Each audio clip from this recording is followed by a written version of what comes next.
What's up, guys? We are in the middle of a featherweight bout. Jenkins versus Sheamus. Bro Plata is live in the whole place. That's right, whole place. We are waiting the next UFC pay-per-view, UFC 285. Jenkins and Sheamus hugging it out as we speak. Jenkins with a nice leg kick. He's been doing that the entire fight. Another big leg kick by Jenkins. Sheamus has kneed Jenkins twice in the balls so far, too, during this fight. So that's always a good time. Both men doing the underhook cuddles, getting them cuddles in real deep. And Sheamus takes Jenkins down again. Jenkins in almost full mount. He's got it. He's got full mount. He's trying to get a body lock put in. Sheamus kneeing his way into this. Oh, he body flops on him. Just goes full on Jamaican dancehall right there with the hip thrust down. Sheamus beating Jenkins down. Both men now are in half guard. Attempting to pull a Z guard with a lockdown. Feet on the cage is Jenkins. Jenkins pops Sheamus off, and Jenkins making him pay. Body lock into a drop on his head. A drop on his head, everybody. Going in for a rear naked. Can he get it? Oh, my God. He's got the rear. Oh, no, he doesn't. Never mind. Oh, that stinks. Uh-oh. Really trying to go for a rear naked here is Jenkins. Sheamus flops over into guard. Really good fight so far. Thank you guys for being here on Bro Plata. We are doing a live stream for UFC 285. I feel like I should actually edit my shit since nobody's really watching. We got one person. Thank you, person, for watching this. We are a live streaming podcast every single Tuesday. We just had a Friday show with the great and powerful Logan Urban. He's going to be fighting at LFA this coming Friday in Indiana. So that'll be good. Go check that interview out. That's down on our page. Just click our page link to really go for it. Round 3 is about to happen. We got 5 minutes until we got to switch over to the main prelim. They're doing the advertisement for UFC 285. Bro Plata will be in the crowd for that pay-per-view. Me and Tim will be there. Tonight also we're going to have a drop-in from Daniel Brady. I appreciate Daniel for coming on. Definitely going to be a fun night, and hopefully everybody gets to have a little bit of fun with Bro Plata. 284. We're getting this launched. Jenkins takes Sheamus' back. Tries to get it. Sheamus is trying to posture out of this. Really not being able to. Jenkins just looks like the more ready fighter. He's got more in the gas tank than Sheamus. Sheamus is trying, but we got hooks in. We got a body triangle. Could he get a head and arm triangle out of this? It's very, very sus right now. This is painful. Mount by Jenkins. Wizard by Sheamus. And up we go. Big knee by Sheamus. Both men exchange. Another big leg kick by Jenkins. Huge.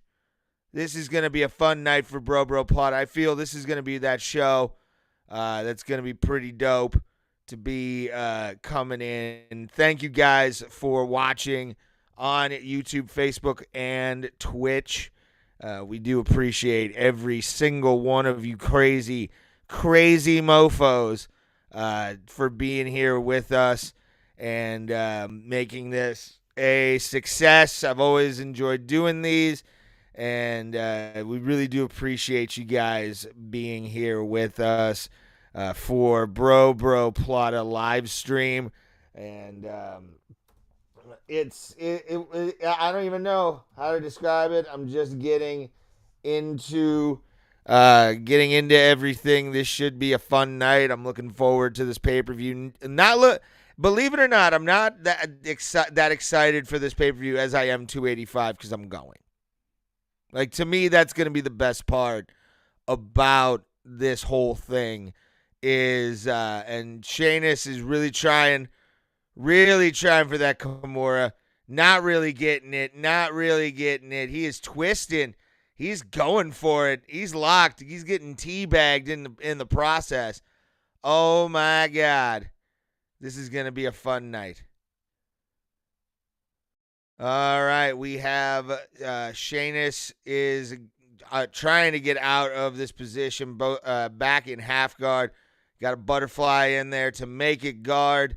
And Jenkins is just applying a lot of hug pressure onto Jenkins, or Sheamus. We got about 2 minutes remain in the first or the third round. We're going into the third and final. We're going to probably get a decision on this. We've had a couple finishes on the early prelims. Can't wait for the prelims. We'll be talking about that in a hot minute. We will be playing clips of BRO Plata if you're a fan from the last couple shows we've done. One of them was the recap and tequila quences of UFC Vegas 68. Jenkins on top. Sheamus has hey, bro, you can't promote your live on MMA Holes Discord.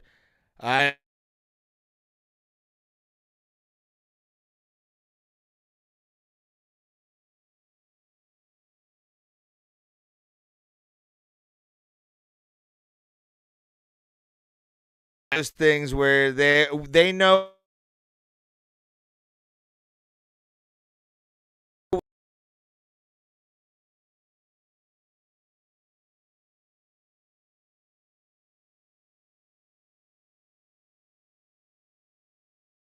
that's so weird.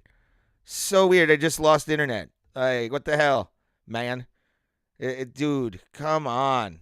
Get your shit together, Melon. We're actually probably going to go back to StreamYard. But thank you guys for watching. We do appreciate it. And it's definitely something we also, all hail, God himself intervened. Apparently, I don't know what the hell just happened, but it happens on the show every once in a while. We have technical difficulties. But all hail the MMA holes. They're great. They're fantastic. Love Moz and JPM. They've been very nice. Oh, my God. We got a little bit of a push-off. And, it was a weird fight. And let's see what the judges have to say. Thank you, optimistically. Neither do I, buddy. Love you. Thank you. Good night. But, yeah, man. This fight was pretty dope. We had the 2 cup shots on the whole fight. And now we're going to have to go to the judges. We got 5 minutes left until the new if I can talk, the preliminaries start. And, front kick by Jenkins. That was a sexy shot. So I'm excited to see what happens with this. And I'm going to cut the mic off to get what we need to get and go from there. Yeah. See what happens. If you're just joining us, this is BRO Plata. We appreciate you guys being here.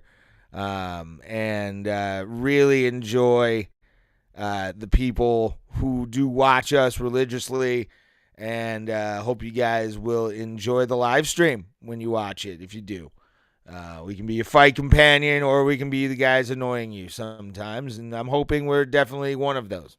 Just one. I'm expecting it. But we do appreciate it. Now let's go to the judge's decision and see what it is.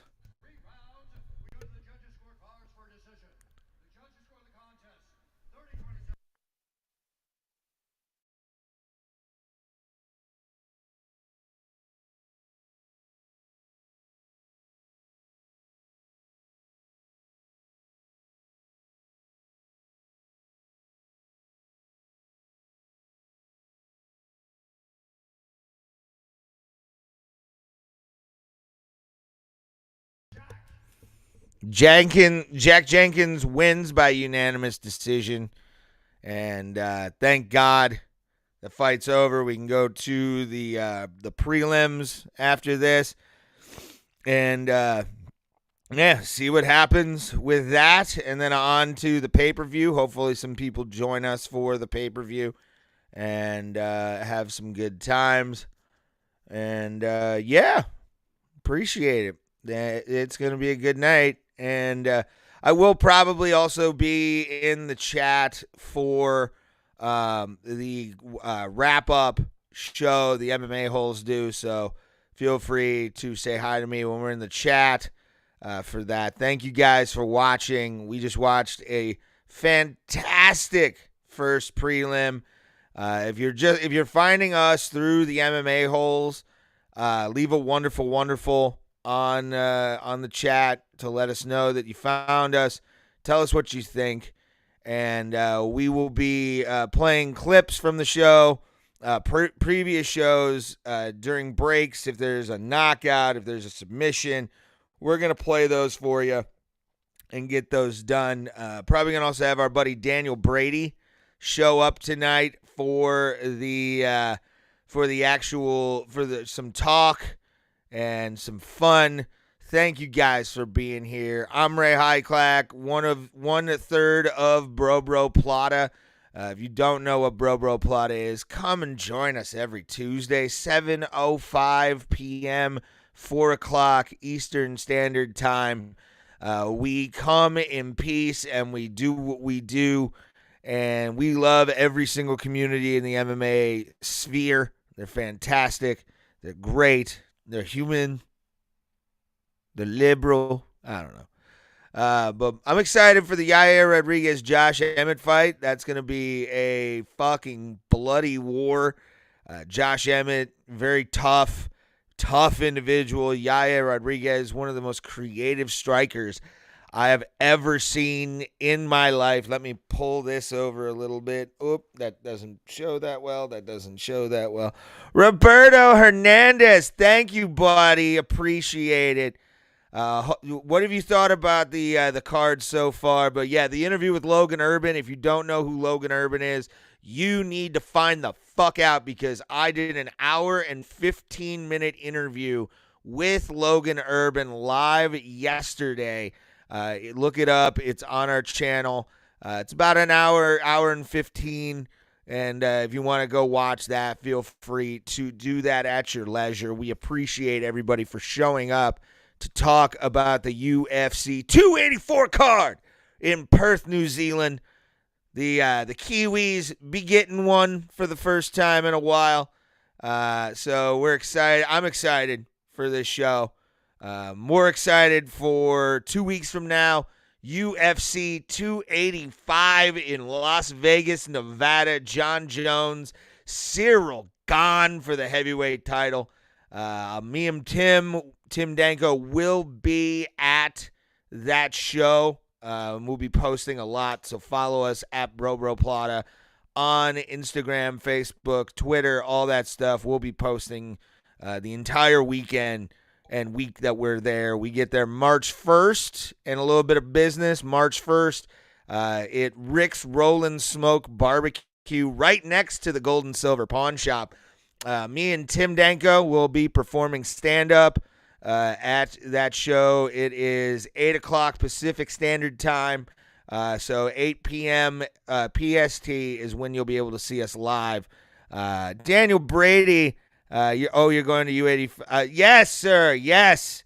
Yeah, we're going to UFC 285 for the pay-per-view, or Vegas for the pay-per-view, and can't wait. I cannot wait. It's going to be one of those life-changing moments, just because you have a lot of fun doing that. I got to fix something real quick. It's bothering me. Hold on.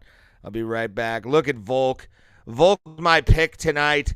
I do not think Islam's going to be able to beat him, but let's see what happens. And let me turn the light on real fast. I got to do that. Hold on.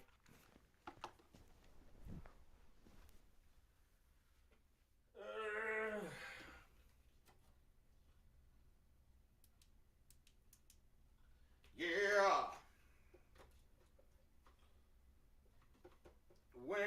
hiding. I'm trying to make myself look good so I can be on camera. Yeah. Yeah, was it heavy sarcasm? I've been posting it for months. For months! Months. Now officially months, because I think we got the tickets around this time. Thank you guys for being here. BRO Plata live for the prelims, UFC 285 from Perth, New Zealand. How's your family? It's Ray from BRO Plata. Tim is hanging out with family, doing stuff for his good time. And I am here doing a live stream, doing play-by-play for UFC 284, and it's going to be a good time. This is a fantastic time to be alive. We've got two champions, pound for pound, number 1 and 2, going at it for all the marbles and the 155-pound title. And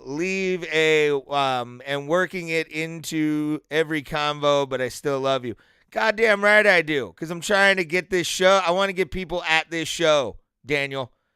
Rick's Rollin' Smoke Barbecue, March 1st. Let's go. Okay? Let's go. I'm down. So this will be Tim's first time in Las Vegas as well. But Dominic's got a great suit on right now. I like Dominic's suit game. Michael Bisping, always the British gentleman, looking good. And then John Anik's the shit. I love John Anik. So we're getting ready for the prelims. I don't even know what the first prelim is, to be honest with you.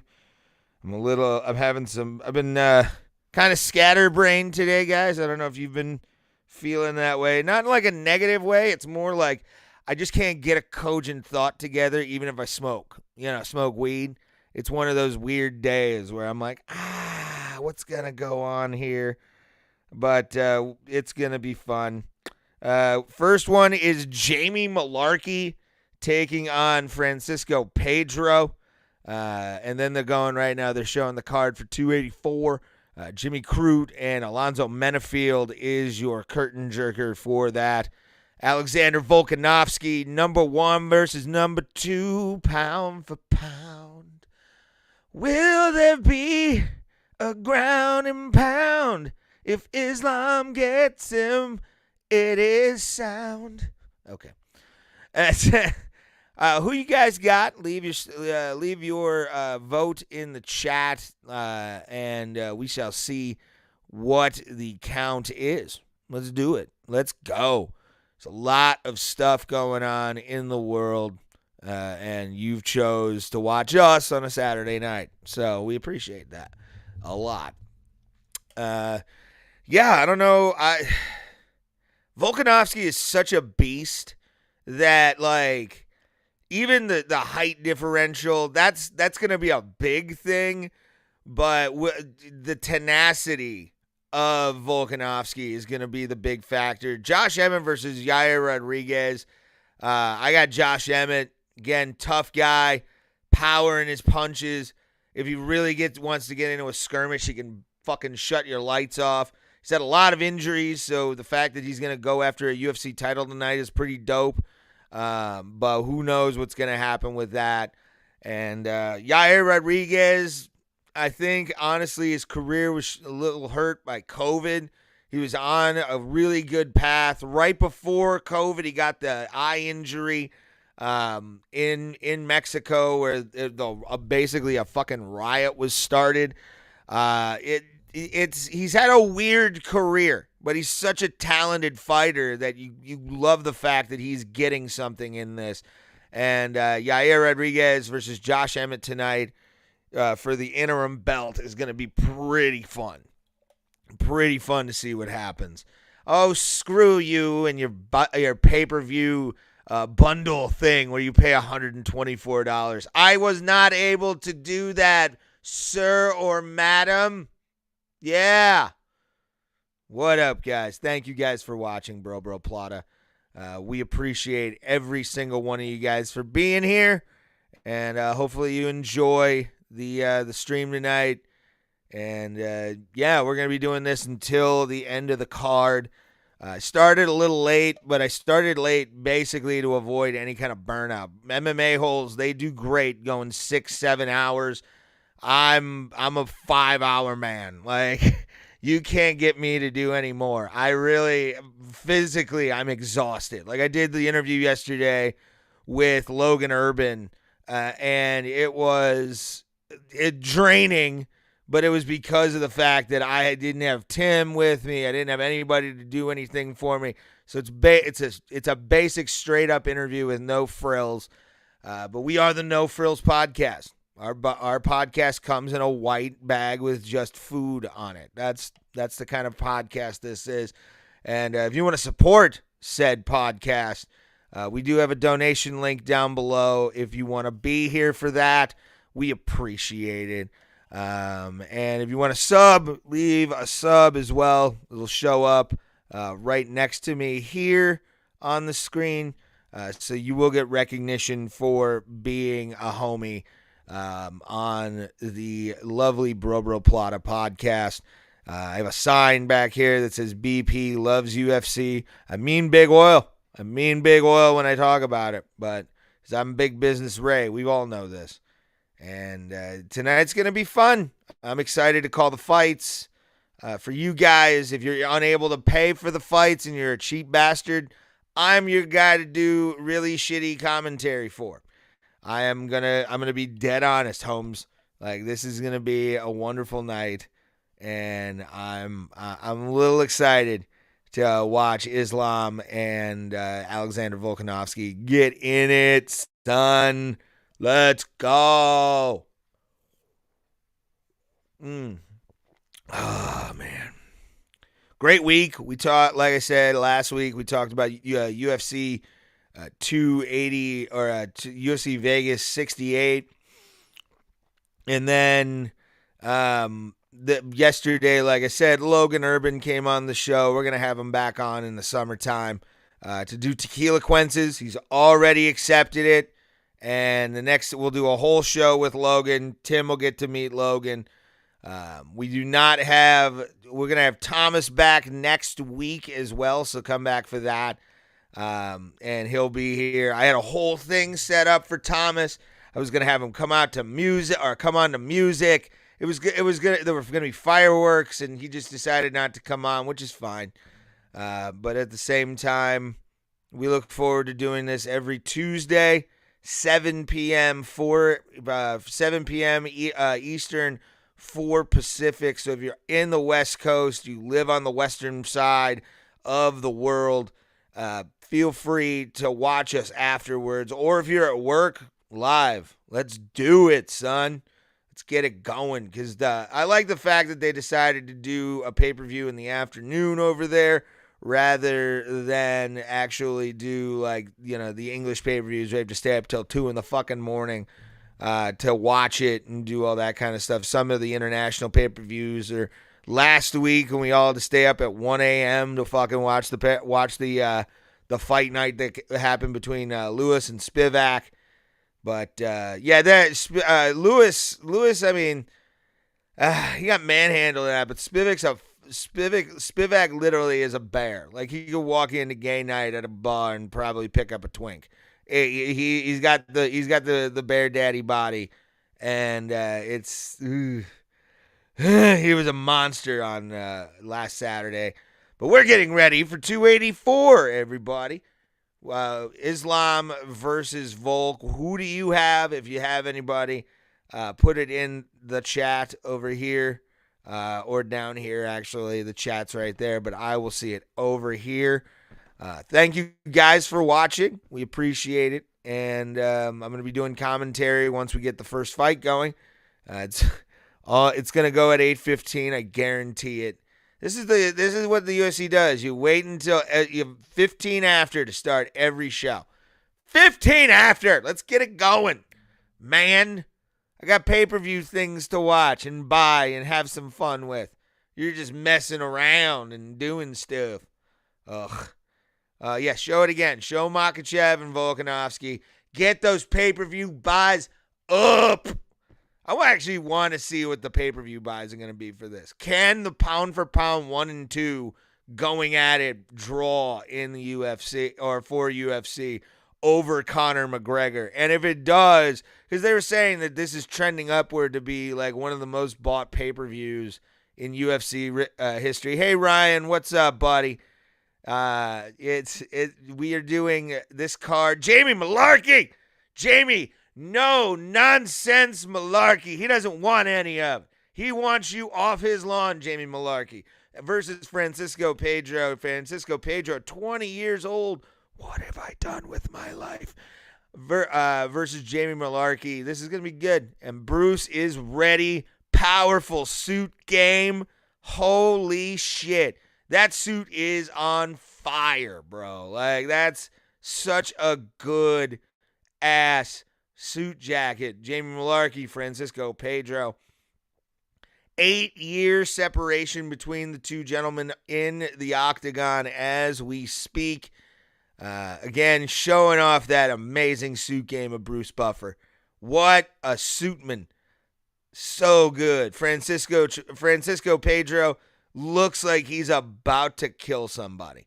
He's ready. He's been locked in a cage, only eating berries. He's ready to go. He made the weight division. He goes. He's a beast. But then there's a man who doesn't like to fool around. He does not like to play games. That is Jamie Malarkey. A man named, I love his name. Jamie Malarkey, one of the greatest fighter names ever, and he was born with it. Think about that, everybody. The world is a great place. All right, we're getting ready. Let's see who the referee is for this evening. Jason Herzog is the only referee that I can honestly point out in this entire thing.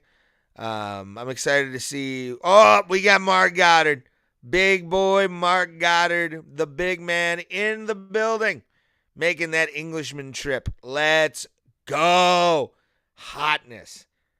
Nice. All right, guys. The prime corners are ready. Fight. They tap gloves. Malarkey versus Prado. It might be Prado. I don't know. I was calling him Pedro, I think. Or Prado. Tuado. Who knows? High kick by Malarkey. Prado getting himself in there. Fainting a little bit. Both men just doing some head dancing. Doing some magic head dancing. Malarkey with an inside leg kick. And Prado goes over the top. Both men just kind of staring at each other. Bouncing around. Prado feints. Malarkey back up against the cage. High kick by Prado. Low kick by Malarkey. Both men meet each other and try to punch and almost headbutt. Good times, my friends. Leg kick by Prado. Punch. Kick. Same thing. Another good exchange. Front kick by Prado. Misses. Both men meet. Prado gets the better of that exchange. Spinning back kick by Prado. Misses. Oh, both men exchanging in the center of the octagon. Malarkey, takedown. Gets into half guard. Trying to pull that leg into half guard. Couldn't really do it. Prado is getting himself out there. 3:30 on the clock for those watching along. Malarkey and Prado. Prado trying to get an Americana. Malarkey side control. Malarkey gets pulled back into half guard. He's almost there. He's got it. He's smashing him. Smashing his head. Elbows to the body by Malarkey. Malarkey gets pulled into guard by Prado. Both men now just hugging on the ground, showing love and affection to each other. Prado holding on to the wrists. Malarkey trying to posture up. Malarkey with a big elbow across the bridge of the nose of Prado. Both men now hugging again on the canvas, making sure that their cuddle game is on point. Prado trying to pull into a triangle. Malarkey throwing fists down from the heavens. Both men really good Brazilian Jiu-Jitsu players, it looks like. Malarkey especially. Malarkey full on guard, in the guard of Prado. Prado he's been trying to pull a triangle for a while. He's got a foot on a hip, doesn't really have anything. Prado is just holding them, shutting them down, playing lockdown. Foot on hip, you got a heel on hip. He's trying. I don't know if he's going to try and kick out of it, but Malarkey is starting to stack him up. Another hip escape. Malarkey pulls him back and says, "Come here, we're going to hug from behind now. You are mine, boy." Malarkey's got full-on wrist control plus a gift wrap. He's got a gift wrap and both arms around the waist of Prado. Prado trying to get out of it, but gets taken down by Malarkey. Back into half guard. Half guard attained by Prado to get a little bit of protection against Malarkey. Malarkey putting some pressure on the chest of Prado, muffling him a little. Getting that muffler going. Both men again in half guard. The lockdown is applied by Prado. We are under a minute to go in the first round of Malarkey versus Prado. The prelims have begun. Jamie Malarkey has been dominating Prado on the ground, stopping him at every corner, getting him into at least guard the entire first round, and applying a lot of pressure. Great elbows by Malarkey. Definitely enjoying this fight so far if you are a wrestling and jiu-jitsu guy. Another big ground and pound elbow by Jamie Malarkey. And got his body control back. Malarkey is trying to fight an Americana attempt by Prado, but this usually doesn't get pulled off. This is pretty much just more of a he's grabbing at his thigh right now is Malarkey, so he's not really in danger, and pulls out. Time, end of the second round. Prado bleeding from the head. He's got a nice gash. Holy shit! That's going to be open. Please get a camera on that. Why aren't you director? Why aren't you getting a shot of Prado's forehead? He's bleeding. He's gotten cut open by those elbows. That's terrible. You're going to go for the DraftKings commercial right now? The DraftKings commercial. While a man is bleeding from the forehead, you're not going to show the injury. I want to see how bad that is. I don't want John Anik talking to me about gambling right now. I'm going to be doing plenty of that in a couple weeks. I don't need it right now. Thank you. If you want to donate, we have a Streamlabs donation link down below. Thank you guys for being here with us live for UFC 284. Oh, it's not that bad. Oh, I was hoping for just a massive cut. Damn it. Okay. So one of the camera guys must have been like, it's not that bad. Fuck. Damn it. Kind of wanted it to be like an actual goat's vagina. Like, can we get a goat's vagina injury again? Let's go. Second round. Inside leg kick by Malarkey. Malarkey feints outside. Jabs. Just throwing a little bit to keep Prado at bay. And, Prado. Who knows? It's Argentina, so it's probably Prado. Yeah, this fight's been really good to open up the prelims. Uppercut by Prado. Actually, barely misses. Made contact, though.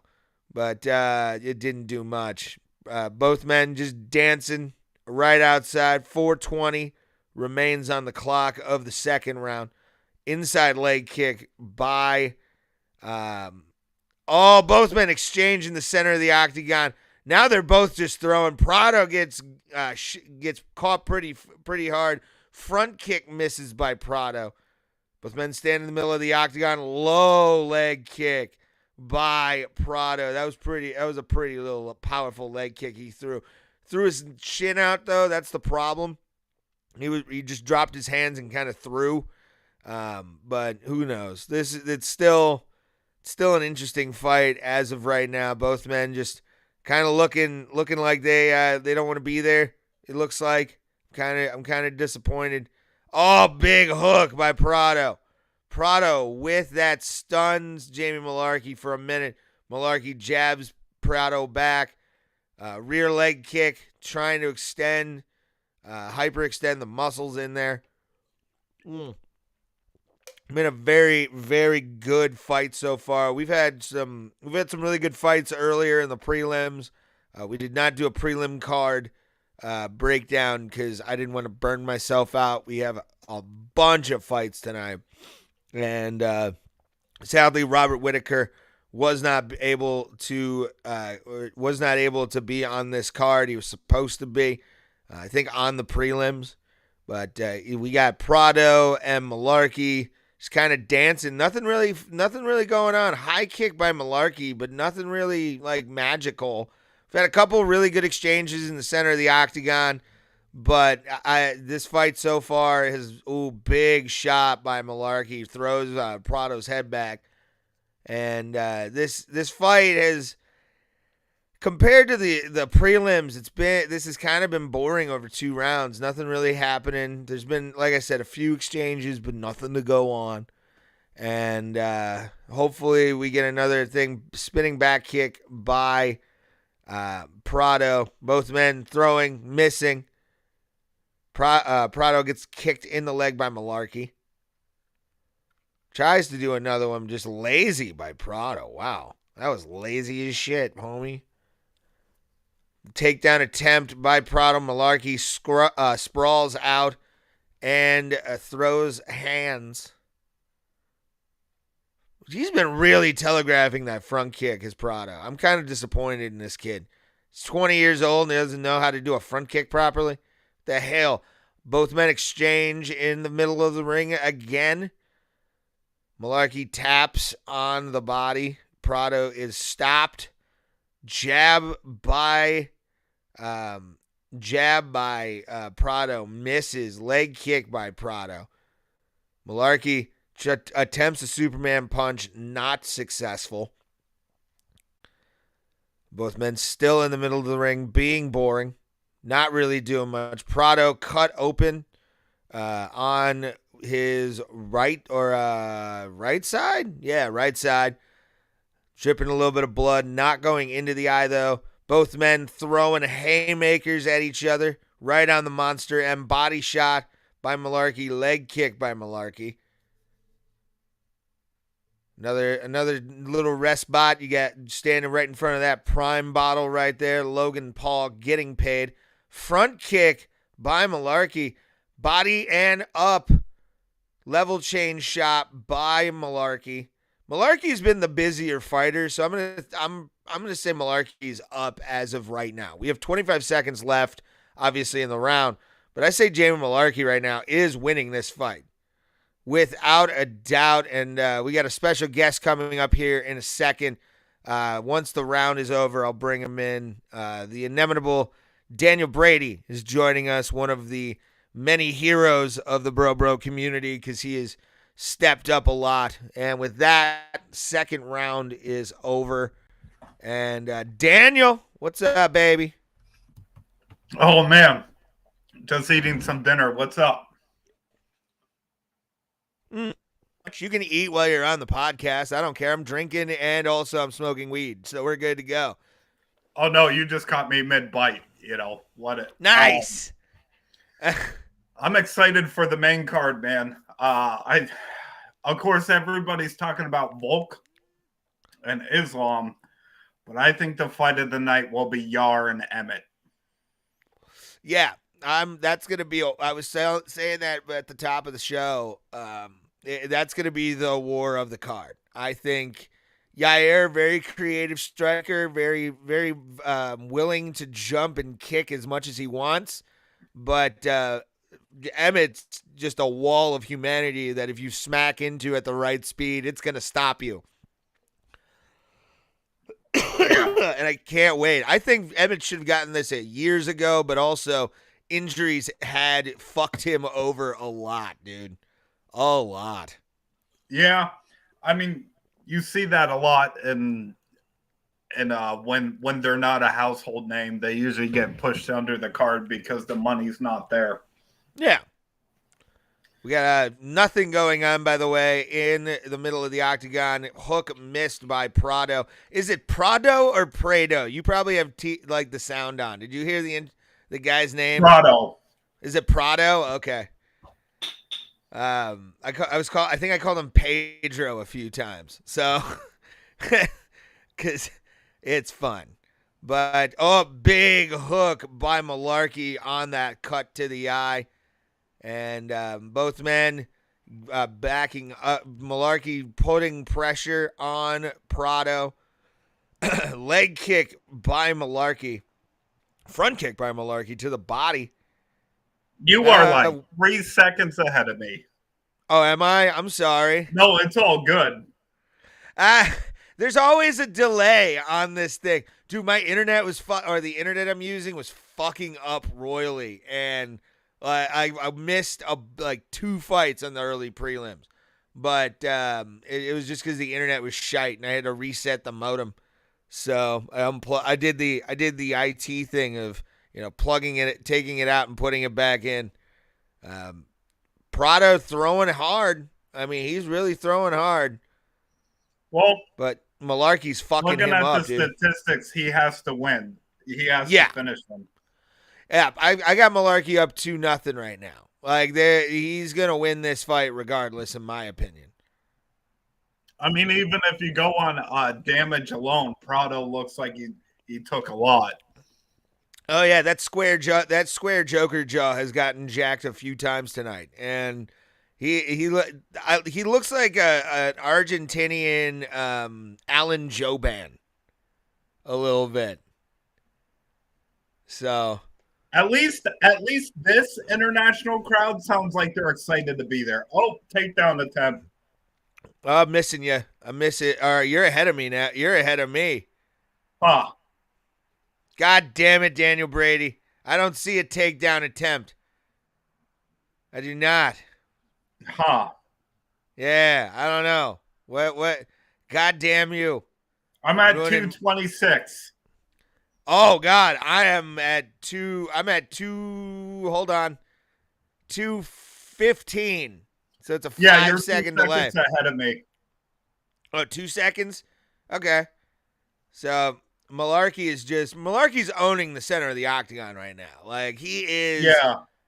He's been this way the whole time. Sans maybe getting the takedown attempt that he actually stopped. It's been an big head kick by Malarkey. Oh. Big head with kick. A block that still has to smart. Oh, hell yeah, dude. Big takedown. Takedown by Malarkey to solidify the victory. If he keeps him down here for 1:40, he's going to win this fight. Hands down, unanimous decision. I would say it's a 30-27 for sure. This is not a one where you would give a high score to Prado at all. Like, this is poof. It's been a mauling by Jamie Malarkey, which is no nonsense. He doesn't like nonsense, Daniel. That's right. He's no Malarkey. No Malarkey. Malarkey. Prado was outmatched, and you see it a lot. Well, it's an age thing, too. I mean, Prado's only 20 years old, so he's got time to do stuff in the UFC. Malarkey's 28. So he's got a way more, and he's fought in the UFC way more. I guarantee you there's jitters to this. We were talking to yesterday to Logan Urban, who was fought in the Contender Series. Jamie Malarkey getting taken over. Yep. Oh, my. Oh, wow. Oh, this is the Hail Mary. He's got it. Nope, he's out. He is out. Oh, Malarkey man. Back to his feet. Oh, my God. So good. So good. Oh, my. Up. Big wheel kick miss. 10 seconds remaining in this big uppercut by Prado. Big uppercut. Hook by Malarkey. Yeah. So good. So good. Love it. That was a great fight. You like to see the sportsmanship too.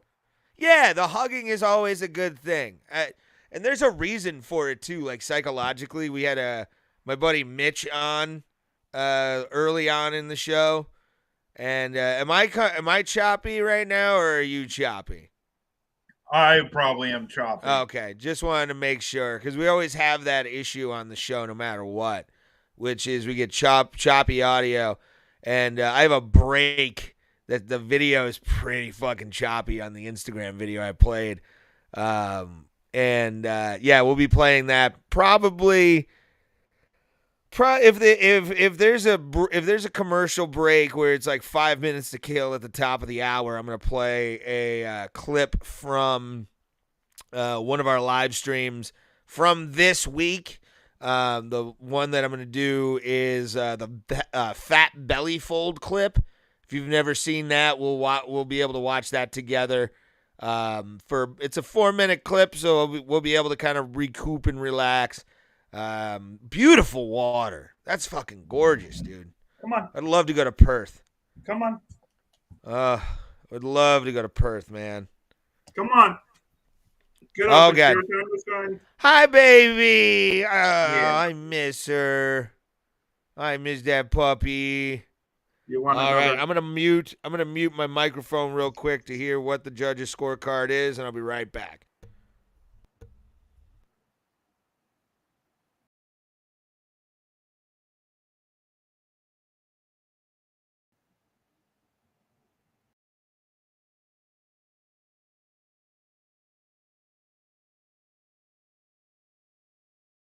Yeah, that was no brainer. 30-27. That was a straight up mauling by Jamie Malarkey, and yeah, I liked it. That was a good fight to open up the card. It was a little boring in the beginning. First round wasn't really anything to write home about, but yeah, what say you, Daniel? Malarkey, I mean, he obviously had the advantage the entire time, but good. Big ups to Prado that was a very good Kimura attempt at the end there. Multiple times he was threatening that Kimura in this fight. Multiple times. But yeah, I mean, Malarkey was piecing him up and making everything work. So his game plan was set up, and nice time to have that. Oh, what the fuck's his name? I can't remember his name. Why? His trainer. He was a UFC fighter. Fuck. The guy behind him on his left there or his right there. Oh. Why can't I remember his name? It's not Chris Lieben, is it? I don't think so. He just looks like he hits his kids. Well, I mean, is it the tattoos or the shaved head that gives it away? Yeah. Just called out Patty. Yeah. Oh, did he? Did he call out Patty the Batty? I think that'd be a good fight. Him and Jamie Malarkey and Patty Pimblett would be a good fight. Both guys can crack, and both guys have wicked ground game. And you got Malarkey versus Patty. That's a good alliteration for people. It fits the marketing. You know, it gets you hypnotically into it because the Illuminati wants you to watch UFC. That's right, I said it. That's right, I said it on this very stream. That all of it is because of the Illuminati, okay? I know a thing or two because I was there. At least the crowd sounds a lot better than in Brazil. Yeah, the Brazilian crowd was just shite, especially walking out on Glover's fight because it's like, dude, this is the last fucking fight, man. Can you be a person for once? I hate Brazil. Yeah, you feel bad for Glover. I mean, he gave that audience everything he had. Yeah. Just shameful that they would walk out on Glover like that. Shameful that they would even try. I've been following Jamal Hill's Instagram since he won the title, and he's up like 40,000 followers.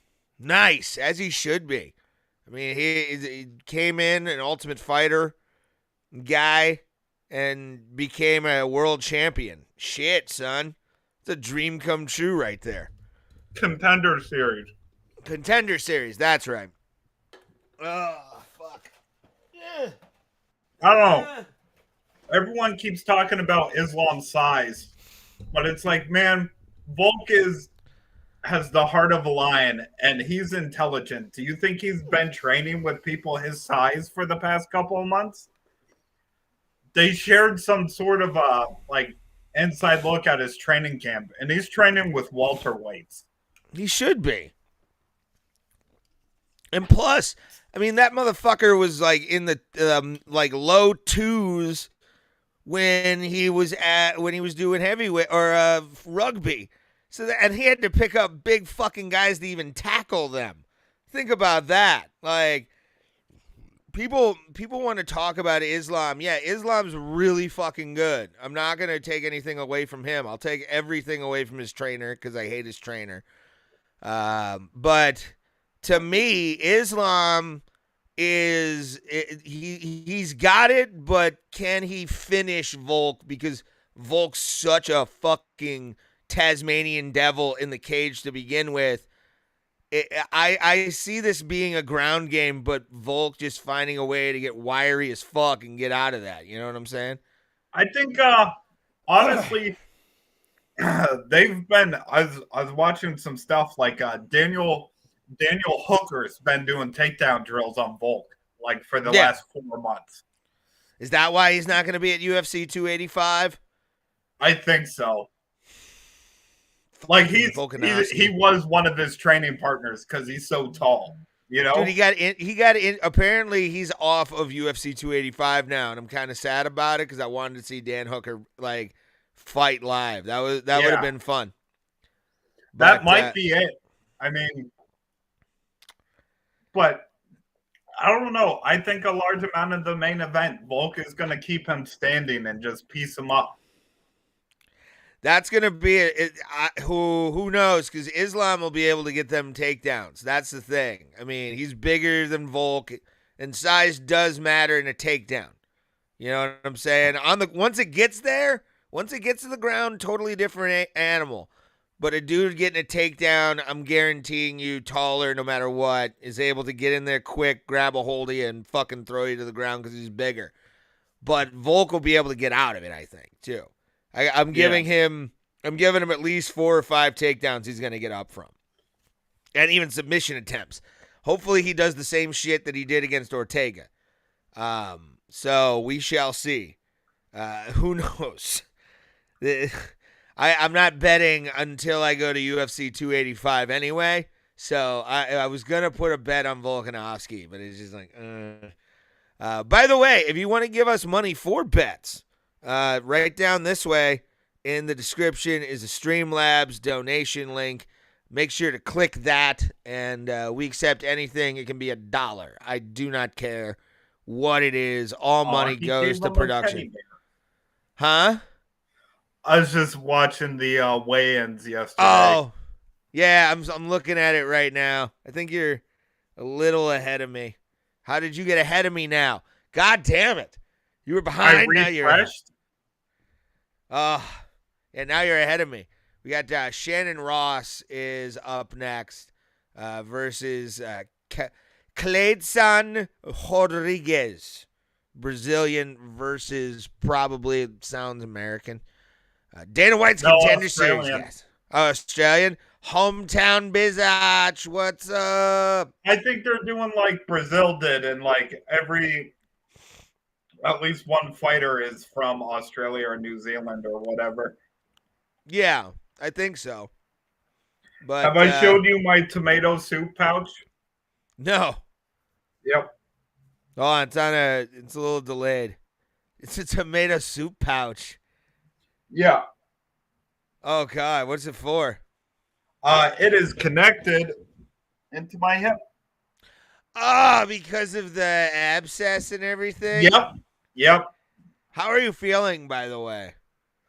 All right. I mean, my side hurts because the bandage is coming loose. So, like, every little movement, I can kind of feel it. But I think I'm about to go take a muscle relaxer and drink a beer. So everything's going to be okay. I like it. That sounds like a wonderful day, actually. But I mean, oh, I didn't tell you this. Your boy tried fentanyl last week. They gave me that shit in the hospital. Okay, what'd you think? 7 hours of my life I don't fucking remember, but I was told I was hammering everybody with jokes and I was giggling the entire fucking time. Oh no. Oh And then no. they went right from fentanyl to Dilaudid. So like my first 24 hours in the hospital, I don't really remember anything. Oh no, I got that I got the voice message, which was you singing the Bluey theme song going, Delighted. I don't remember that. Yeah, you have something like Delighted,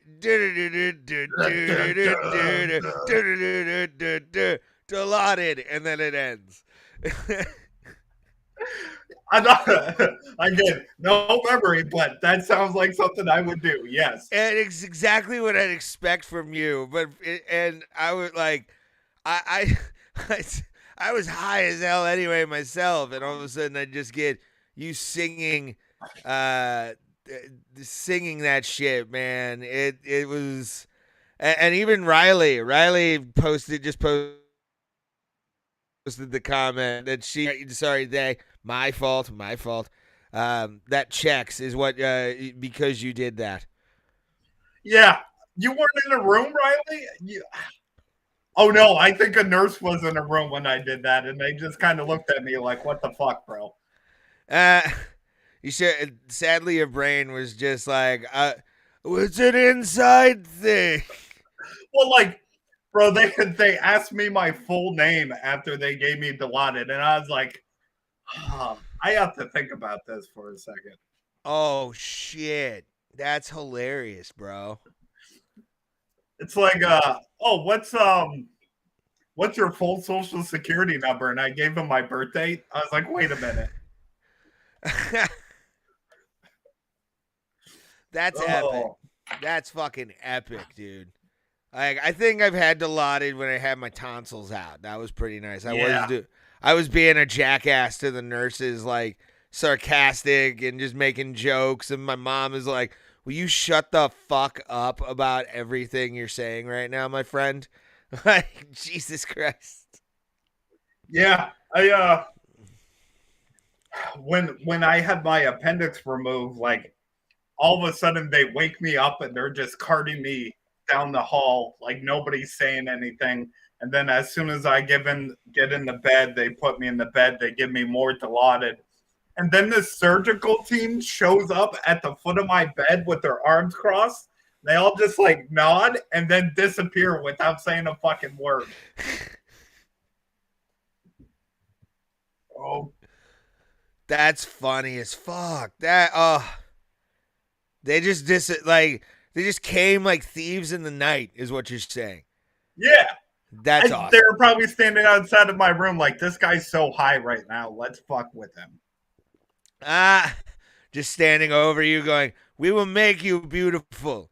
We will make you normal. You just, the surgery did not take, Daniel. Bruce Buffer killing it with the jacket game again. Bro, that jacket's fantastic. And Rodriguez, fuck you for missing weight. How about that? Oh, did he? Yeah, by like a couple pounds. Yeah, he weighed in at 127. Oh man, this that was a gnarly burp I just had. So that it went through my nose, Daniel. $30,000 or something for it, right? What? He loses what, $30,000 for the weight cut? Yeah, I think it's I think it's like 30 grand they take away, and I think they actually give it to the other guy, as like a little bit of a bonus for making it. Because he came in a 0.5 over, but in a non-title fight, that's okay. Which is good. It's how you keep everything going. Keep your love flowing. But sometimes, sorry, I got into a DBX moment there. Yeah, we got the Australian flags. So this is gonna be a fun one. Matt Wynn is the referee for this fight, looking like if Biff Tannen became an MMA referee. I'm expecting him to just go in and call somebody a butthead the entire time. A lot of hand movement. Yeah, there is. But Rodriguez has definitely got the speedy hands syndrome right now, which is dangerous because it also could lead to eye pokes depending on if you're really trying to go for any kind of distance game here. Spinning back kick. Man, I'm just jealous of the cardio. Yeah, well, bro, I mean, I can attest watching guys like Logan Urban. Uh-oh. What do you stop reacting to stuff. Great. Okay. Where I'm at 420. Where are you at? Way ahead of you. Oh God. Then restart the street. Restart your big shots. Yep. Big shots Done. by Rodriguez. Rodriguez swarming all over Ross. Bam. That's it. Wow. That's what I was reacting to, and I didn't say shit. I want validation as a friend that I kept my fucking mouth shut. You did, and I love you for it. You know you're one of my best peeps. For fuck's sake. What are you seeing right now? I just refreshed my stream.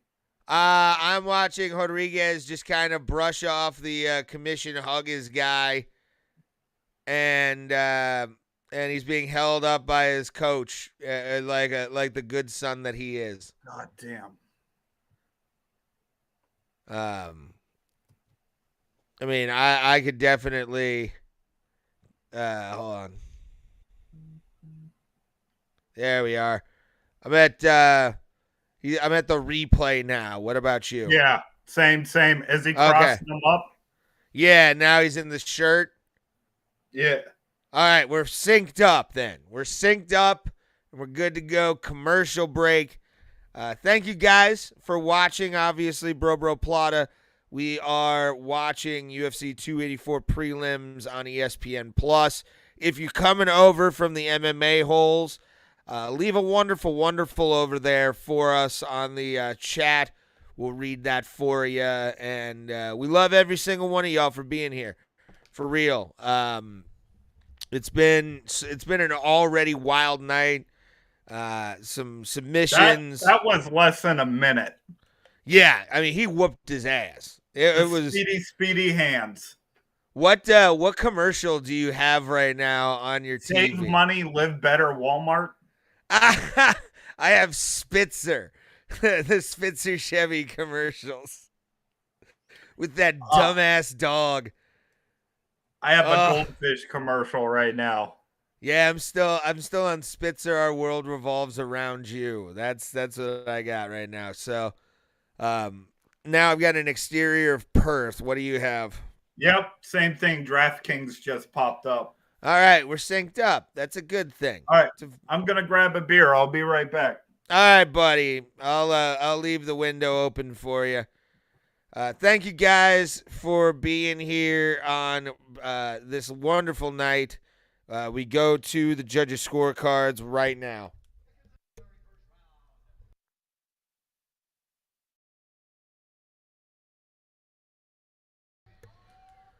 Clayton Rodriguez obviously gets the TKO victory. 59 seconds in round number 1. Big victory for this kid. Missing weight though, so he's a piece of shit. And this will be just swarms all over. Why is Tim scared to stream during the fights? I don't know, Michael. I don't know. That's why I have Daniel Brady with me. He's watching the fights as we speak. But he's getting a beer. He didn't do the smart thing and bring his shit with him. It could have been him. But we appreciate y'all being here. And if you're coming over from the MMA holes, you're switching back and forth, which we strongly believe in. If you're just going between streams, thank you even for stopping on our stream. Got shit earlier when I started from somebody that came over from the MMA holes Discord. But, whatever. And the Dono link and also the link to our Discord is in the description below. So if you want to join the conversation with us on Discord or just start conversations that are random, our Discord invite link is on the descriptions underneath where all the links are. We do have a Streamlabs donation link as well. Daniel Brady coming back into the world of the MMA world, bro plata. Bro plata. I thought I was looking at Great Value Ben Askren's for a second. He does. Melsick Bagda Sramananungkang. I don't know. Bro, you see Ben Askren is still talking shit on Jorge Masvidal? Why, though? I mean, he got fucking brained by Jorge. Just leave it alone, buddy. You can't boom roasted all the goddamn time. Bro, they even roast the shit out of him in UFC 4 on the commentary. Ben isn't even in the fucking game, and they make fun of him. Ah! That's funny. Oh, man. Derek Lewis needs to retire. Yeah, that was sad last week. I watched it on Sunday because I fell asleep. I think I fell asleep as Marcin Tybura was winning his fight, but I watched the Derek Lewis fight, and Tim said it best. Actually, it's like there was two people playing two different sports completely. Like Derek Lewis was trying to do something and then just getting mauled by Spivak. Like it was. Whew. Sad day. Sad day. To me, a lot of that's on his coaches too, because that is how every Sergey fight goes. Yeah. He gets behind you, he'll fucking toss you around like he's a crocodile, and then he finishes you. That is what he does. And the fact that his camp didn't prepare him for that. Well, Derek Lewis has always had that wrestling deficiency in his game. He's just a guy who knocks people out. He knocked a robber out while trying to steal his car, homie. It's definitely not for the faint of heart is Derek Lewis's fighting style, but he doesn't know how to wrestle. I mean, DC really exposed that in the Madison Square Garden fight when he fought for the title. But I don't think I think he's done. I really do. Derek Lewis, if he wants to fight, go ahead, fight. But he's not going to get top tier guys anymore. I don't think. Yeah, he's gonna get... he has nothing against the top 10. I mean, the guy he knocked out at Madison Square Garden to get the title fight. I can't remember his name right now, but that was luck. That 100% was luck. Well, even the Curtis Blades knockout. Curtis was going low and he decided to throw that uppercut hard and got what he got out of it. But even then, still, we've seen what Derek Lewis does against grapplers. It's not good. Not good at all. I'll tell you, the two fights I am fucking hyped for. The Santos versus Blanchfield fight next week. That, to me, that's going to be great. Well, it's not Santos anymore. They just announced that Jessica Andrade is going to be fighting Blanchfield at the Apex. Yeah. Blanchfield, I think she's still going to mow down through fucking Jessica Andrade, but Jessica's a beast, dude. Molly was a beast too, dude. I know, but Jessica's a different human. She really is. She's not human. And then Allen versus Holloway. Yeah, that's going to be a really good fight. Gaethje versus Faziz. That's the only reason why I'm going to fucking buy that pay-per-view. Is that That's the Usman versus fucking 286. Edwards. I can't wait for that fight because I want to see what Usman does after that big, head kick loss, and see if he can get his belt back, dude. I Did think you that's listen going to to be. the Joe Rogan episode like the week after that fight? No. Like they were talking about how Edwards was like, oh, I was doing this the entire fight. Which, by the way, I went back and watched the fight. No, he fucking wasn't. What he was doing was getting turned into a fleshlight by Usman. He got lucky. He did. That head kick was fucking. That was a Hail Mary pass, bro. That was the final pitch at the World Series. Is it gonna go? Is it gonna be veered off? Yes, it is. Rogan's like, are you mad? He's like, honestly, man, I'm really happy. I got a lot of pressure off my shoulders now, a lot of weight lifted. I'm mad at myself for allowing that to happen because I beat me. Edwards didn't. And it's like, oh, man, somebody with the skills of Usman having that mindset, like he's happy he lost. Like, that's dangerous. Well, yeah, Rose was the same way. Rose had that mindset after she lost. She was like, thank God it's over. And she came back and won the fucking world title again. So if he keeps that mindset, he'll be good. One of the shittiest fights of the last 5 years. Which one? Fucking Rose versus Cookie Monster. Oh yeah. That was as bad as Ngannou and Lewis.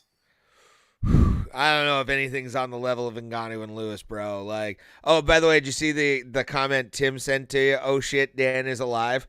Yeah, I'm alive. Tim is watching the stream. Thank you guys for being here. We do appreciate it. Daniel Brady is right next to me. We're watching the prelims for UFC 284 live from Perth, New Zealand. Oh, boy, we got some fireworks. Tyson Pedro versus the Alphabet. Yes, the Alphabet name. I had so Logan Urban was on the show yesterday, right? And he's facing a guy with the last name of Majrapov, and his first name is like Rakhmajan Mazrapov, and reading the name, you look at it and you're like, fuck, that it's stroke inducing the amount of like consonants and syllables I'm looking at right now. Like, this is not fun. But hopefully Logan wins that fight. Dagestani guy coming, who is undefeated right now. Ooh. Logan is not undefeated. Lost. You can't convince me that's not Ben Askren's son. Absolutely not. Yeah, he definitely was at a wrestling seminar in whatever country he's from. Where are you at? Are you at the UFC standoffs with the Versus and the Lights? Yeah. All right, cool. Melsick. We're just gonna call him Melsick because I don't want to. He just started the entrance and it cut to a commercial. Yep. I got Spitzer. You know what? The Spitzer family. Mayhem. What's Mayhem? The Geico commercials where it's the dude who plays Mayhem. What do you know? Like what his big role was on television before becoming fucking Mayhem? No, but I can tell you what it is after. He was on Brooklyn 911. He played a dickhead officer, but that was like right around the same time as he got the commercials. So I think he got into the commercials and then got gigs after that. Yeah, because his original big role was he was Ryan O'Reilly on the HBO series Oz. And he's such a prick in that show, bro. Like, he is Mayhem in Oswald State Penitentiary. Yeah, that's his character on Brooklyn 911. He's just a dickhead. And he was on SVU as, I think, Mariska Hargitay's, like, ex-boyfriend she helps or something. It's kind of funny that, like, I look at that guy anytime and I'm like, it's fucking Ryan O'Reilly. Did you watch the I can't remember the little tournament they had amongst the Asian fighters, like on the prelims before the card last week? I did the road to the UFC. Yeah. Big That, that knee knockout in the from light hair from neon hair. I can't remember his name. It was wild. yeah. Fucking The wild. featherweight, I can't remember his full name, but I know his last name was Park. And the bantamweight Nakamura, those two are going to be fucking problems in their league, because Park had to fight the guy who was trained by the Korean Zombie, and he pieced him up pretty good and made him tap in the third round when he needed to. The Nakamura knockout was fantastic, though. Oh, yeah. Nakamura definitely was channeling Shinsuke. See what I did there? But oh no! Why do my thing gave out? No! Oh no! Oh, I don't like that. I don't like that. I don't like that. There we are. You seeing a beekeeper? Huh? What commercial do you have right now? Wendy's, Kohl's.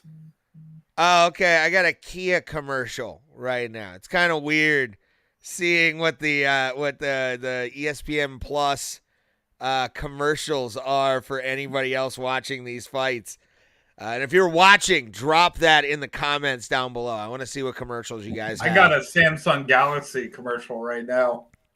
Yeah, it's still on the Kia commercial, so that makes me worried right now that there's a huge delay. We're seeing different commercials, man. Okay, all right. We'll see what happens when we go back to the thing. I got Gronk talking about Subway. Man, that guy makes so much fucking money. I can't wait to watch tomorrow the Super Bowl and see if he makes that kick. I am door dashing during the Super Bowl. Mm-hmm. All right, now do you have the fighters on right now, the card? Yep. Okay, so we're good. We're synced up. We're within 3 seconds of each other. Cool. Yeah. Ooh, a 3-inch reach? Yeah, 3-inch reach advantage from Kula Bow. And Melsick, Bagdasarian. That's... God, that fucking suit. That suit is so brilliant. Melsick is on the screen as we speak, getting introduced. Yep. He's the favorite in all 3 of his UFC fights. Glendale, California. That's a fucking piece of shit area. I prefer Palmdale and hanging out with Afro Man if we're gonna really go to any kind of thing. Palmdale's a fucking shit town too, man. That's how he's described it in his songs. So yeah, I'm aware. At the Palmdale Walmart on Black Friday, I saw a woman's weave get removed from her head.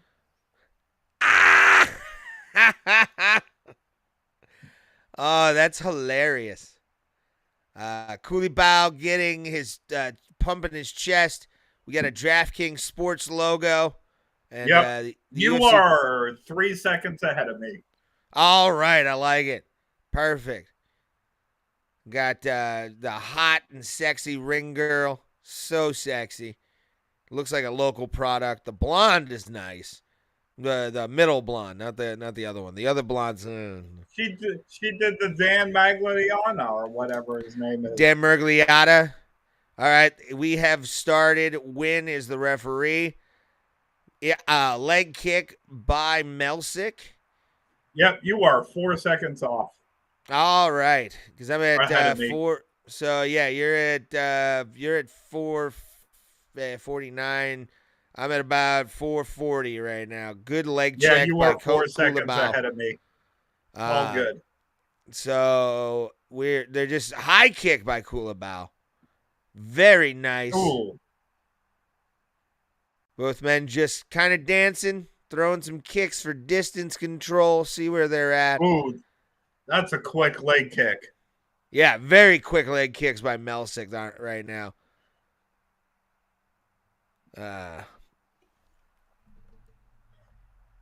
Ooh.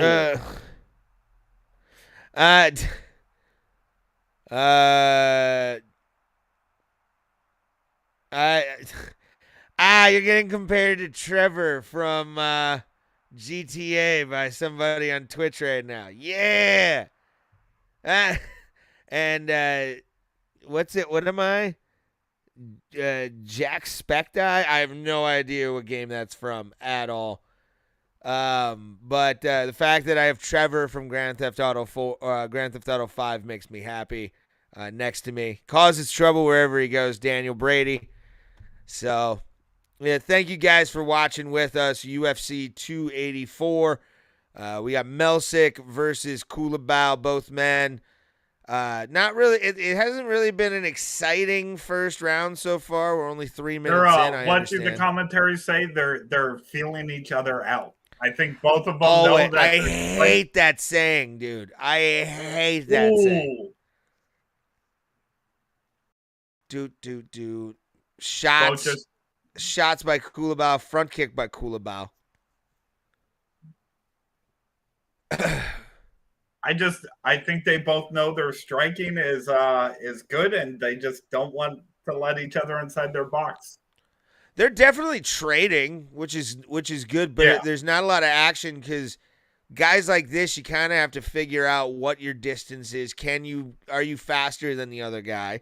Well, they're both trading because they both don't want each other to close the distance. Yes, that's exactly what I'm saying. Like they're trying to figure out each other and see what they can get away with right now. Kula Bow goes to the body, misses. Leg kick by Kula Bow. Melsick's like, I got it. Kula Bow wooing like Ric Flair. Getting it going. Oh, another leg kick by Kula Bow.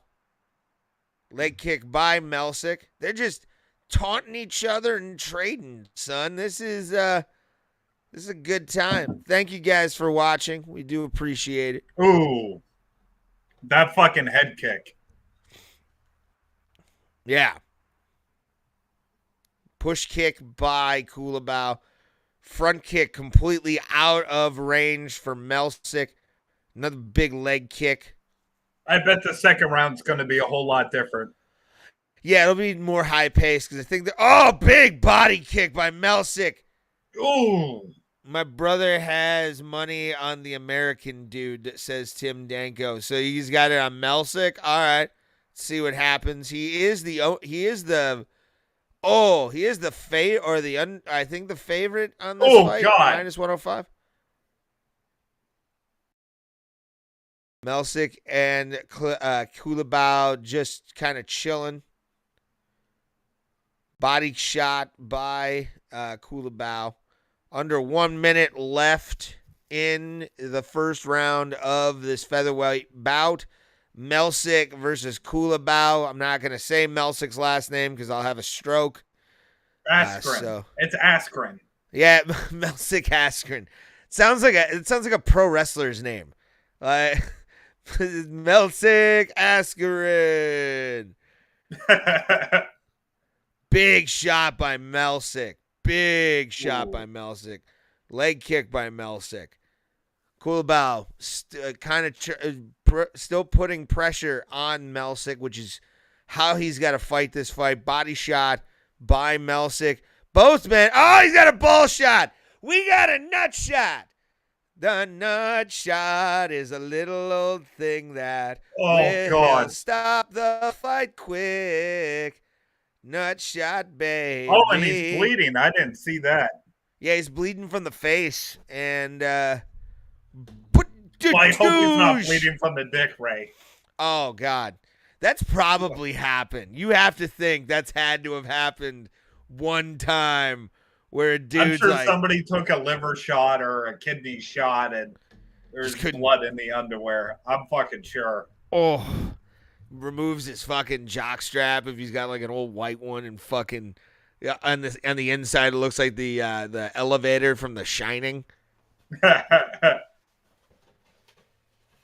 Oh God. My light fell. No. All right, I'll get it after we recover from this ball shot. The fucking doctor's in there like, I should be in there, mate. He might have actually gotten really hurt and I don't want to even try. Whew. And we're coming up to a minute on the clock for The injury timeout. Doctor's looking at him, asking him questions. How's your dick, mate? You good? All right. You watch Bluey? Do you watch Bluey? Ball shot.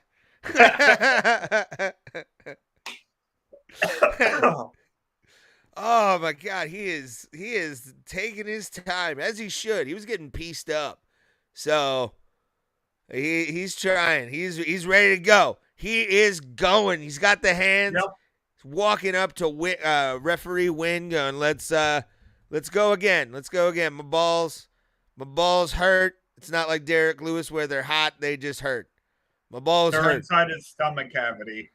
His dick's an innie now. Like, that's just terrible. Melsick putting pressure on. Head kick misses by Kula Bow. Head kick from Melsick. Melsick spinning Bruce Lee kick, and that is the end of the first round. Thoughts on that, Daniel? What'd you think? I mean, I'm not necessarily boring, but it just, they were trading, but I think Ben Askren took that round. More aggressive. Was backing him up a lot in the cage too. I know cage control doesn't really do anything anymore in this fucking sport. But it's I think right now, yeah, Melsick's up big time. And hopefully that ball shot does something too. Takes the wind out of the sails a little bit for fucking Kula Bow. Michael says one of the better spinning back ball kicks I've ever seen in a while. I agree with you, Michael. I agree. Yeah, he didn't get the foot in there, but the heel. Here it is, just Hadouken. Ow. Oh, Daniel. I'm at 4:55 on the clock for my stream. Big axe kick. What's wrong with the ref? Is it just this TV or is he bright red? Oh no, he's straight red. Up ginger. Yeah, he's red as fuck. He matches Melsick's shorts. That dude looks like a disgruntled janitor from a high school. He looks like a defensive end coach for a multi-time state championship team, but he always wanted to be quarterback in the NFL. Bagadasharian's coming out more aggressive, man. Bagadasharian? That's what I'm saying. Bagadasharian. I bet that went over well in school. Hey, douchebag Bagadasharian, what's going on? I would have done it. You got bagged. I don't. You got that bagged, huh? You got that bag? We'll figure it out once Bruce Buffer says his name. Yeah, I'm gonna wait for that. Leg kicks. They're still trying to big body shot by Kula Bow, and Bagadasharian looks at him like, I got one myself. Another one. They're just trading fucking kicks. Oh, Jesus Christ! This is a Taekwondo match at this point. No, big miss by Kula Bow.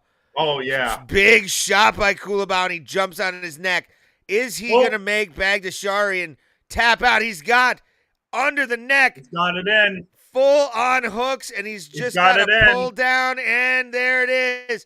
Yep. Bagadasharian taps, and it's over. Kula Bow, disrespectful. So disrespectful. But I like it. Well, I don't know if you saw, but in the first minute of the second round, after they clinched up, Kula Bow said something to the ref. Yeah, I did see that. I just didn't know what it was, because I got the I have the what do you call it? shit off. You know what I'm saying? I got my sound off. I don't have the.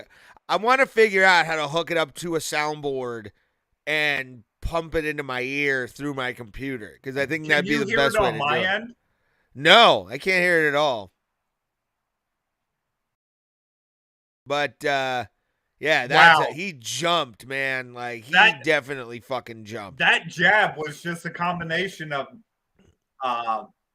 Bagadasharian coming in, and he just went. His forward movement hit that,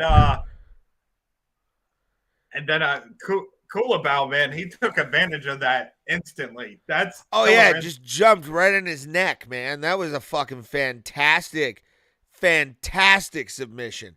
I'm gonna do something real quick. We're gonna take a quick break, and what we're gonna do is we're gonna play something from the show this past week, and one of the episodes from most recently as well, and some of the Logan Urban interview as well will be on here. But me and Dan, we will be back in a little bit. I'm gonna go take a leak because right now we've got some time to kill, and we'll be right back. Just using? Oh, no, hold on. I need to get the volume on. There we are. Yes, she's full SJW. Talk about and actually get to sell our belly fold liners. So these are only available on fatselfcare.com. They are made by a fat human named Sarah. And let me tell you about them. So each pack comes with 3 of these. It's a belly fold liner. So you lift your belly fold and you put this right up against the skin. Just let your belly flop over. It might be a little bit visible, it might be invisible, but this will absorb all of your sweat, your funk, your gunk, whatever happens. And inside is a little liner that is absorbent. And then the sides are sewn so that it doesn't move around. So you can machine wash this, you can dry it. It's supposed to make your life easier, not harder. So each pack comes with 3, and I can't wait for you to try them. They're amazing. So that exists in the world. Ray, buy me these. At selfcare.com. Oh my gosh. Yeah, I'm going to buy you 2 joints. His belly folds turn me on. Funk, gunk, puke mochi. Okay, lady, you didn't need to. We're gonna have a video of me pulling out my. I'm thinking about buying you these. I really am. I'm going to have a video of me on the Vegas Strip pulling out my belly liner and throwing it like a boomerang across the street at somebody. You just dip it in some water for some guy to make tea. I'm going to wear it a whole day in Vegas, and then at the end, I'll wring it out.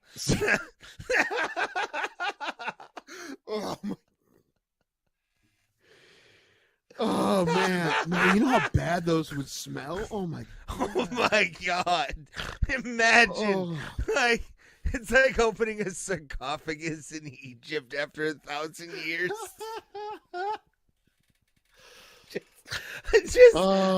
So Carl, I was sucking. Get out of here. And she's apparently had to. I found these. I was listening to Compound Media today, and Anthony had it as one of his last things on his show. Okay. And when I saw it, I immediately started searching on the laptop. How can I find more things with this? I found it.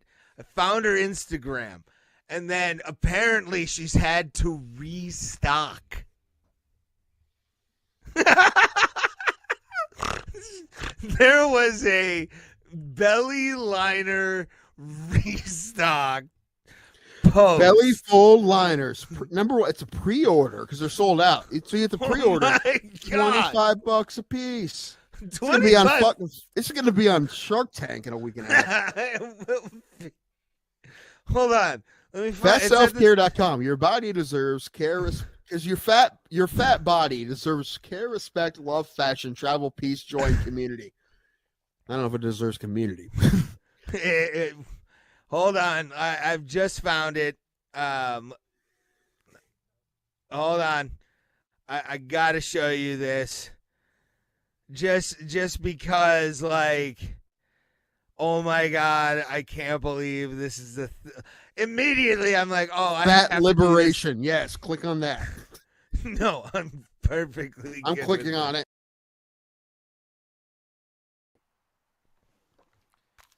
And we're back. The second fucking microphone pops out. God damn it. Hear me. You can't hear me probably. Hold on. Can you hear me Yeah, now? I got you. All right. We are back. Hopefully you guys like that video. That's one of the more funny moments of the show. Is I decided to give if I can speak, give Tim Danko a gift idea for himself, because self-care is the best care, which is a belly liner that he can use, especially when we go to Vegas. I think that's the perfect time for him to use the belly liner. A lot of sweat. Gonna be in the desert. Bro, I'm so excited. Plus, March 1st, the comedy show we're doing right across the parking lot from the pawn shop from Pawn Stars. Amazing. So much fun. Can't wait to do that. And hopefully anybody that is going to UFC 285 that will be joining us in the audience, stop by at Rick's Roll and Smoke Barbecue if you're gonna come in on Wednesday, March 1st, 8 p.m. Just Google Rick's Roll and Smoke Barbecue. We will have a poster on Instagram and Twitter as well for that. So we'll be excited to be performing stand-up in Las Vegas for you guys and enjoying the week leading up to UFC 285. I'm excited for it. I never thought I'd actually get to see John Jones fight Daniel, but apparently I've seen two of the greatest light heavyweights of all time in DC, and I'm going to see John Jones now. Like, it's wild to me that I get to see this. Fucking fantastic. Like, I cannot wait, dude. Yeah, man. Seeing cool sports moments live is fucking. I saw my favorite driver probably win his last win in person because he announced this year he's retiring. So, like, seeing shit live is fucking amazing. Yeah, it's wild, dude. And I've gone. This will be my second UFC heavyweight championship fight. The first one I ever had was Stipe versus Alistair at UFC 203. Which for your first one to be in your hometown, is like you're fated to love this sport for the rest of your fucking life. Yeah, I fucking hate the Performance Center so fucking much. A lot of people do. I don't get the hate. Because it's taken away, bro. Watch like UFC pay-per-views from like 2016 to like right before COVID. Like they're fighting in Fairfax, Virginia on fight nights. Like they fought everywhere on the fight nights, but now those cards are being pushed to the Performance Center. Like I understand they probably save money, but like, in terms of getting people to see your product live, that's not going to happen in the Performance Center. Dude, you got to see Betch Correa booty in person, effing jerk. Goddamn right I got to, and she pieced up Jessica High that night. Pieced her up. I took a cigarette break because I was so bored with the fight because Betch was beating the shit out of Jessica. And all respect to Jessica. I love her. Cleveland girl, Cleveland Akron girl, very good. But, yeah, that Betch Correa booty was in the queue, and I was happy as fuck to see it. I was very happy, especially in my club-level seats. Like, if you actually go back and watch the Yancy Medeiros fight on that card, you can hear me yell, "Let's go Yancy!" It's kind of scary. The arena was completely empty. Me and my friends get there at 6, and the first fight is until fucking 7, by the way. So I was smoking a lot of cigarettes to kill time. But, yeah, you can hear me during the you can actually hear my ass yelling, "Let's go Yancy," from, like, the second tier of the Quicken Loans Arena for that fucking fight. I personally got a segment removed from SmackDown Live. What did you do? In San Diego, it was when Dolph Ziggler was kind of feuding with Alberto Del Rio when Alberto had the championship, when he was still a cool guy and people liked him. Yeah. And it was when it was Big E, Dolph Ziggler, and fucking AJ Lee. Mm-hmm. And AJ Lee jumps on the apron and like grabs Alberto, and I just start, "She has herpes. She has herpes." And like, you actually watch the program, like right before I started yelling it cuts to commercial. You know what? I'm going to tell you something. Good on the WWE editors. Like for just inserting the commercial perfectly, where it's like, as soon as you hear, "Shh," it goes cool.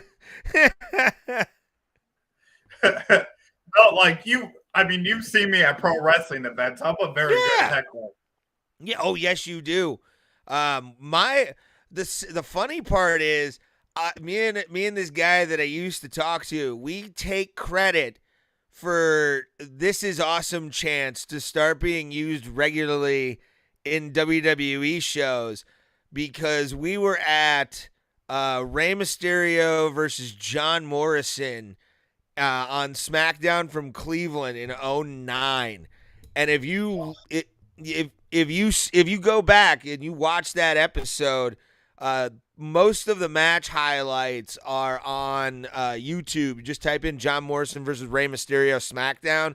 It'll come up, and you can see me and my friends all in the second row of the show, just chanting, "This is awesome," and it's on YouTube for fucking ever. It's like it's muscle memory. I didn't even think about that. That was a great match too. Like, that was a really good match live. That fucking Morrison Mysterio match is still one of my favorites. One of my favorites live in terms of WWE is I was at Fastlane in 2018. And it was AJ Styles. I was there. Chris Jericho. Yeah, I was there for that one. Yeah. See, and they started "This Is Awesome" chants for the Kalisto versus Alberto Del Rio match, and that match was dog shit. So, yeah, I was there for that in the third level of the arena, like right by where the boom boom box is for the pyro. Oh, I paid good money. We paid okay money. I liked our angle though, because like the way we were able to like look in and down on the ring without really missing anything. We had a good. It's like my tickets for UFC 203. The UFC 203 seats we had.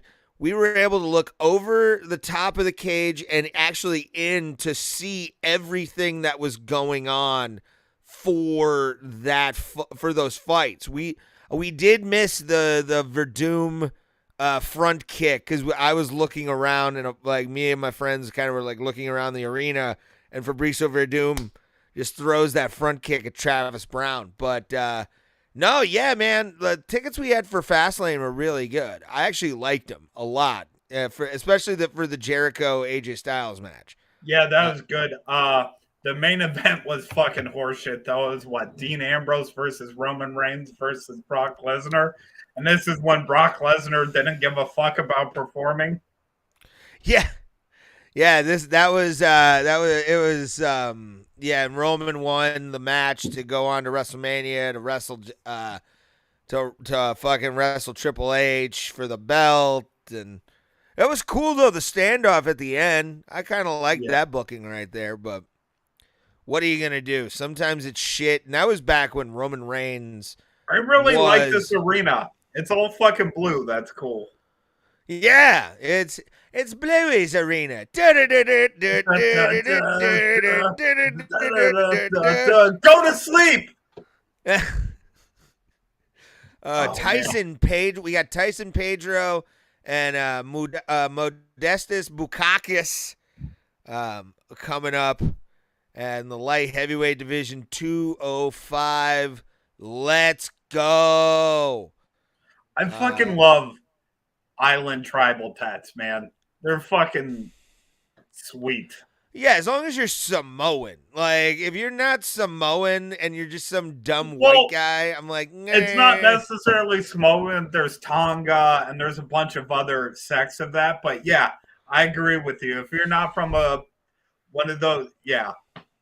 Like, if you're a white guy named Carl with that shit, I will remove it for you. If you're an MMA fighter, do what you gotta do, but like, I don't like it on like white dudes. I think it's stupid. White guys usually should have like what Bukakis has, which is the fucking like just crosses on his shoulders and the Baltic Gladiator.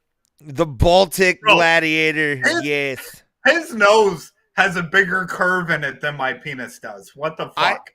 Bro, I've seen so many he looks like a pro hockey player. Yeah. Out of Lithuania, so it makes sense. He could skate well. Who knows? That's probably a rocket from the Russians when he was a kid. I love you. Great reference.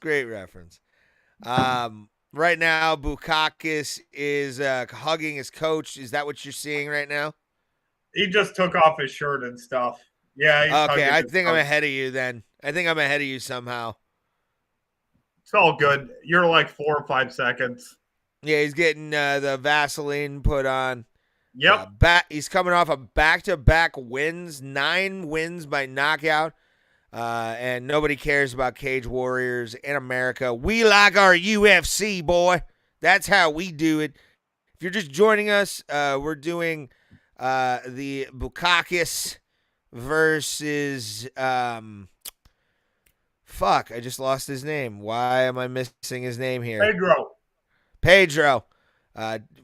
Fight coming up. We're doing live commentary. That next to me is the lovely Daniel Brady. I am Ray Highclack. 1/4 of BRO Plata, because Daniel is an honorary producer for us when Thomas cannot be there and when he's not doing amazing stand-up shows. How'd the roast show go, by the way? Oh, bro. Closest thing I've ever been a part of. Like, Nick, you remember Nick, right? Maybe. I'd have to see a face. Benavides. He was at the Erie Movie House show. Oh, yeah. Bro, it was so like he won one round and then I won a round because the way it was set up, you had 5 roast jokes, which he won, and then there's 5 you look like jokes, which I won, and then there's a 3rd round where you say something nice about somebody, and then the darkest thing possible, and I won that portion because my dark roast joke was, I know some of you are saying, like, damn, why didn't you say that Nick looked like a school shooter? And that's wrong. He doesn't look like that. He looks like the kid the shooter passes over because he's not worth the bullets. But, I mean, it was the closest roast battle I've ever been a part of. Well, that's cool. Glad it was a good show. He also looks like if Peter Griffin got into IT. I said Drew Carey without the game show and the talent. Oh, I see Izzy in the background there. I see him too. Yeah, I see him right there. Tyson Pedro getting checked out by Win there. Prop bets. He's a member of the city kickboxing people. Yeah. Tyson I can't Pedro remember getting his into name, the cage. but I watched a documentary on him. He's actually a pretty prolific kickboxer. Nice. Yeah, Tyson. I've watched Tyson Pedro before. No, I mean the head coach at City Kickboxing. The dude. Okay. Yeah, he's actually a pretty prolific kickboxer, and he's trying to get to 50. Like he's trying to kickbox at the age of, I think he's like 45, 46. Well, I mean, Pat Miletich had a kickboxing match in 2020 in his 50s, and should have won. To be honest, I feel like he got robbed on the scorecards. Did Pat Miletich, and we've had him on the show. If you're new to the show, we did do an interview with Pat Miletich that is in our video section of the podcast of our channel. So go watch that and give us a subscription. We appreciate it. Make sure if you promoted this better, you would probably do better in the numbers. Like I know that. Oh, I know. There's clips and shit that I should post and all that stuff, and it is what it is at this point. You know what I'm saying? This podcast is what it is, and yeah, we need to clip some stuff. I do need to clip the Logan Urban interview where he talks about GSP peeing, or just pulling a beta move and letting GSP take the urinal before him. It's a hilarious. Like, the story's great. That's a way to meet your hero in the bathroom. Like, fuck. Listen all here, right, GSP. Guys. Don't make me go get Matt Sierra. All right. All right. Light heavyweight action. Big back kick by Bukakis. Tried and did not do it. Michael, cheers, my friend. Thank you for being with us on the show. Yeah, you're still about 4 seconds ahead of me. All right. Well, I don't know. Press fast forward on your shit, motherfucker. Maybe that'll sync us up. Both men just kind of, again, feeling each other out. Low kick by Bukakis. Pedro flashing a jab, feinting. Where are you at? Just both men in the center of the octagon, and Bukakis is backing up a little bit. What's your time? My time is 4:10.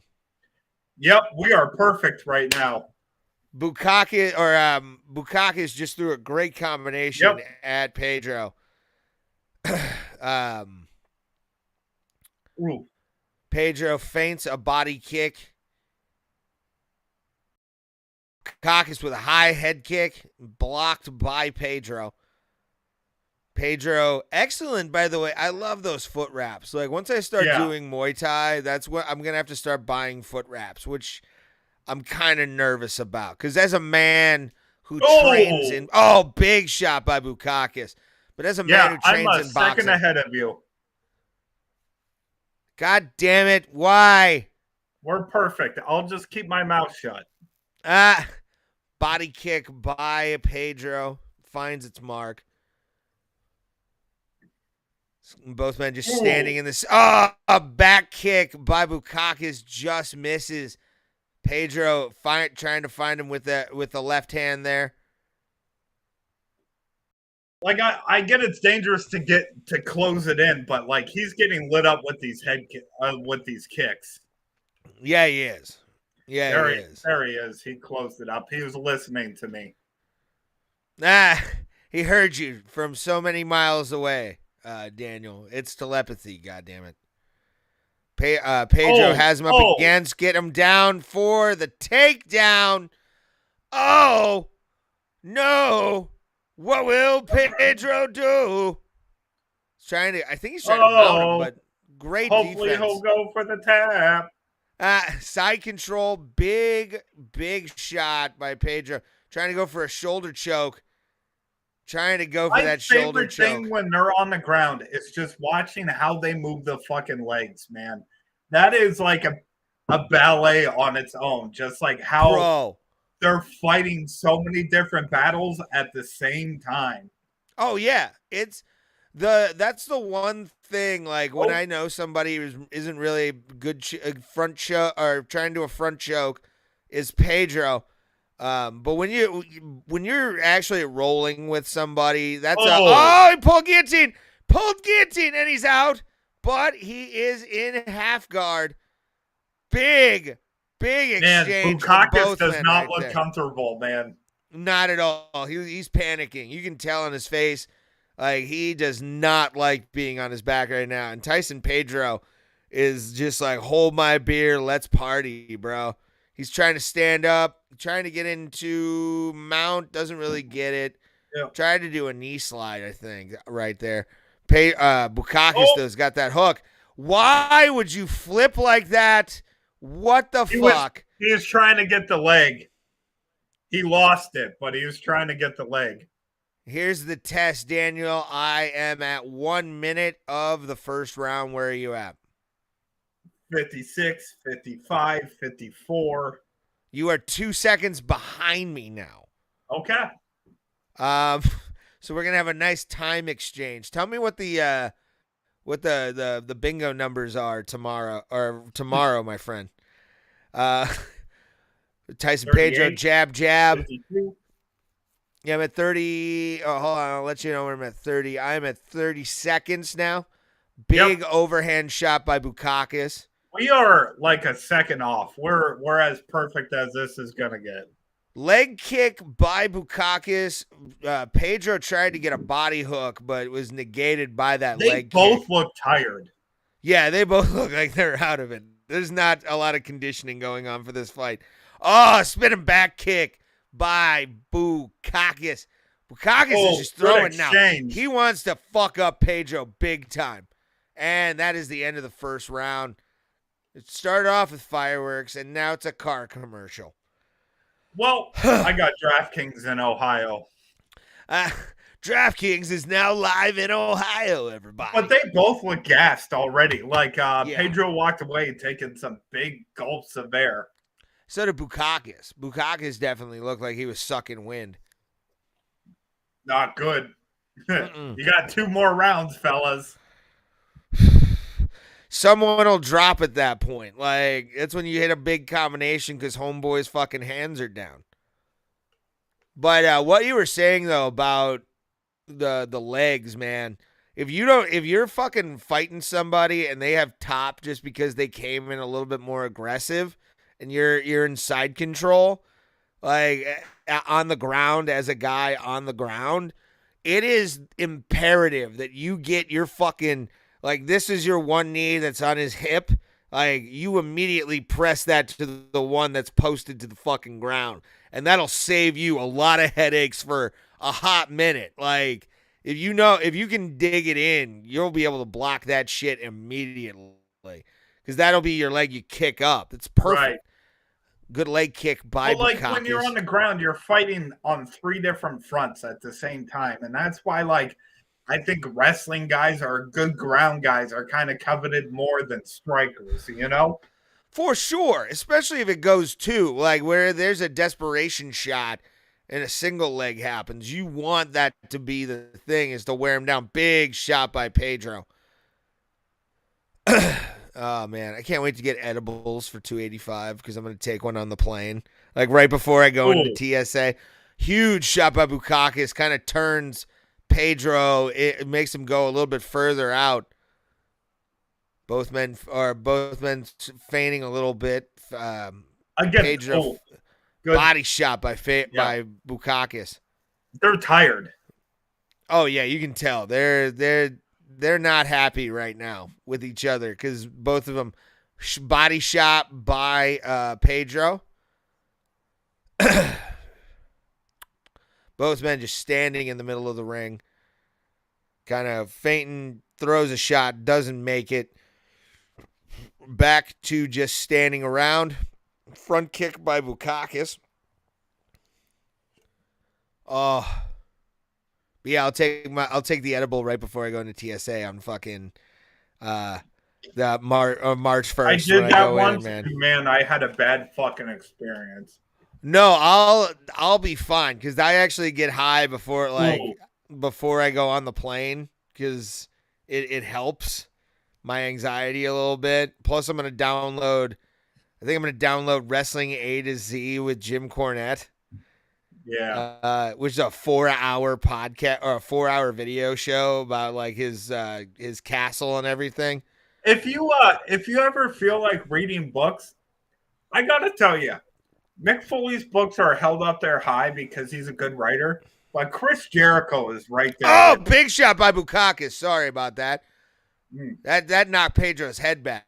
That was a good shot by Bukakis. But no, yeah, Mick Foley's nut shot. Come on. Are you that was serious? A front kick to the balls. That he caught him. Like, that's bullshit, dude. Come the fuck on. What are you doing? Last time I ate an edible, I cried watching Joe Dirt 2. I'm way too emotional to eat weed anymore. Never doing it again. I'll do an edible and like just watch something because I can put my focus towards that. You have to have something you focus on when you got 11 hydroxy. Oh God, my God! And he's up. That's Bukakis. a Kula shot, man.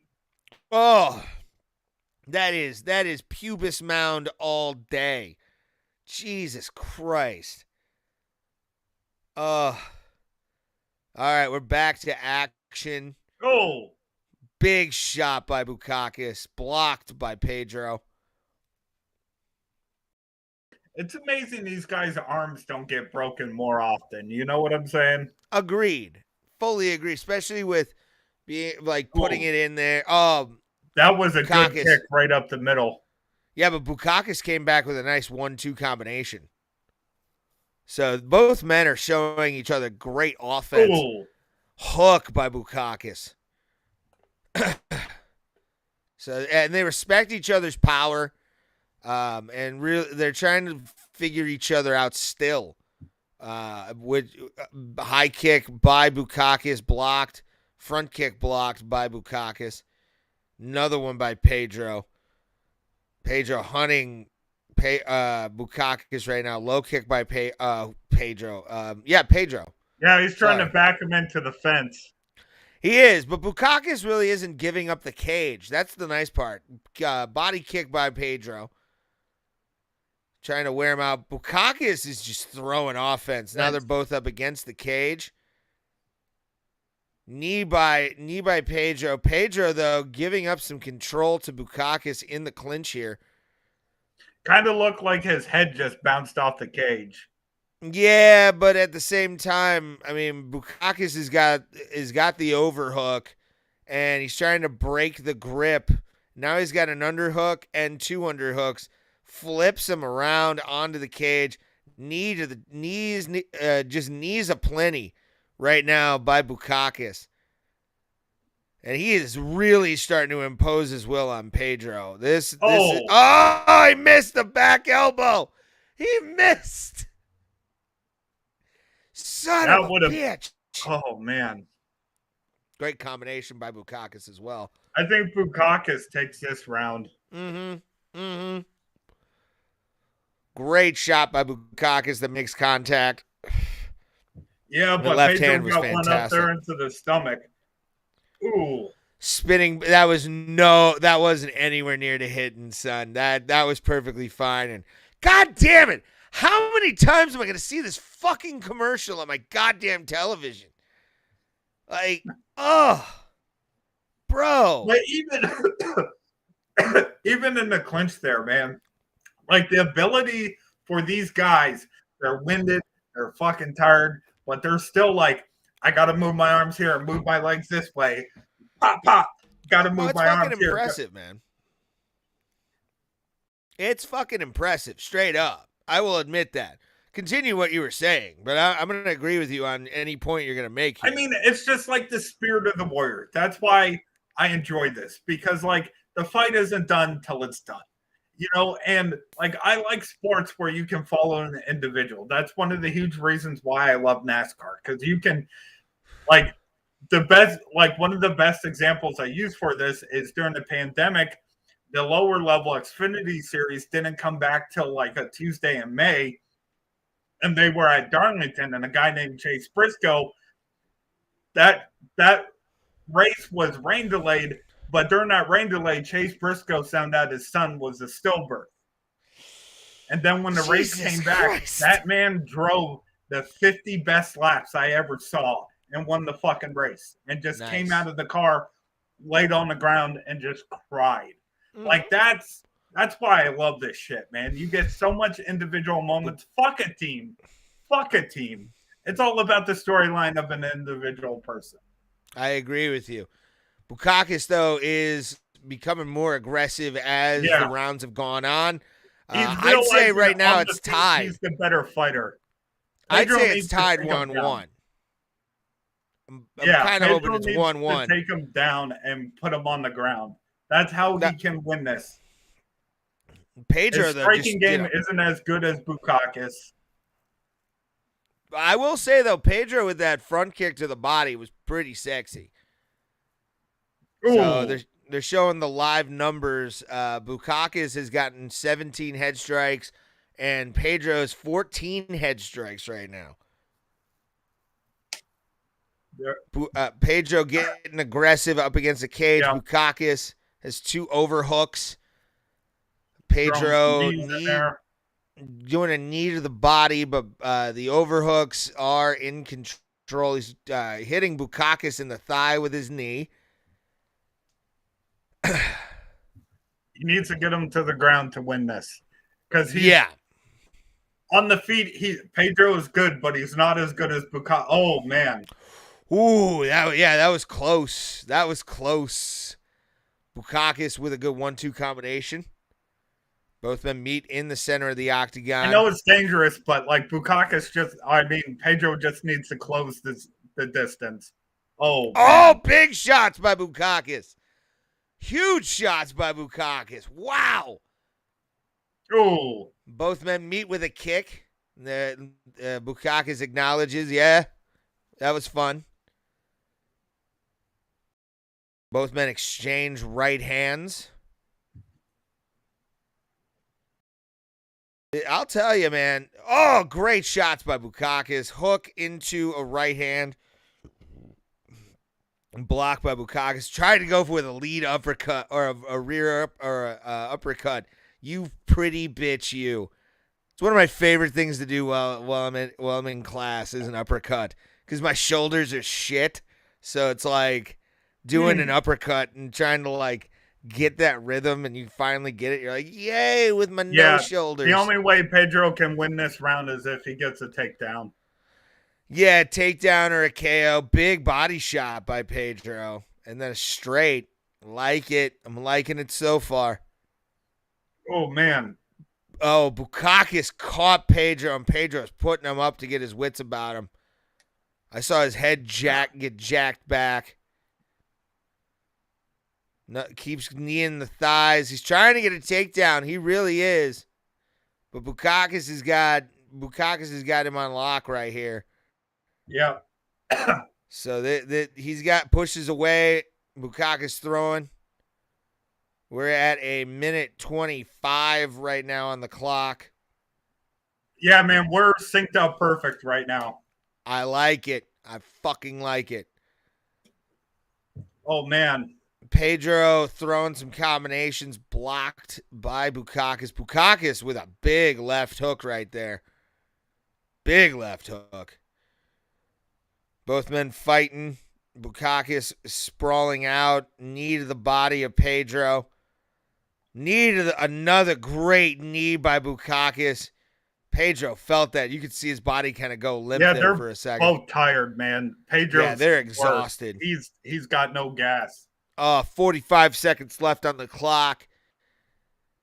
Knee to the thigh by Bukakis. Bukakis has the advantage right now up against the cage. Oh, Break him God. up. Timeout. Another nut shot? Nope. Let's just keep going. Pedro said no. Let's continue. Uppercut on a hook by Bukakis. I think Both the of them hook meet in the barely center of the missed. octagon. Oh, Tried for the back elbow. Did not get it. Back up against the cage goes the men. oh, piecing him up. Bukakis is just throwing with 5 seconds left. Head kick by Bukakis. Oh. And that is the end of the fight. It's Bukakis' fight. I'm going to say this was probably 29-28 Bukakis. We got a DraftKings commercial going on right now. I love the sportsmanship here, man. Both of them are Yeah. talking about the fight. Pedro, Bukakis got that, I think. I mean, this is the first fight we had really go the distance on the prelims, or at least since I've been on. Yeah. I think there was a decision in the early. There was a couple decisions in the early prelims, and one of them was completely off base, which was the first fight of the night. Yeah, I don't think that one should have been what it was. All right, I'm gonna turn the mic off here.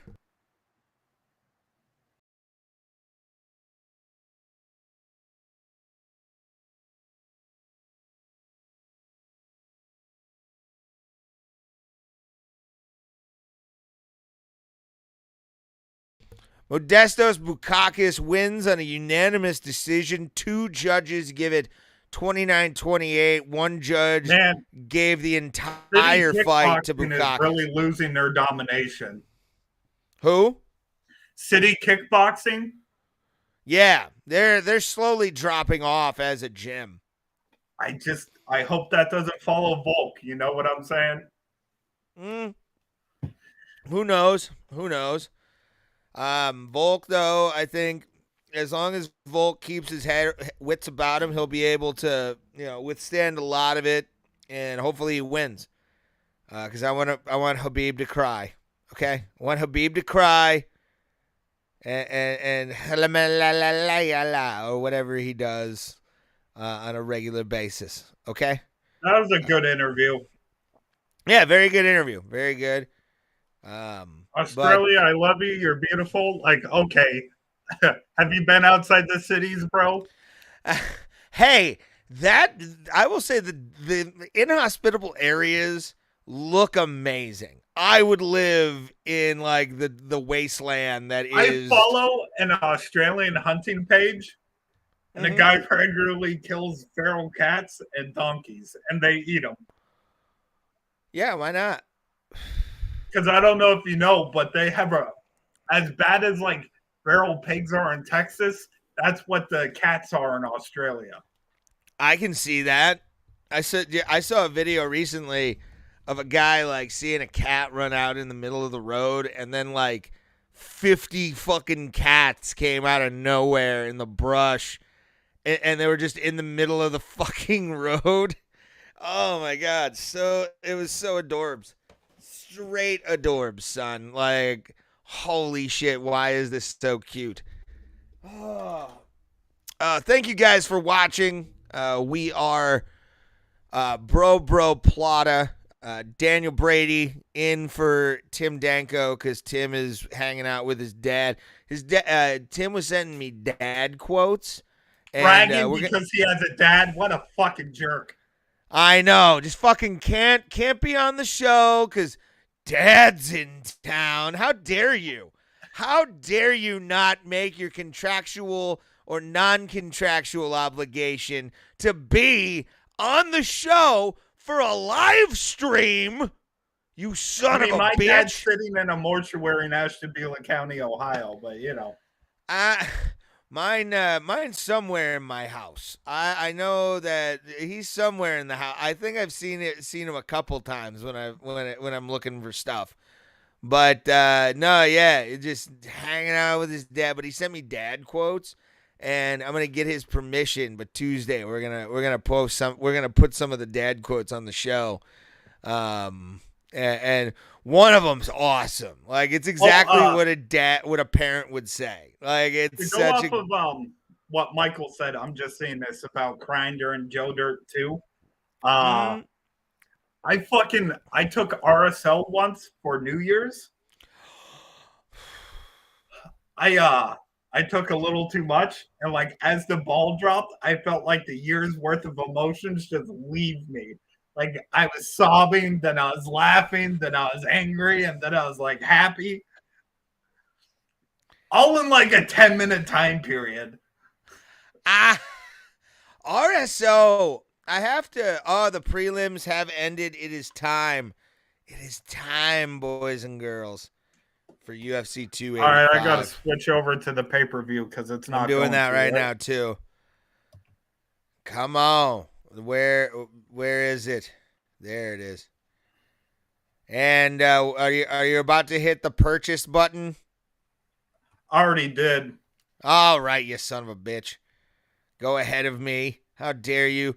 We're about to watch UFC 284 together. I'm trying to sync this up.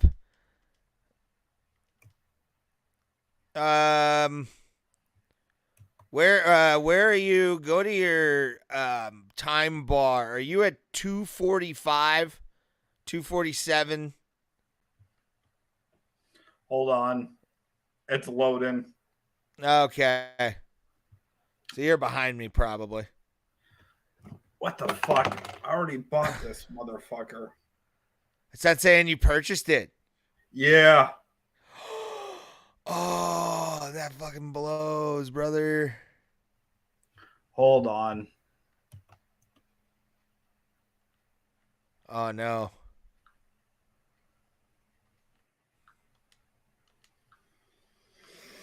We're waiting for Daniel to confirm his purchase of the pay-per-view. We are getting ready for UFC 284 live pay-per-view from Perth, Australia. The pound-for-pound #1 is on the line, and so is the UFC's 155-pound championship. We are getting ready. The title card is up. Volkanovsky versus Islam Makhachev, and Josh Emmett taking on Yair Rodriguez for the interim featherweight title. Winner gets Volk after this fight. We are seeing the RAC arena outside, and people are walking across the street to get into the event. It is starting to look packed in the arena. So excited. Got a guy looking for a shoey. Possibly going to get one from Taito Ivasa on Instagram. And very excited for this pay-per-view. And then on to UFC 285. So pumped. 2 more weeks. And I'll be in the sands of Las Vegas, Nevada, losing all my money and trying to make sure to get drunk for free by playing the same slot ticket over and over and never really doing anything. That's my goal, Daniel. That's how I get my free drinks. Are you on? Not yet. I mean, I have a purchase, like my receipts right here. Okay, but it's not saying it on the... Yeah, this account right here isn't saying that it's fucking... Oh, no. Oh, no. Hold on. Oh, I got the receipt right fucking here. Hold on. I'm going to do something here.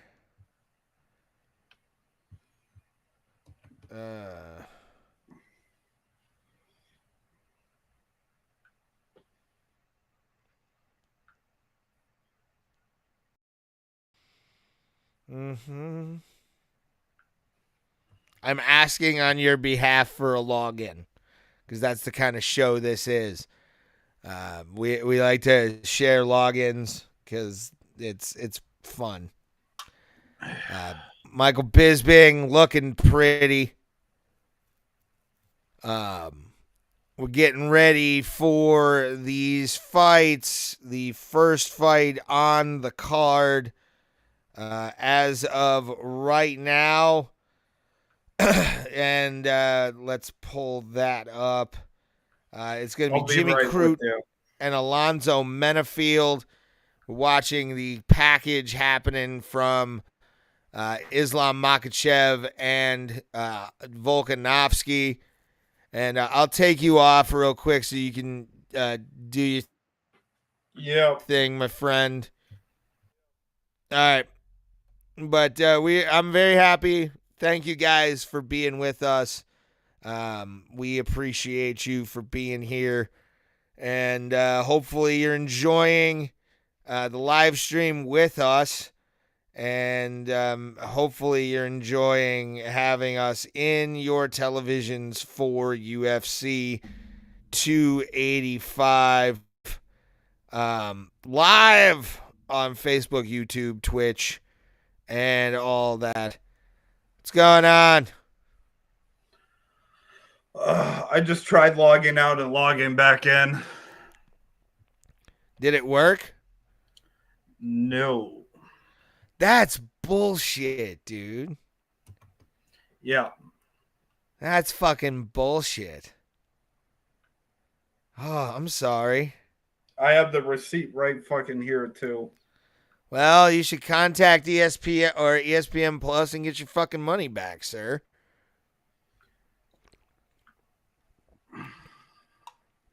Ugh. They're showing Islam right now walking into the arena for this 155 exchange. Volk looks confident right now. He's smiling. He's getting ready. He understands what he has to do to become the 155-pound champion and keep his number one pound-for-pound status in the world of mixed martial arts. Thank you guys for being here. We are watching UFC 285 or 284 from Perth, New Zealand, and Daniel Brady trying to get shit rectified right now with his. You should just oh man, now I feel bad because I'm talking about stuff and you can't see what I'm watching. It's fine. It's cool. Just let me try and figure this shit out. All right. Showing Yair Rodriguez being a badass. Taking out BJ Penn the way he did. Andre Feely. Korean Zombie in Denver when he elbowed him at the last fucking second. But they show the animal. The psychopath. Josh Emmett. Featherweight. He is definitely... a man that can shut the lights off of Yair Rodriguez to become the interim featherweight champion. And who knows what can happen here, but it's going to be a wild fucking fight. And if he shuts Yair's lights out, then it becomes something. Like, whew. This is going to be wild. This fight's going to be another fucking level. I don't think ESPN Plus would charge you twice. Daniel just left. I think I've hit purchase twice and it didn't change me. That's fucking shit, Mike. That's just garbage. But yeah, this is gonna be the war that is Islam versus Islam versus Volk is going to be the great one. I'm going to play something real quick from one of our shows and go take a leak real quick. This is the Tim and I talking about belly liners part 2. So enjoy that, and I'll be back in a couple minutes. I got to go take a leak real quick, and hopefully you enjoy this clip. I found these. I was listening to Compound Media today, and Anthony had it as one of his like last things on his show. Okay. And when I saw it, I immediately started searching on the laptop how can I find more like things with this? I found it. I found her Instagram. And then apparently she's had to restock.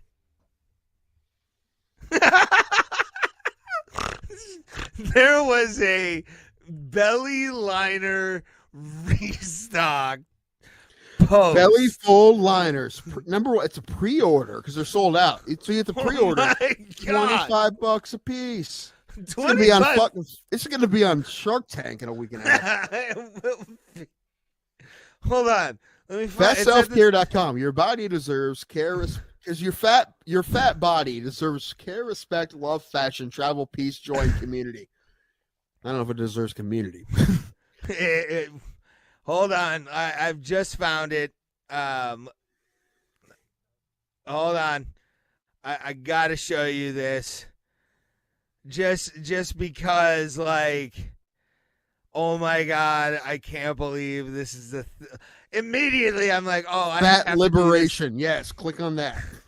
No, I'm perfectly. I'm clicking on it. Hold on. Fat liberation is a social justice movement rooted in the fact liner restock day. They're going to be out for about a month, so you can go shop them now. They've only been up for a little bit, and there's already 50 sold, so go get them while they're hot. Hi, angels. It's Belly Full Liner restock day. They're going to be out for about a month, so you can go shop them now. They've only been up for a little bit, and there's already 50 sold, so go get them while they're... These aren't patented, Ray. If they're not patented, Ray, we need to fucking jump on this. Bro Plata, fat rollers, fat fucking liners. Yes. For the bro on the go belly liner. Hey, and if you don't need one for your belly, you put it in your ass. Put it in your taint. You working out? You got some swamp ass? Swamp ass. Good work. Yeah. Super absorbent. Wait, where's when you grapple? Where's the most sweat buildup? We need like a grapple sweat trap. Most of it, believe it or not, is in my back. We're gonna get my back's a very sweaty place like when a I lower roll. back sweat cummerbund. Guys, those are ties from the Salvation Army. She's scamming folk. No, I kind of want to get on the social justice movement for fat people. Oh, don't do it. I'm gonna fucking disown you as a podcast host if you fucking do that. Where it's like everybody should be accepted. Everything is fat is beauty. It's like my dick works because I lost 10 pounds, son. Like fat activism. Fat activism. Hey, listen, I should be able to fuck tens. I should be. Hey, that's what I say. I should be able to fuck tens, even though I'm fat and broke. You ever see Jelly Roll's wife? Jelly Roll has something you kind of have, which is talent. Thank you. I said kind of. So I said thank you. But yeah, man, when I saw that today, we are back. Alonzo Menifield in the cage. UFC 284 is live, everybody. We're getting the introductions going from the RAC Arena.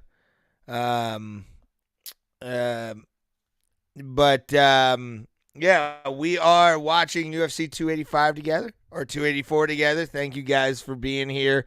I am Ray Highclack. If you do not know who I am 1/4, 5th, 6th, and 7th of BRO Plata, the podcast your parents told you about and you didn't listen, and now we're telling you about it again.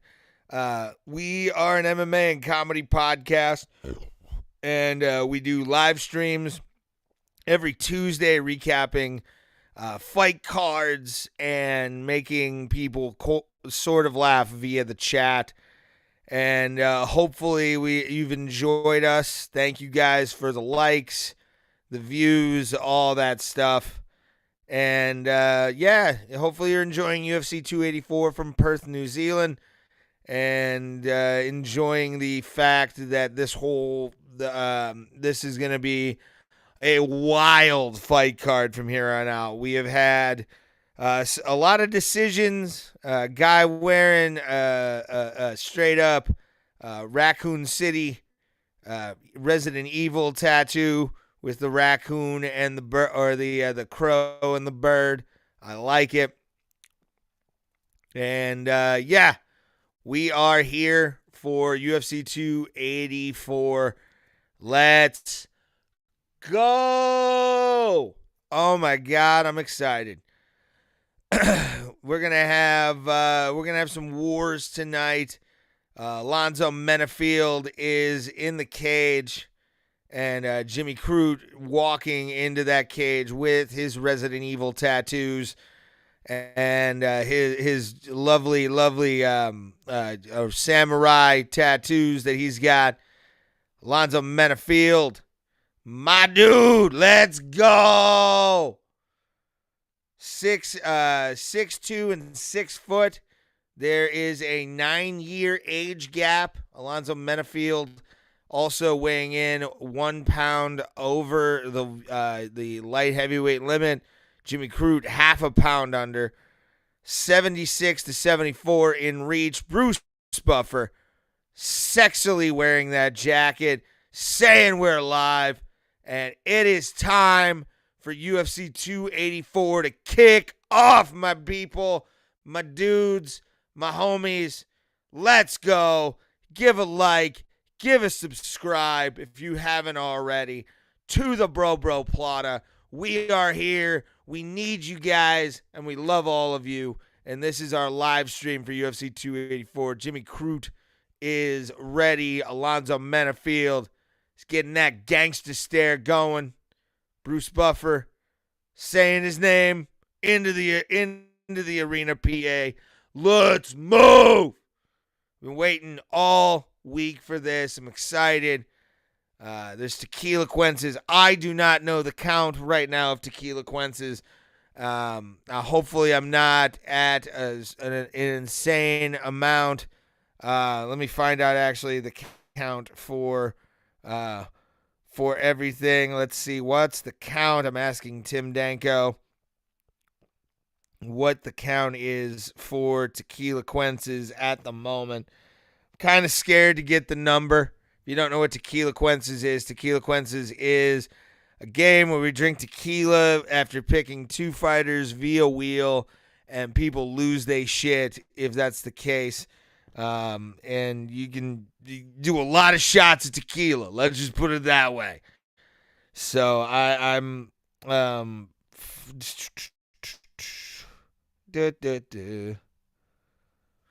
Alrighty, round one about to start. Let's see how this show is about to go. Thank you, engineer, by the way, for watching. So Alonzo Menifield throwing early. So is Jimmy Crute. Both men meeting each other in the center of the octagon. Hook by Menifield. Another hook by Menifield. Jimmy Crute trying to go there. Body kick blocked by Menifield. Menifield over the top. Making contact. Jimmy Crute takes him down. Alonzo Menifield trying to get back to both feet. Basing out with his knees. Trying to block it. Up comes Menifield. And Jimmy Crute just taps him back down. Trying to shove his head directly through the canvas. Jimmy Crute trying to get a hook. Alonzo Menifield pulls his leg out. Crute riding Menifield pretty well. Menifield blocking, keeping a strong base, keeping a strong block. Jimmy Crute not able to get hooks in, trying to pull Menifield away. Does not get the opportunity. Menifield has a great defensive base right now, trying to posture up so he can stand on both feet. Alonzo Menifield also knee down and a hand, so he cannot be kneed in the face. Jimmy Crute lets Menifield up, trying to get another takedown, but Menifield is just sprawling. Jimmy Crute trying for a takedown. Jimmy Crute gives his neck up, but goes into side control, trying to get a crucifix, or now we are in side control. And Jimmy Crute has an opportunity for a head and arm triangle, elbow by Crute on the ground. And both men back to their feet, knee by Crute. Crute trying for a double leg, wearing down everybody. Crute gets the takedown on Menifield. Menifield back to his feet. Crute is wasting a lot of energy trying to get this takedown. He's got his hands around Menifield. No doing whatsoever. Crute's wasting a lot of energy right now because Menifield's got a strong base, gets a takedown right into the guard of Alonzo Menifield, hops over right into side control, or not side control, half guard, my fault. Menifield trying to get back up. He's got his back against the cage. Crute is trying for a guillotine, pulls, and Menifield pops his head out. Crute goes for it again. Menifield rolls out of it. And Daniel Brady has returned. I got it. I had a call. Fucking. Get to call ESPN Plus? Yep. Oh, Menifield's got caught. Got out of it. Yeah. Wow. And Menifield is. Apparently, I was on the wrong fucking website, I guess. Oh, my God. You got scammed. Did you get scammed? No, I'm watching right now. Oh, okay. Is Alonzo Menifield on top of Jimmy Crute, treating him like a prison 48 initiate? seconds, 46 seconds, 45. 46 seconds. How are you that far ahead of me? Bro, there's a huge discrep. I'm at, now I went to, hold on, I'll give you when I'm at 35. I'm at 35 seconds right now. 1, 2, 3, 4, 5. Where are you at? I'm at 25. Yep, we're perfect. All right. Alonzo Menifield has turned this around, treating Jimmy Crute like he owns him for a couple packs of cigarettes. Both men up back to their feet. That was big elbow by Alonzo Menifield. My God. Big right. Drops down. Crute. Crute is trying to get it. He has a takedown, and the round is over. Oh, my God. That boy was out. He was done. Oh, my God, dude. He went, you know what? I'm gonna give a Resident Evil thing. He went full on, what the fuck's the Bro, he heard the Microsoft 3. shutdown noise. That's...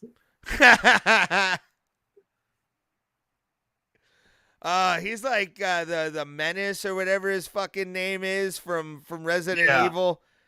The big fucker that can like extend his hands out and shit. Oh shit! Both guys just throwing their best. I'm kind of pissed. I missed a decent amount of this fight. Yeah, dude, it's been a fun fight so far. These guys have not let up a minute. Jimmy Crute was out right there. Apparently, for anybody listening, if you're on a computer, you have to go to plus.espn.com. Okay. That was Jimmy my Crute issue. Hook by both men. Hooks thrown by both men. High kick, low kick by both men. Another hook. These guys are meeting each other. And Jimmy Crute is down. Alonzo Menifield about to shut the lights off in Perth. Will he do it? He's trying to get a choke on. He's got underhooks going. Trying to break the grip of Jimmy Crute. Jimmy Crute has a leg of Alonzo Menifield. Menifield breaks it, takes the back of Crute, and Crute is down. Crute is completely like he's got his wits kinda, but like Alonzo Menifield's about to punch his lights out, bro. Straight up. Oh, he's just hammering him kinda. He's just doing tight things. And Menifield trying for a rear naked choke got flipped off by Crute. Menifield going for more. Pressing Crute up against the cage. Crute up on his feet. Can he take more punishment from Alonzo Menifield is my question here, kid. Crute is fucking getting the shit knocked out of him. Elbow by Menifield. Crute is throwing some against the cage, but not really much. Like, this is he's in not survival good. mode. He definitely is. Both eyes are kind of bloodied. Menifield pops him and moves out of the way. Great jab by Menifield. Another great jab by Menifield. Menifield 1-2 combination. Throws Crute totally off his game. Hook by Menifield. Menifield just taking the punishment to give a couple jabs. Jabs Crute. Brings him back up to his feet. Knee. Yeah, I was about to say knee by Crute was nice. High kick by hook. Stumbles Crute. Menifield throws another overhand. Man. Oh no, he's not. No, he's not tired. He's just getting his ass kicked. Like he's like his legs. If I can talk today. For the last 2 days, I haven't been able to talk. I've started really stuttering bad, which is kind of a genetic thing. But Jimmy Crute up against the cage. Menifield in control. 54 Crute is trying to take him down. That's crazy. Oh, man. Both men just up against the cage. Nothing happening. Menifield is in full control. Like, Crute is kind of on, he's seeing pink elephants at this point. I don't even think he remembers he's in a fight anymore. Yeah, I think this is just straight up, as you said, it's survival mode right now. Yeah, Crute looks fucked. This is Menifield's got to find a way out of this. Crute going for a takedown, though. He's got a single leg. Oh, and he takes Alonzo down. Big moment in this fight right now, dude. Big moment. Trying to go for a neck crank. Trying to go for a neck crank here. Crute is 5 for 8 on his takedowns right now. Jimmy Crute trying for, again, another neck crank, trying to get under the chin of Alonzo Menifield. He's almost there. He's just in an awkward position against the cage. Super awkward. If he got one hook in, he'd be able to do it right now. If he was able to slip right through the knees and thigh, it's nowhere near under the chin, though. Like, it's not under the chin. He's got to hook in, so he's got an opportunity for it. Let's see what happens. Here, didn't get it. Crute pounding away tiredly. We got 20 seconds on the clock. We're at 15 seconds coming up right now. And 10 seconds to go. But Jimmy Crute has got it under the chin of Alonzo Menifield. Can he make him tap after the beating he took? Oh, my God. 3, 2, 1, and boom! Alonzo Menifield survives a rear naked choke attempt by Jimmy Crute. This fight is insane. Love it. I bet if Crute had more in the tank, he could have finished that. Probably. And also, he was wasting some time, even with the neck cranks, trying to get a hook in against Alonzo. But Alonzo was shutting his thighs off pretty nice to not be able to allow Crute to get any kind of offense going on it. Like this, to me, this fight is probably one of the more intense fights of the night. Luke Boone Me, or Lockboon Me or something like that. Her victory via submission was pretty dope as well. But this is probably one of the more intense fights of the night so far. This is where we're going to find out who the Warrior is. For sure. Like, one man, this is 2 men into, 1 man leave. We are going to that pay-per-view, by the way, if you see the Chiron right now. UFC 285, March 4th, 2 weeks from today. 3 weeks from good today. Good jab.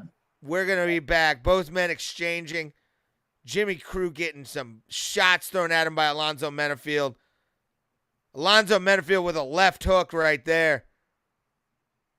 Menifield throwing a 1 right at Jimmy Crute's face.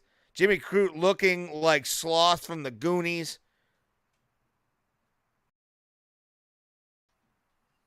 Both men kind of tired, taking their time. Menifield throwing a hook right there. The respect of each fighter has been earned, and they understand they're both dangerous. Both men up against the cage. Sprawl by Menifield into a clinch. Menifield just hammer fisting. Crute gets a single leg. Both men, apparently there is a ball shot or something. No, he held on to the cage. Oh, he held on to the cage? That's what kept him from going down, because Crute had a good yank, but he held on to the cage. Poor form by Alonzo Menifield. Poor form. That could have cost him the fight. Did they take a point away for that? I think so. Oh boy. Yeah, this could end up in a draw then. Because it's been a 29-28 kind of fight right now. I mean, Menifield's been, I would say, if anything, it's a split decision for Menifield. But at the same time, Crute has shown a lot of heart in this fight. He's trying to get a takedown right now, but Menifield is spread out way too far. There's no way he can catch him on this. If he's gonna have to literally pull up like that, and Menifield just pops back out. Great defense right now on display. Great fucking defense by Alonzo Menifield. We have a takedown. We have a takedown by Jimmy Crute. Crute gets mount. Oh my God. And now it's sort of half guard into mount. He's trying to still do it. Menifield is shrimping into a butterfly. Now we rest into side control. Great fight so far. This has been a great curtain jerker, brother. This is exactly what I wanted to see in the first fight of UFC 284. Holy shit. So good. Both men exhausted. Ooh. Wow. Great shot we pulled mount. Jimmy Crute pulled mount. Holy shit. Crute, now that's inside control or half guard again.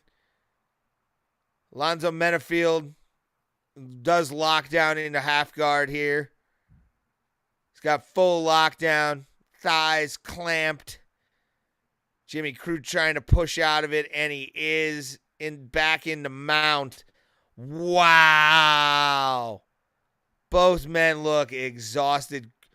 Menifield trying to shrimp out of it, back into side control. We got a Kimura attempt by Jimmy Crute. Crute has had most of the control time, it looks like.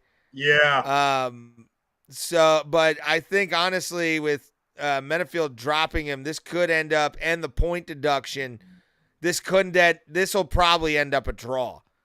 Unless somebody thinks Crute's won the he has the back right now, but Menifield's about to stand up. If he gets 1 foot on the ground here, out of this turtle position. He should be Man, fine. But he's Crute is landing some raining good down shots. blows.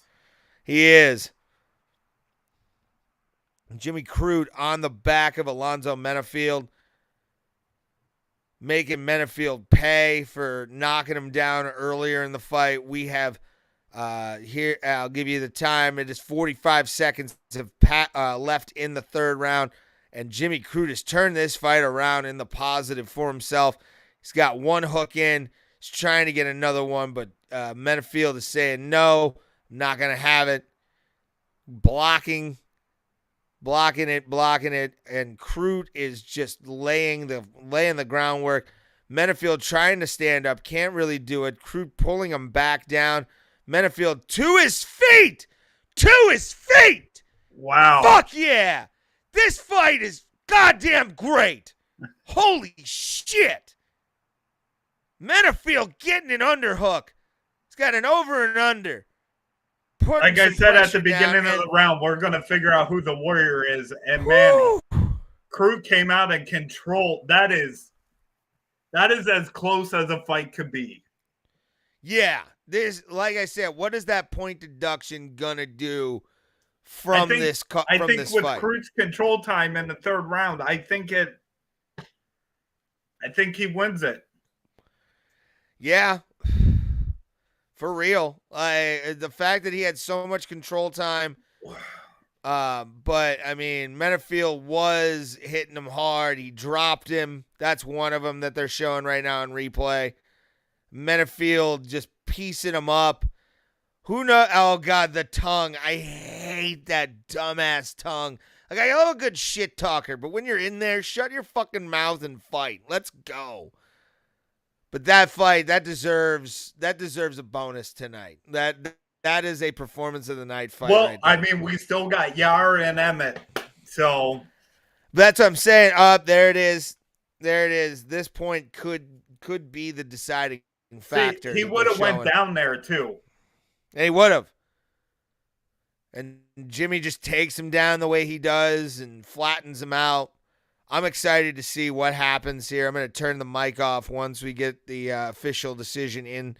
We're waiting. It's taking a while, it looks like. I wonder what's going to happen. It could be a draw. It could be a draw, son. This fight could be a draw. I think it'll be a split decision with Crute. Yeah, or a split draw. I honestly think that the point deduction on a few of the cards could make it 28-28. You know what I'm saying? Or 29-27. I could see it 29-27 possibly. But this is very close. Significant strike. 72 knockdowns, 6 takedowns landed in 3 submission attempts. Those 70 significant strikes and 2 knockdowns, though, could negate any kind of point deduction right now because of what's going on. So we'll be able to see that in a few seconds once pretty man Bruce Buffer. What a fucking war. There, Bruce has got the cards. He's trying to figure out everything. And oh, no, I think it's a 29-27, 29-28, and a 29-28. I just kind of read Bruce's lips a little bit.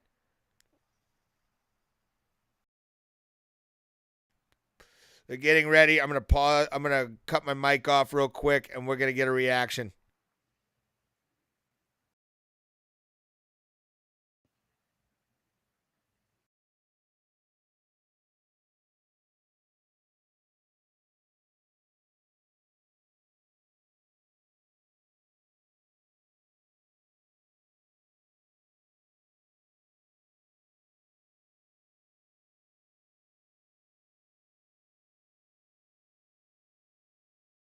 Fucking called it. I called it. 29-27. Run it back. 28-28. Run it back. Let's run that bitch back. Yeah, I fully agree. A 28-28 majority draw. It's the point deduction was a big factor in that, I think. just because Menifield did knock him down twice, and those the 6 takedowns that landed, but the 70 significant strikes kind of twisted it, and the point deduction was the big part. Without a doubt, that point deduction, if that doesn't happen, Menifield wins that fight. Honestly. All right. So I'm gonna go grab Menifield some fucked snacks himself. and take a pee. I'll be right back. All right, buddy. I'm gonna play a video real quick to take a break. It is part 2 of actually we're gonna play part 1 of a clip with Logan Urban. So we'll be all you. Yeah, I was at my best friend's sister's. It was just some guy. He told me his name. I can't remember it, honestly. I will ask you, nothing...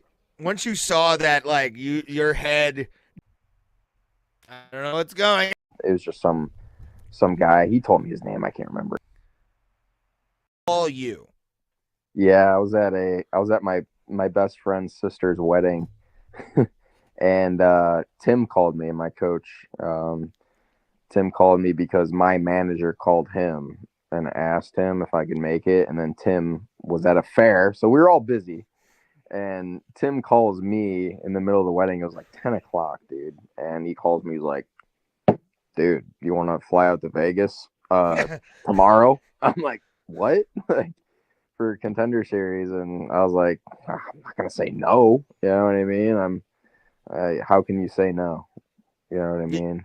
And you know, that's what happened. I mean, that's how it happened. Like, Tim called me, my manager called him, and then Tim calls me. I'm like, let's go. Let's do it. Nice. No hesitation whatsoever. That's what makes you the shit, my friend. Thanks, but man. The flight over there, no problem, brother. Absolutely, dude. So the flight over Vegas, you get into Harry Reid Airport, which I am going to plug something real quick. Sure. BRO Plata is invading Vegas March 1st through the 5th. If you are going to UFC 285, we'll be posting stuff on our Instagram at BRO Plata, our Twitter at BRO Plata, and our Facebook at BRO Plata. Make sure to follow us on all that. But we are going to be doing some fun things in the city of Las Vegas, including March 1st. We are going to be at Rick's Rollin' Smoke Barbecue, owned by Rick Harris of Pawn Star fame. All right. Yeah, if you actually look at some of the older episodes of Pawn Stars, there's just like these like storage unit looking things like right next door. And then as the seasons progress, you see a shopping plaza just pop up next door. They own that, and they have like a barbecue place. Chumley ironically has a candy store, and there's like an exotic car rental place. It's fucking wild, dude. Wow. Like, insane. I got it all. Hell yeah, man. But we're going to be there for the Wednesday, March 1st show. We'll be having more details and a poster coming up soon. So we will be having that. But so you get into Vegas and you get to where after you leave the airport, where you go to the hotel right away, yeah? Yeah, we went to the Fighters Hotel. They had to drive us to the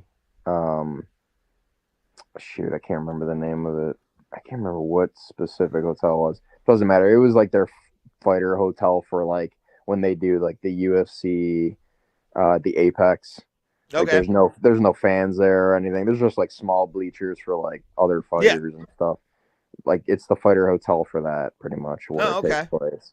So yeah, they drove us to the hotel, and oh my god, everything just hit the fan from there, dude. I was like, interviews and just paperwork, and I'm trying to get my weight on point at this, during all that too. It was a cluster, man. It was a lot to deal with in such a short period of time, but it was a cool experience. It was definitely cool just to be out there, but it was definitely it was a lot to take in.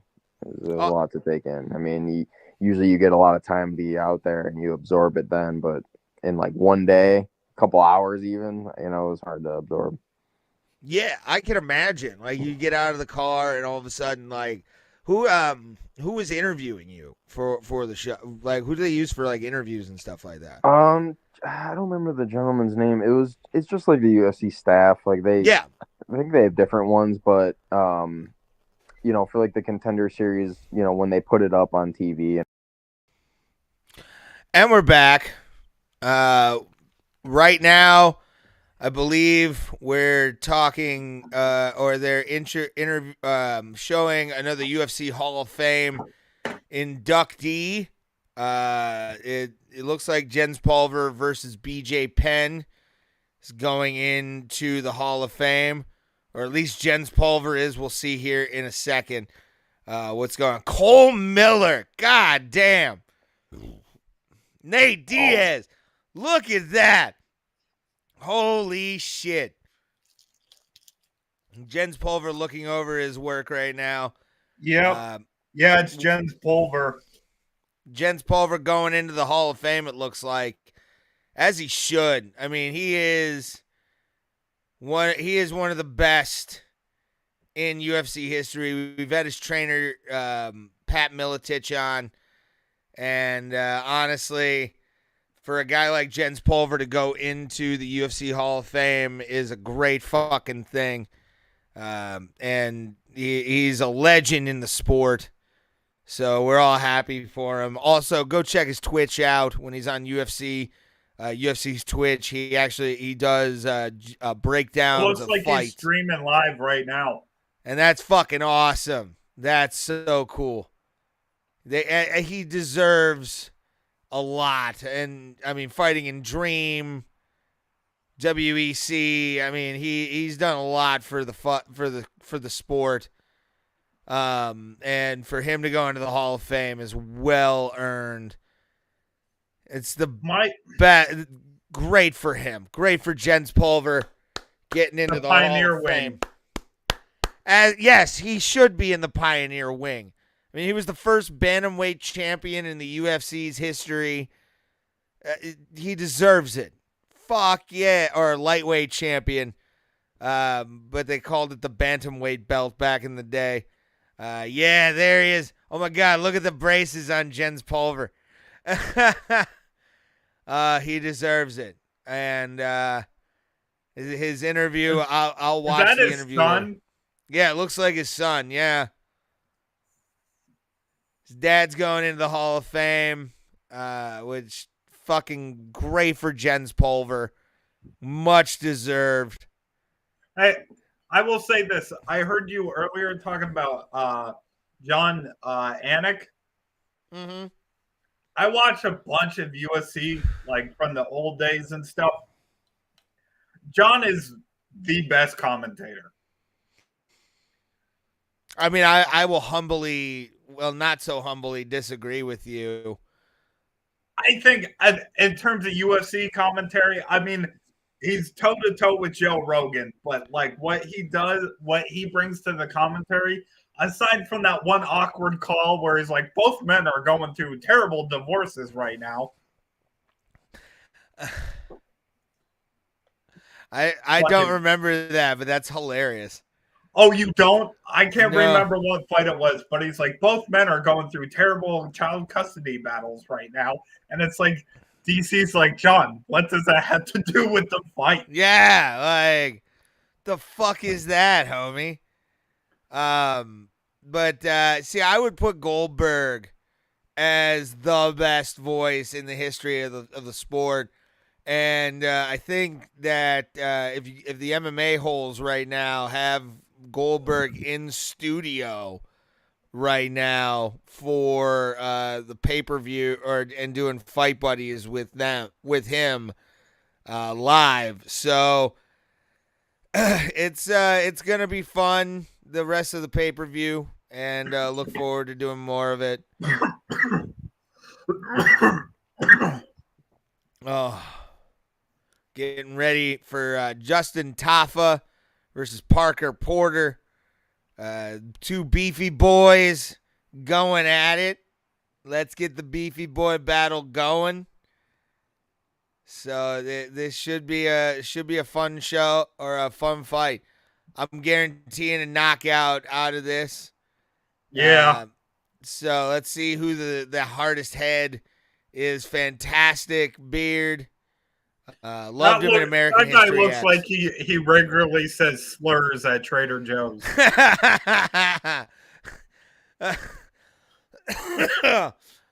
Justin Taffa, though, looks like he plays a hell of a ukulele.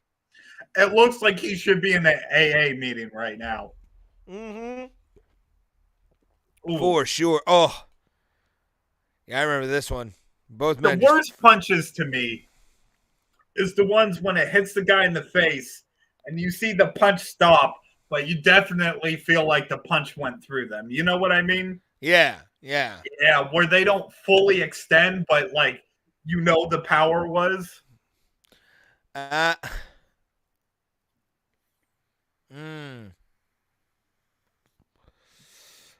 Oh, fuck. Look at this fucking savage. I always love, like, when they show the best of a guy, they never show him, like, losing. I wish, if I ever made it, if I ever had a bunch of MMA fights and made it to the UFC, that I would be like, show all my losses.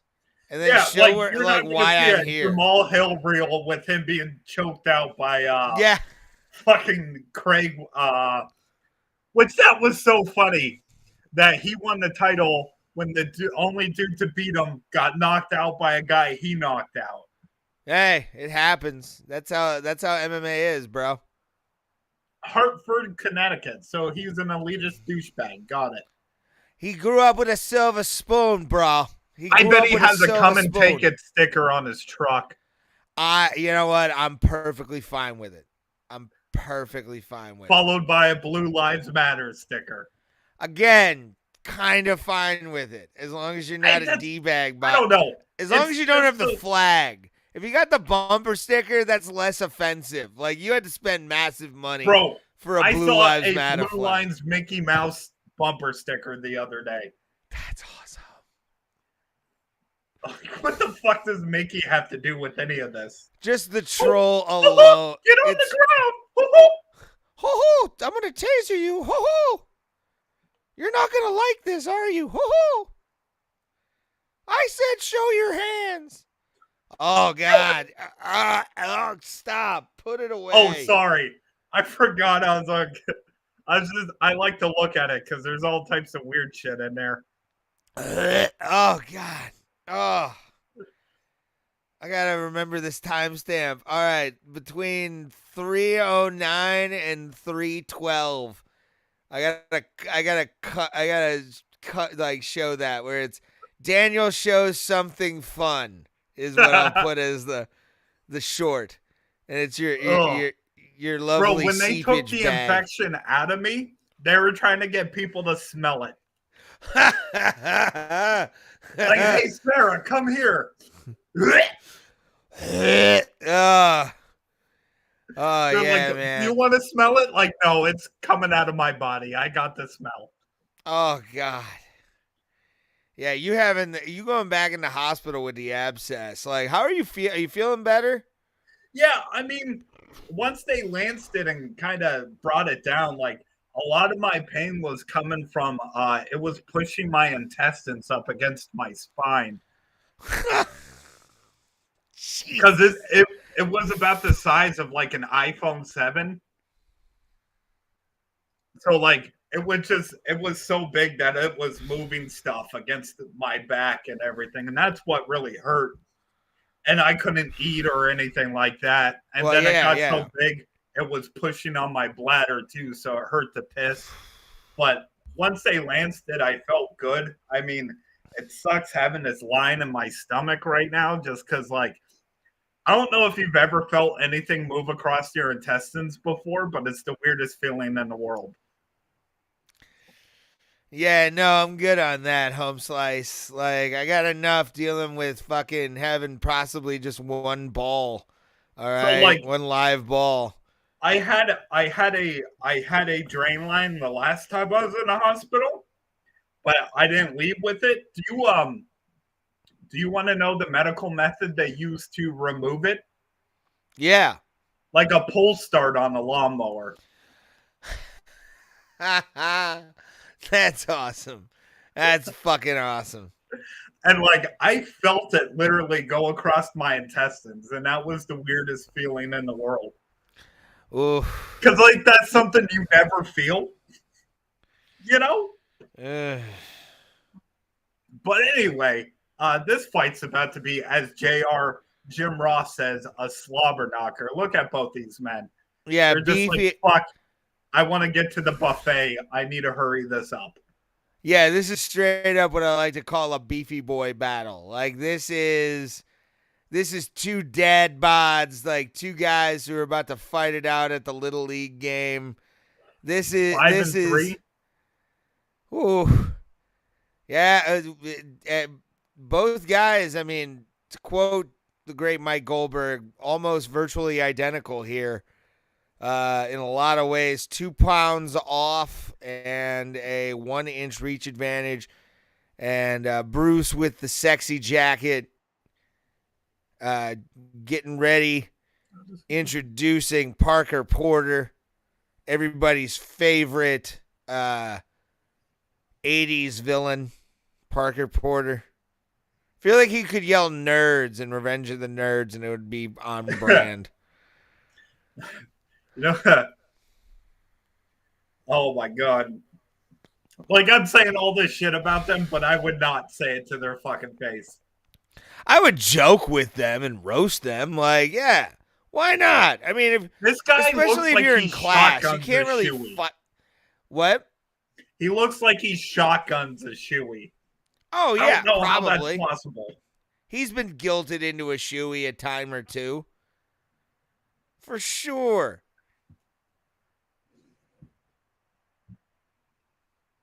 Jason Herzog taking his time from power slap off.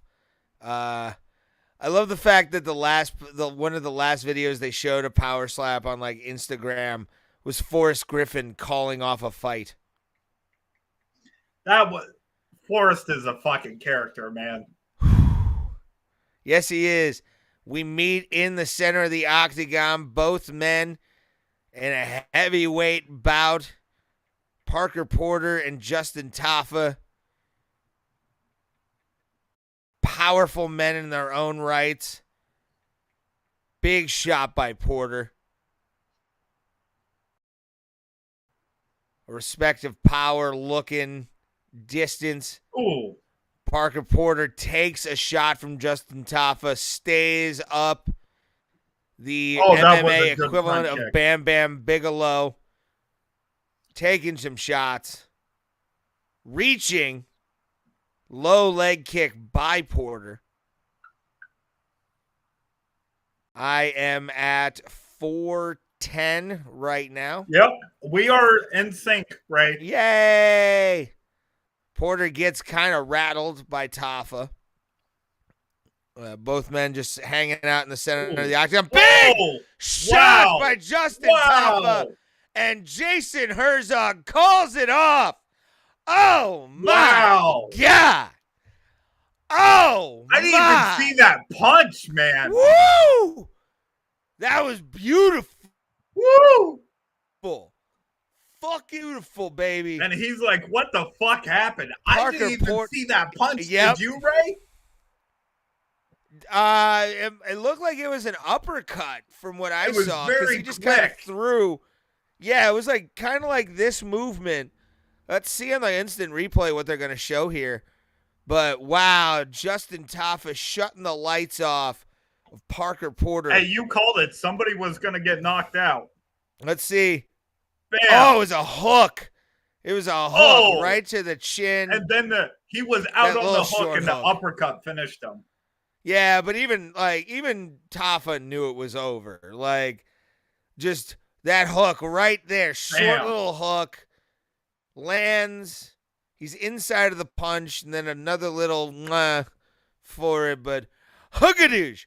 Oh, bam. Uppercut, hook uppercut combination. Jesus Christ. Taffa doing the dance. Woo! Damn. Dude, that was pretty. That was so pretty. God damn, son. What a fight.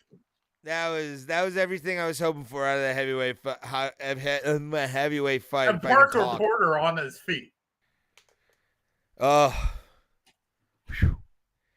God damn, man. Like, that was incredible. Straight up knockout. That was a string cutter, like on a puppet. Woo! Taffa with that big hook, son. That was a short hook, but that had a lot of power behind it. And for him to have that power right there, that's scary shit, son. That's scary. Whoo! Melbourne enjoying it.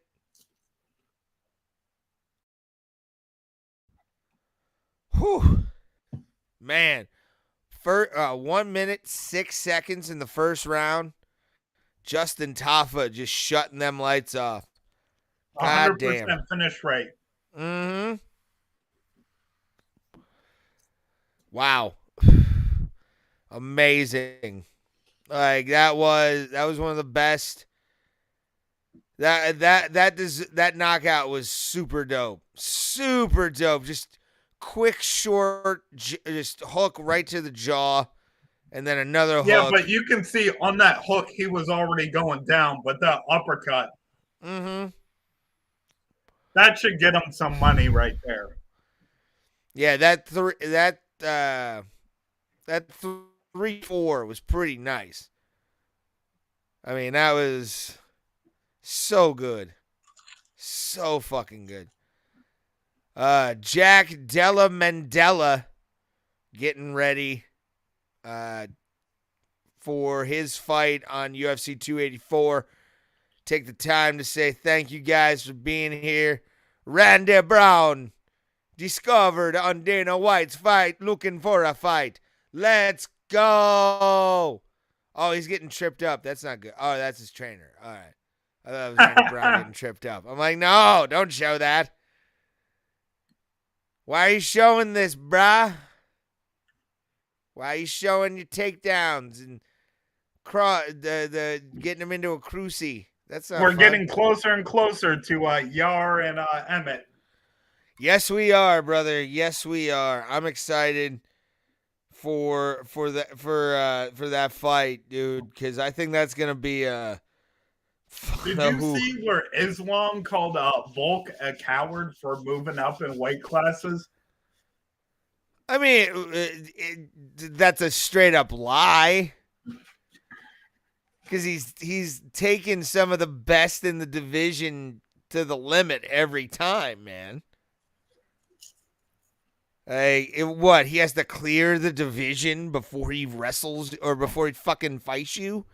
Oh, shit. Ant-Man and the Wasp. Hey, we got the same commercials. Oh, my God. Quantumania. So excited. Kang. Next week, brother. Next fucking week. So excited for this fucking movie. Jonathan Majors. What? Nothing. I called the dog because it's fun to hear her run up the steps. Aw. You pooped outside. Pooped outside. Yay! Yay! Good for her. She do good. She do good. Yeah. Oh, you feel cold. Yeah, probably. Hey, man. This winter is the easiest winter I have ever lived through in my fucking life. Dude, I'm going to tell you something. As a pest control technician, I am not looking forward to the full thaw. I am not looking forward to the full thaw this year at all because it's going to be busy. So many populations have survived it probably. And you're just like, fuck, man. God damn it. I got to deal with everything and have like 18 stops a day.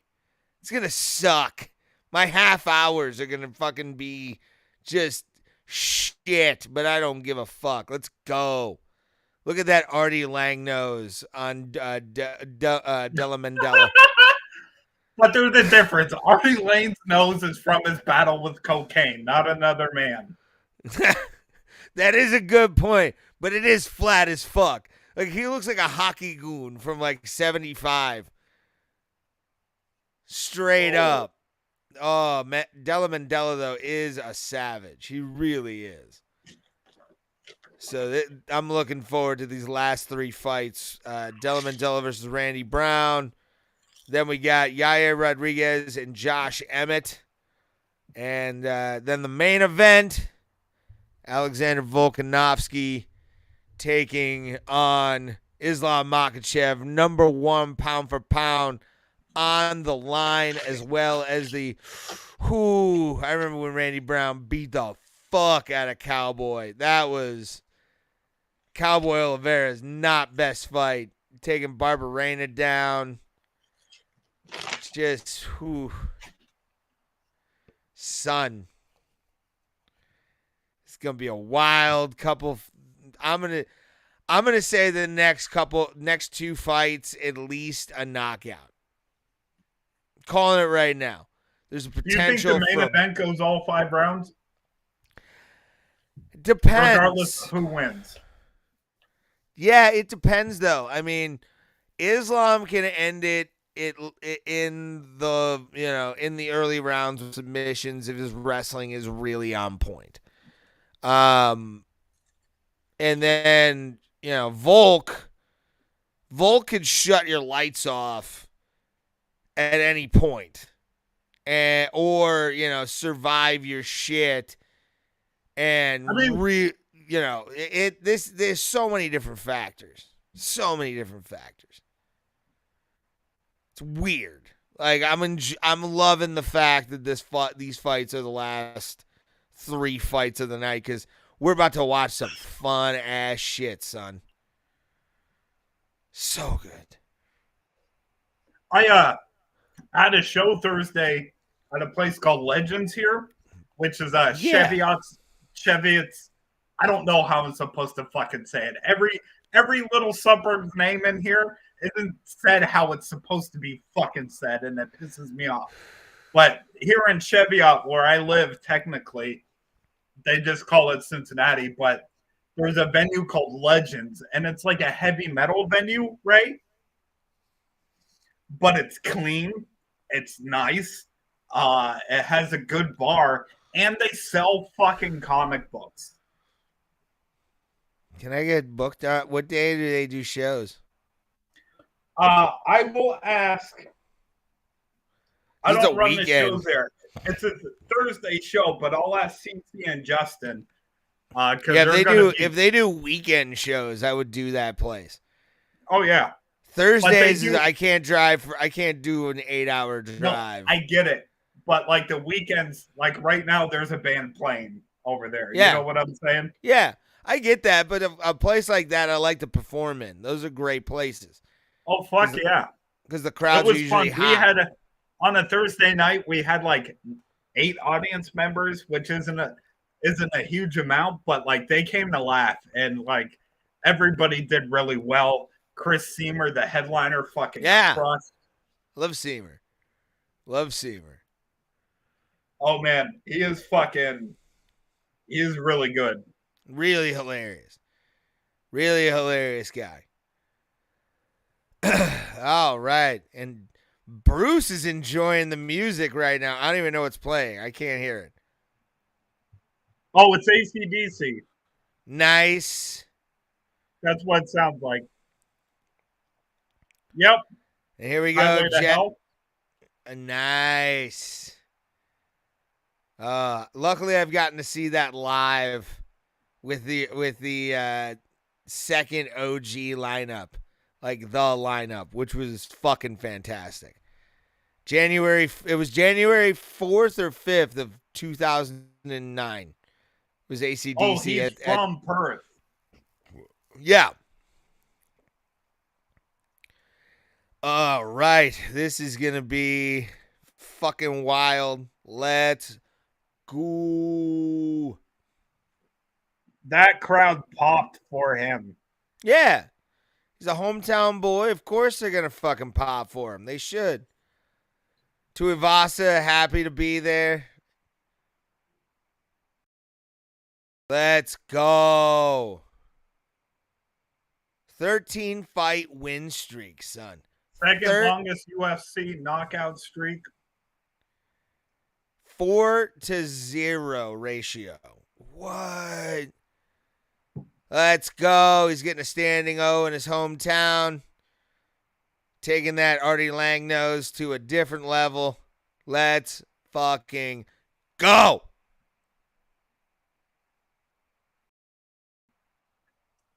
Because I'm TNT. I'm dynamite.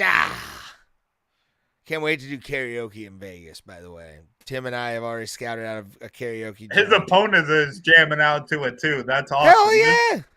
Bro, this is going to be a good fight. It might be over quick, but this is about to be a war. Yeah, this is about to be just the vibe crazy. from both of these dudes. They're there to do business. Yeah.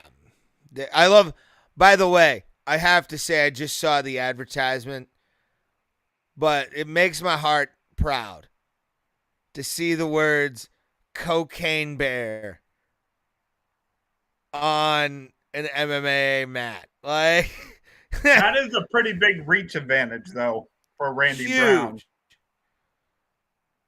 Brown. He's got a huge height advantage. He's got a big height advantage. And what up, Johnny Smith? Where is she, bro? I don't know where she is. All right, she's somewhere. Good to see you, Johnny. Thank you for being here. We're doing Randy Brown versus Della Mandela. So Randy Brown getting introduced by the always amazing suited Bruce Buffer. So excited for this fight. I sent the lady boy to your address. I didn't get her. I wish I could have, but I appreciate it. Jack Della Mandela, 13-2. He is the minus 320 favorite. That's where the odds have closed on him. So let's get this going. Let's see what happens with these last couple fights. Both men have the opportunity to shut each other's lights out. Mark Goddard, yo referee for this fight. Let's fucking go. Let's go.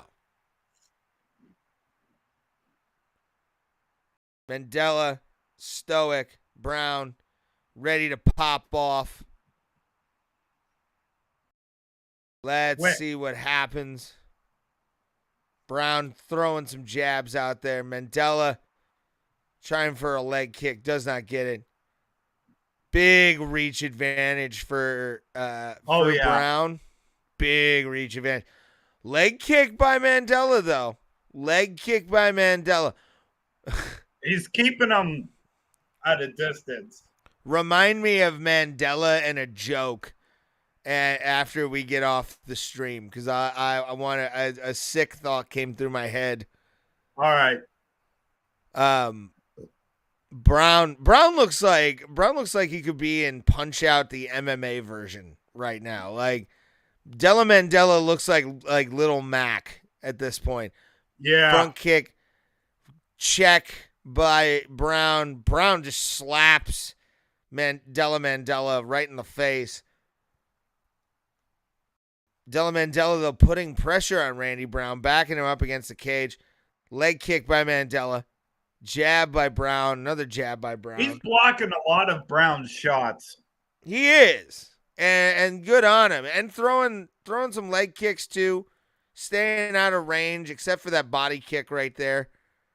Brown's jabbing him, keeping him at bay. 1-2 combination with a double jab. Another 1-2 or a 1-1 and a body shot. Front kick by Brown. Della Mandela trying to push Brown up against the cage, but Mandela hasn't been able to get inside of Randy Brown's range at all. Right. Oh, Got him up against the cage. Lands on Randy Brown. Knocks him over. Jake Della Mandela throwing shots onto Randy Brown. Brown is down. Della Mandela has his back, got a rear naked choke in, and gets the tap.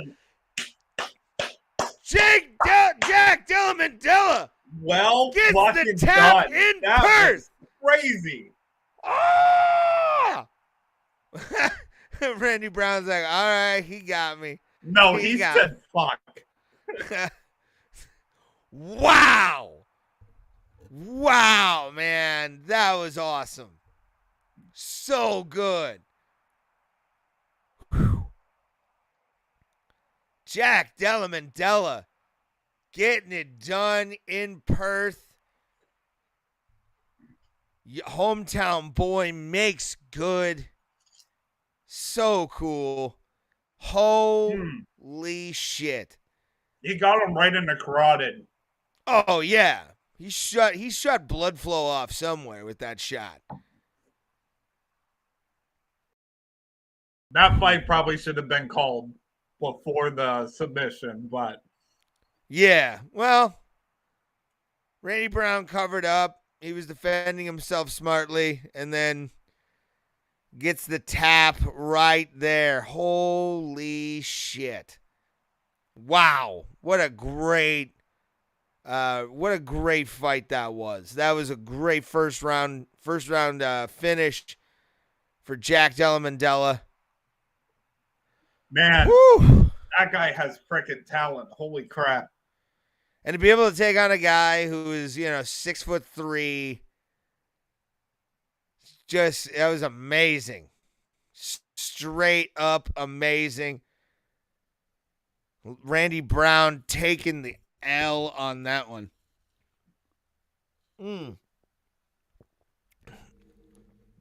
Very good. Very good fight. Jack Della Mandela getting the job done, looking like a Harry Potter villain.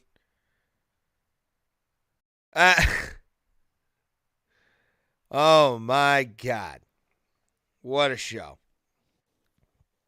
It's been a great pay-per-view so far. 8 first-round finishes. 8 first-round finishes on a card. Amazing. Hopefully we get more. No. He has. Oh, he has 8 finishes in the first round. Oh, he got him right here. Yeah, like he got him right on this part of the jaw. He shut them lights off. Wow, just a there's hook. The next shot, and then there's the jaw. Boom, just destroyed him right there, and then got him with the choke.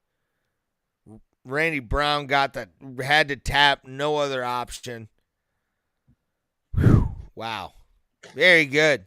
Very good.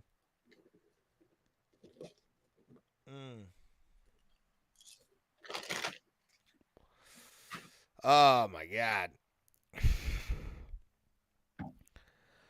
Oh, I've got like the jitters right now. I drank a Monster. I'm good to go for the rest of the night. But, wow. The welterweight division is the place to be right now. Yeah. It's one of the better divisions in the UFC so far this year. And I mean calendar year. But wow. Especially when these guys work their dick off, and who knows what Jack will do, especially if what can happen right now just because of the win streak with Alex Pereira and Izzy. Could Jack possibly go for the belt if he gets like maybe 1 or 2 more fights? I think 1 or 2 more fights, and he might be, if he wins. Logan Paul in the building. Logan Paul in the building. You know, Maz from MMA Holes and Kai Kara France. Kai Kara France saw him fight in Columbus. Uriah Faber saw at UFC 203.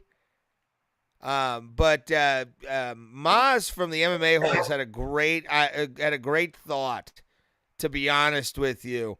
And it was the fact that Prime is now an official sponsor of the UFC.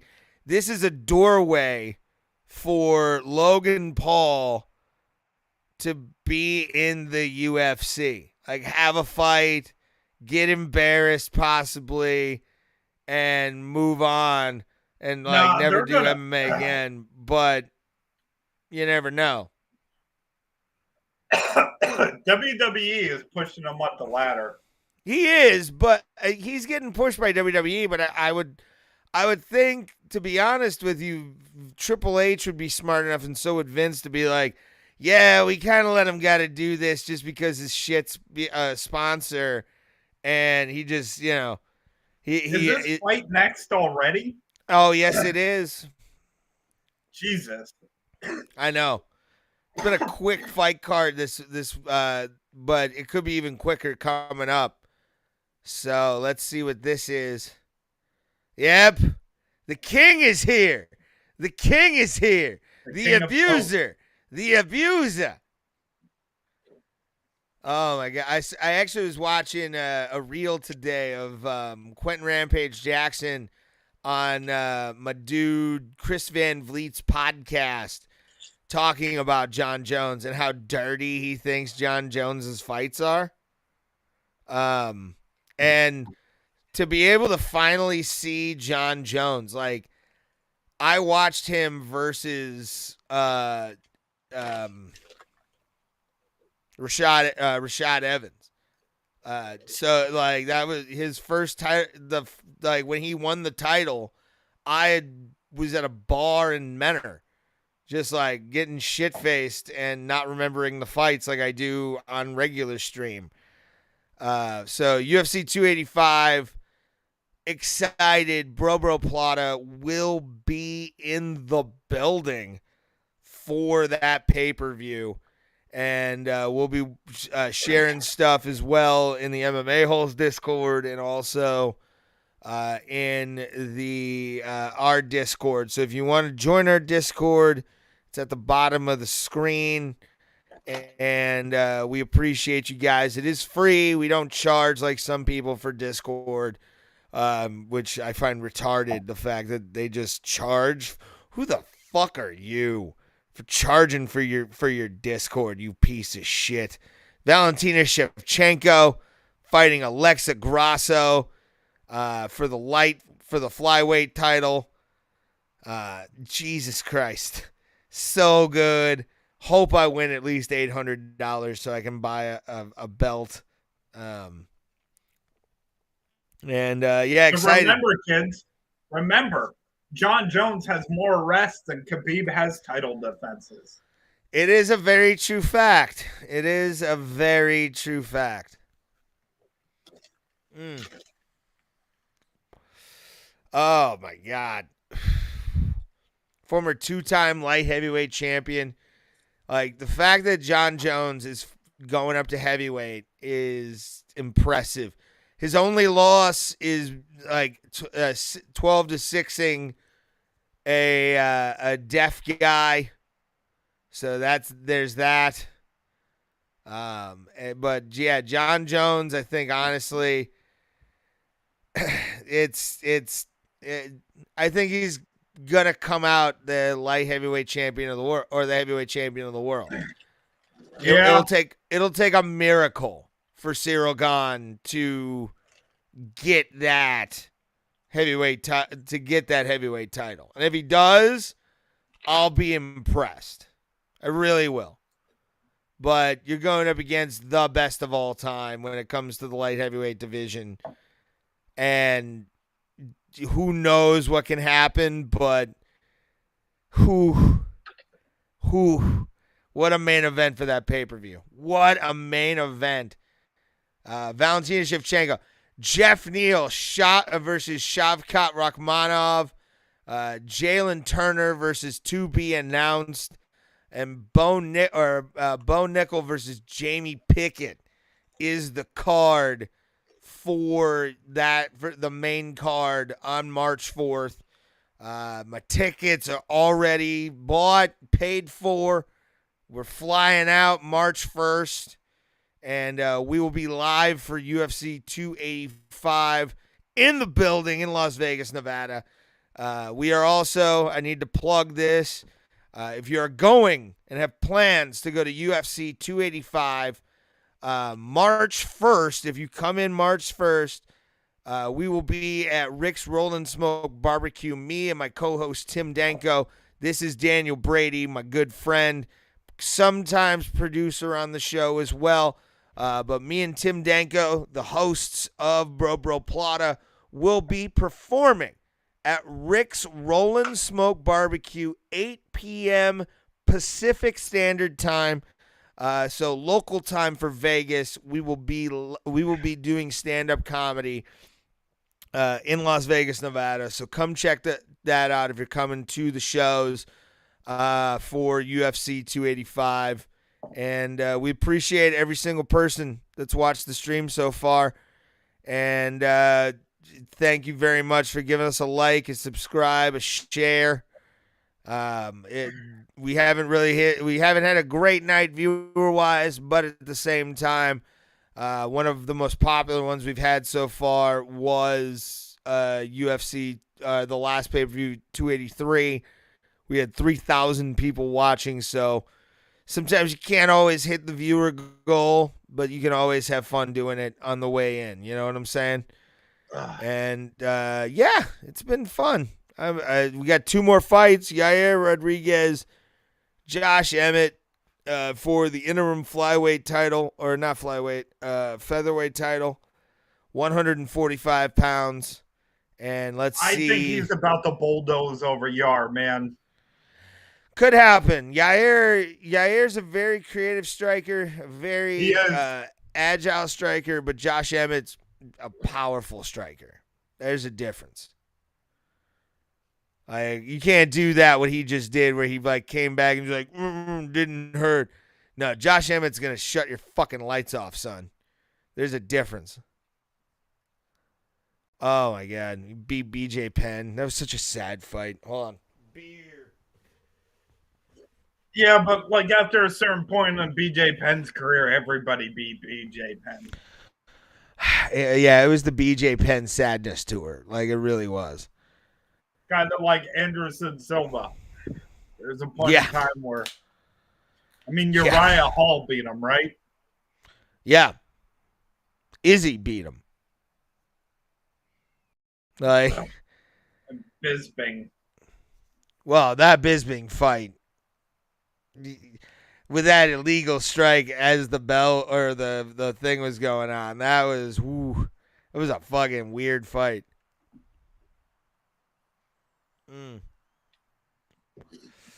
Oh, that was a fucking elbow.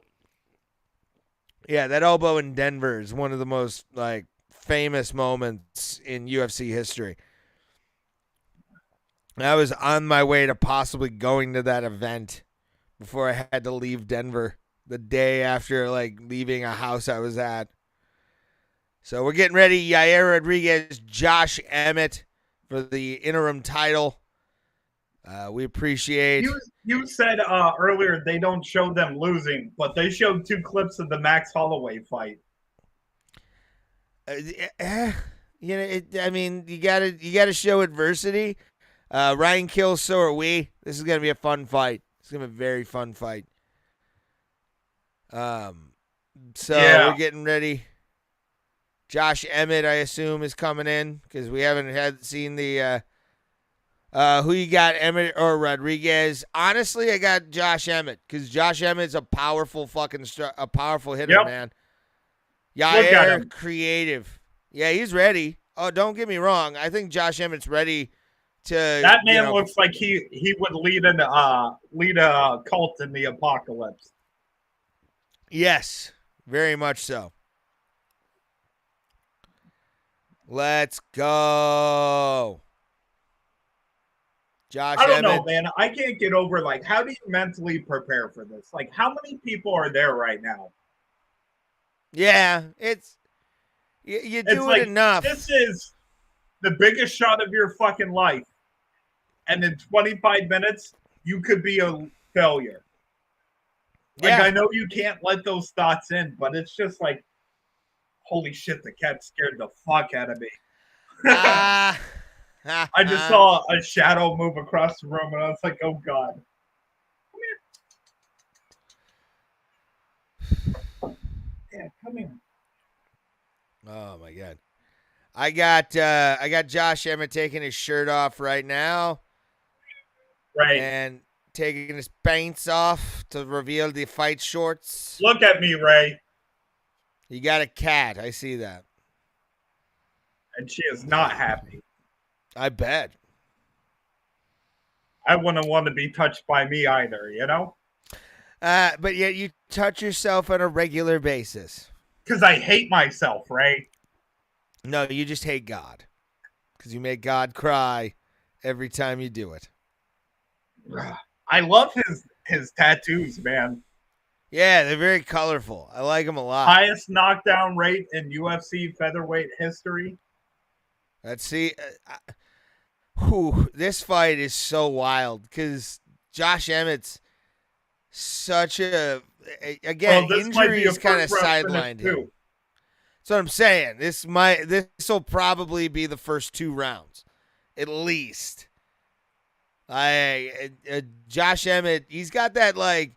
What I like about Josh Emmett is he's got that like, I don't know, I work out but I still like to eat body. Like he's got abs and shit, but like you can tell sometimes he'll sneak like a cookie or 5. You know what I'm saying? As a fat boy, he gives me hope to possibly go down in weight class, which I weighed myself today. I'm actually down about fucking 15 pounds. So, boxing's helped. Who does Josh Emmett look like? He looks like Ciampa. Yeah, he looks like Tommaso Ciampa. He really does. I couldn't remember how to say his first name, but yeah. Yeah, it's Tommaso Ciampa, sir. Tommaso Ciampa. We got Yair Rodriguez. Don't be racist on my podcast. I fucking nailed that. Fuck you, Ray. All right? I was taught by my roommate in the Marine Corps. I did enjoy the one time I was listening to I just decided one day to send you like my Middle Eastern jihadist voice, and you were just like, honestly, it's pretty accurate. Oh, man. A fighter that is happy to go to war with another man is a dangerous fighter. This is about to be wild. I would be surprised if this kid's past the second round. Yeah, I would be very shocked if this was second round, if the third round happened. Both men are fucking beasts. Yair, again, what I've loved about Yair the entire time as a fight fan is his creative striking. Like he gets an A++. Oh, he can't get it over there. Why can't you do it? All right. Is that his mom? I think so. Yeah. If it is, yes, that's awesome. It's very cool. Let's go, mommy. Oh, she just blessed him. That's cute. Yep. I wish I had a mom. I don't know. Sometimes I wish I didn't, but you know, it happens. But yeah, and I wish I had a dad, Dan. All right, we all can't have what we want. All right. Here we go, Yair Rodriguez. Getting ready. You got to take that shirt off. Yeah, you show that body. Oh, he looks cut, dude. Straight up cut. I love Yair Rodriguez. I've been a fan of his. That tragic eye poke that led. Have you ever seen that fight where it led to like the riot happening in Mexico? I was rewatching an old pay-per-view. I'm like, this is about to be amazing. Not knowing what happened. And even like 6 years later, I was fucking pissed. Oh, yeah. I felt so bad for him in that fight because it was like he's main eventing in Mexico. He deserves it. And then boom, eye poke, biatch. Okay, sportsmanship right off the top. Good to know. Good to know.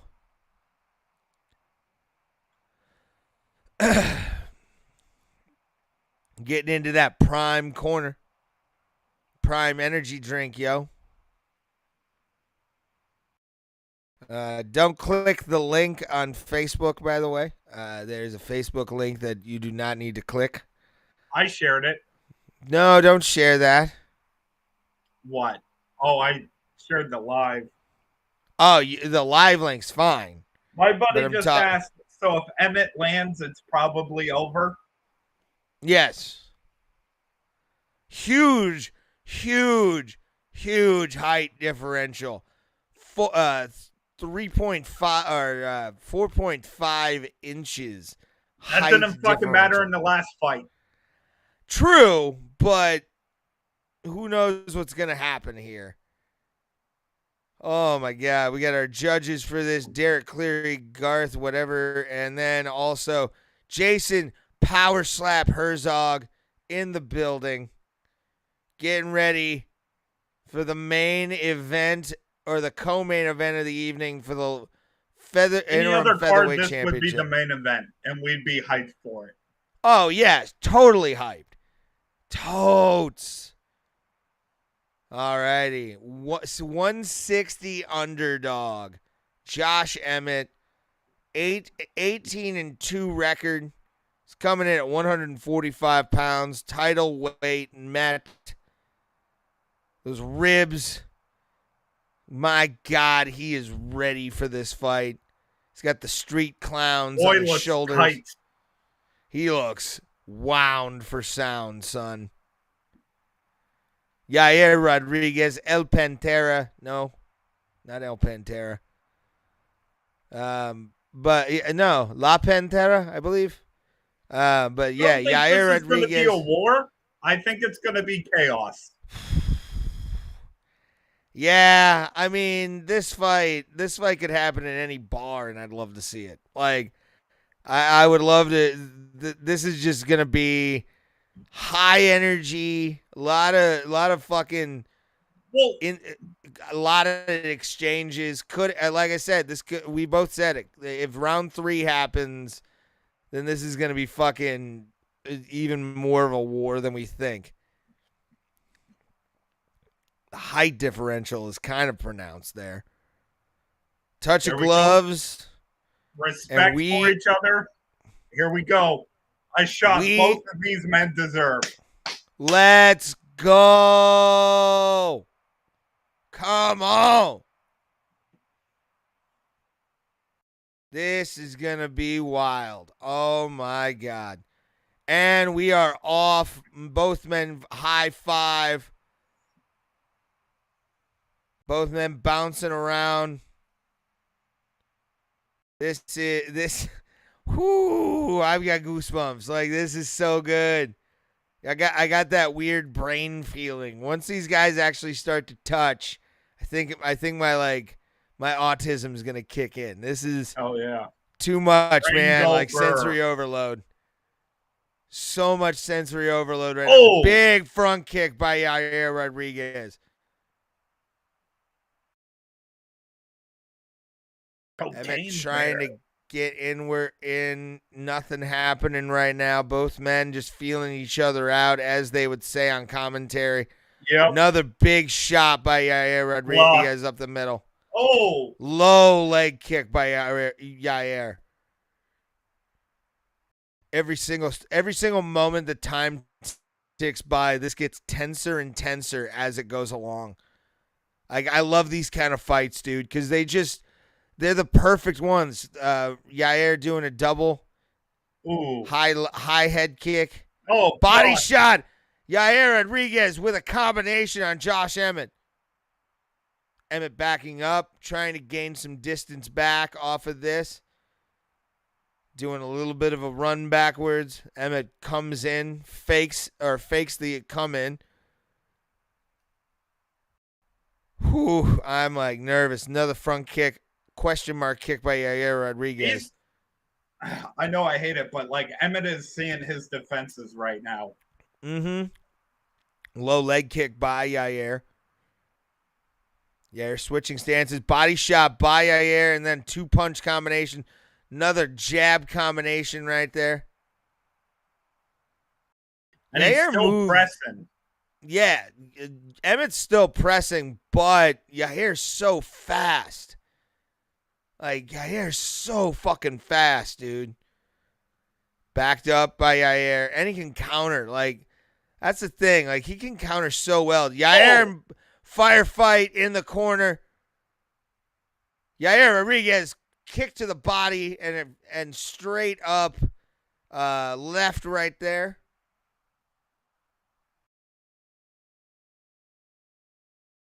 Both men bouncing. Check kick. Josh Emmett coming in against Yair. Backs him up a little bit. Gains some respect back. Body kick by Yair. He tried to grab that. Yep. Right hand's missed for Emmett. Yair needs to finish it because Emmett is learning. Yes, he is. Big exchange from Emmett. Back kick into a combination by Yair Rodriguez. Low leg kick by Yair. Emmett's still pressing forward. Yair with big leg kick. Backs Emmett up. Emmett lands a shot. Backs Yair up. Pushes Yair down. Emmett's got him on the ground now. Big moment for Emmett here. Can he finish this on the ground? Yair Rodriguez trying to think. Emmett takes the back of Yair, starts raining down shots. What is going on in the state of Denmark? Holy crap. Right, what is going on is what we predicted. Exactly. Emmett knocks down Yair Rodriguez. Yair trying to do an arm bar. Emmett gets out of it, wrestles his way. Emmett throwing some elbows down onto Yair Rodriguez. Honestly, man, if I got hit with one of those elbows, I'd tap out immediately. You were in the military. Think about that. I mean, I've taken enough hits to the head. Big elbow by Emmett. Yair Rodriguez pulls guard. Emmett trying to stack up Rodriguez and do some ground and pound. Rodriguez throwing some shots of his own from his back. 10 seconds left. Elbow. Yair's trying to do an elbow. Emmett got an up kick to the face. 1 second and end of round number 1. My God, what a first round. Very wild, very fast-paced.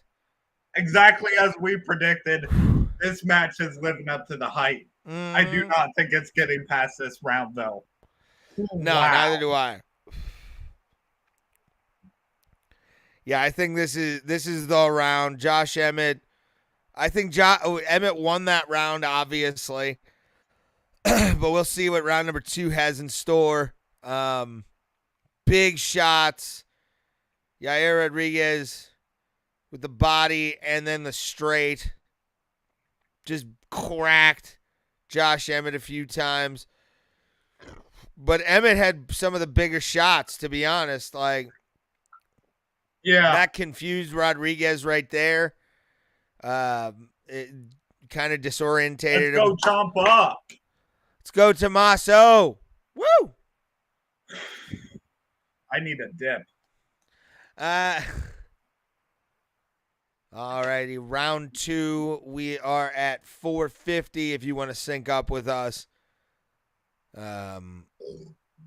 This fight is Josh Emmett versus Yair Rodriguez, number 5 versus number 2 for the interim flyweight or featherweight championship of the world. One of these men will face Alexander Volkanovsky next to unify the belts.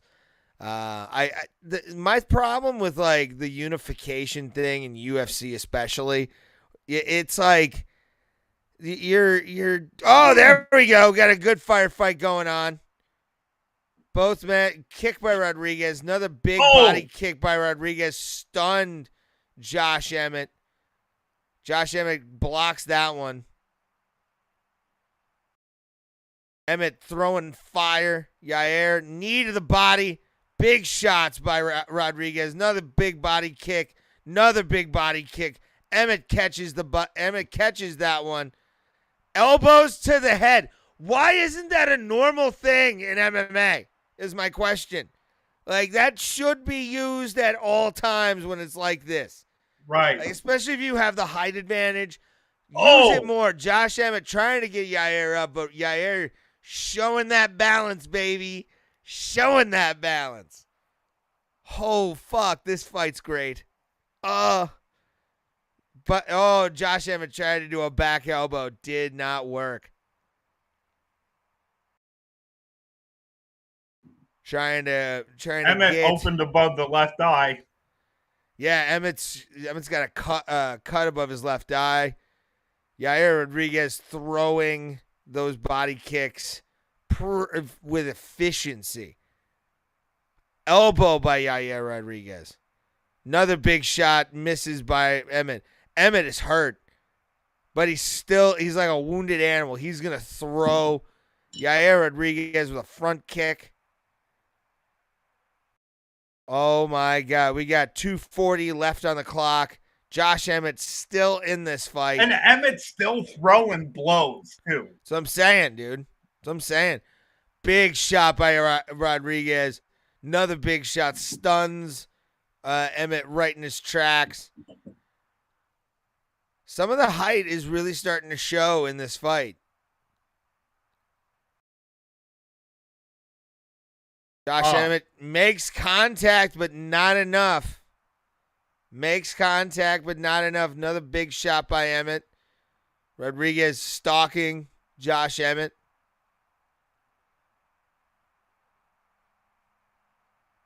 Head kick by Rodriguez, blocked by Emmett. This crowd is good. They're fucking losing their minds. Oh, big knee by Rodriguez. And Emmett still gets the takedown. Emmett still gets the takedown. He's in three-quarter guard, I'm going to say. I don't know, but it's definitely there. I told my Rodriguez is buddy, about to kick him off. Emmett is a bulldozer that hits like a tank. Yeah. Rodriguez throwing elbows himself from bottom. And Emmett's trying to get control. Rodriguez is trying to get feet on hips to kick Emmett off. Rodriguez hammer fisting Emmett from bottom. He's got 1 foot on the hip.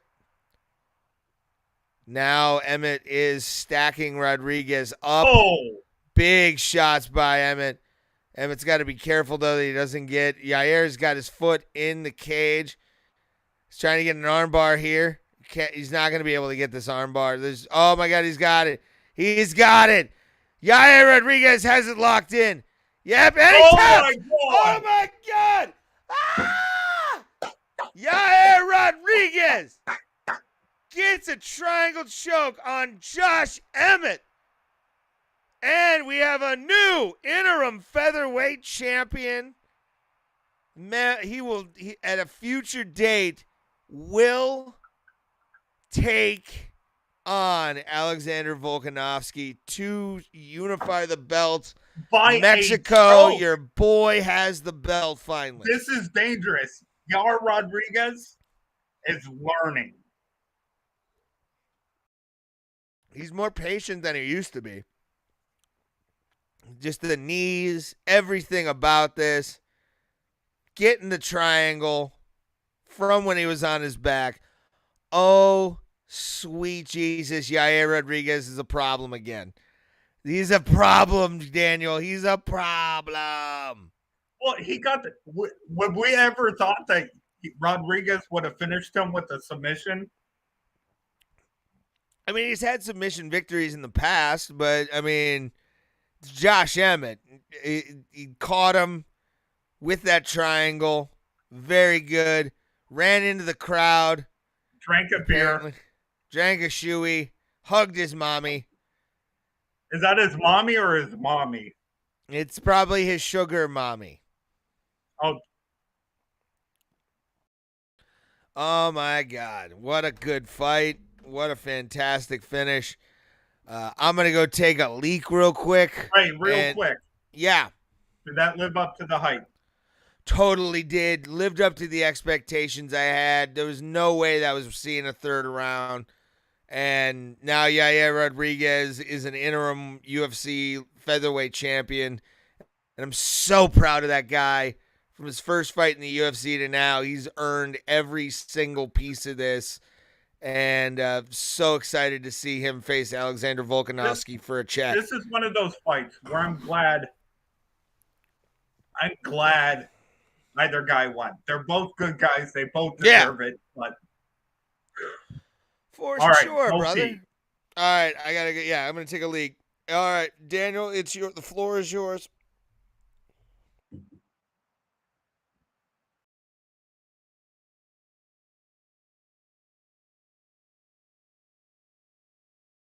Man, absolute great finish. And this card so far has been incredible. Probably one of the shorter cards in history, but man, it is living up to the hype.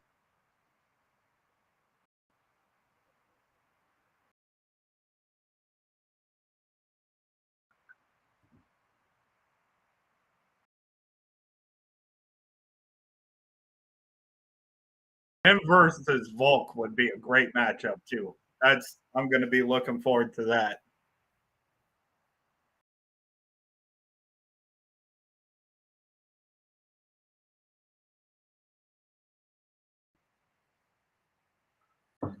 Let us know in the chat if that fight lived up to the hype, man. It's always great to see two warriors, and it just seemed like Yar had the advantage there, but man, that was good.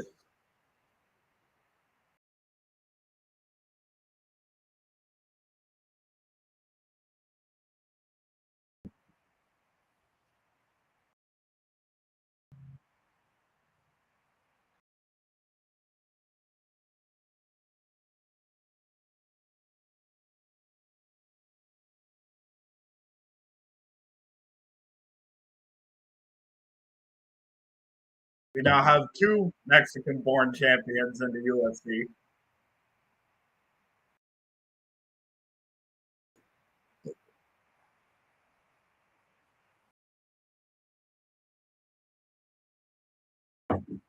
Oh, man.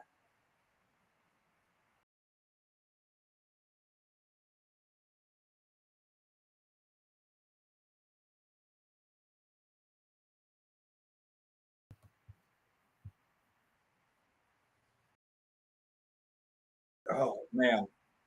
Excited for Volk versus Islam. I can't believe we're already there, but I don't know. I think this is one of the only fights on the card that's going to go the distance. I mean, who knows what's going to happen? A lot of people have been trying to decide over the past couple of weeks. Islam's got the height advantage, but Volk is a beast.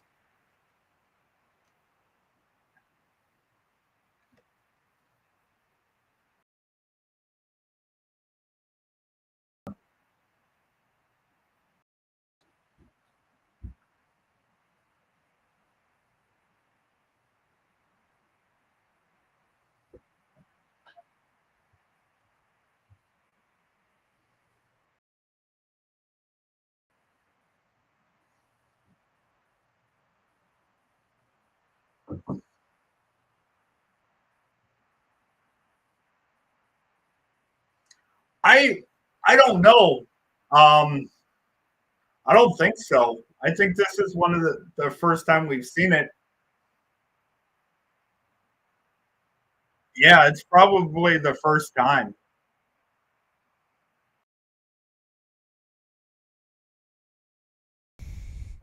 Yeah, I don't know the answer to that first question. I submission don't know if there's victory in the UFC.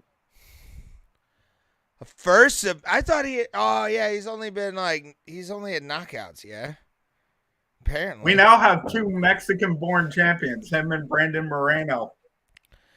Yes, Yair was supposed to be the first, but that got derailed by the one injury, and then also COVID. Which I'll tell you, I'm excited for Yar versus Volk. That's going to be a good fight. It's going to be very fun to watch that fight. Now we're on to the main event of the evening, everybody. I think Michael is right. I think this is the first time we've seen a champion in the interim title. Yeah, but they had to do it. They had to do it, to be honest with you. Yeah. Because we needed somebody to be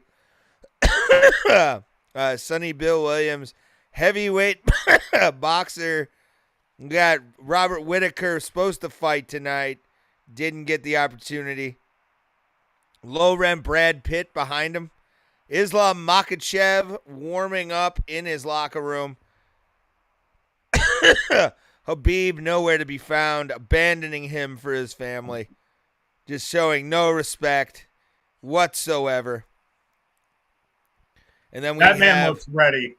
Yeah, he looks like Islam is good. Alexander, they call him the Great for a reason. I don't know. I personally think Islam fucked up by calling him a coward. Mm-hmm. We'll see.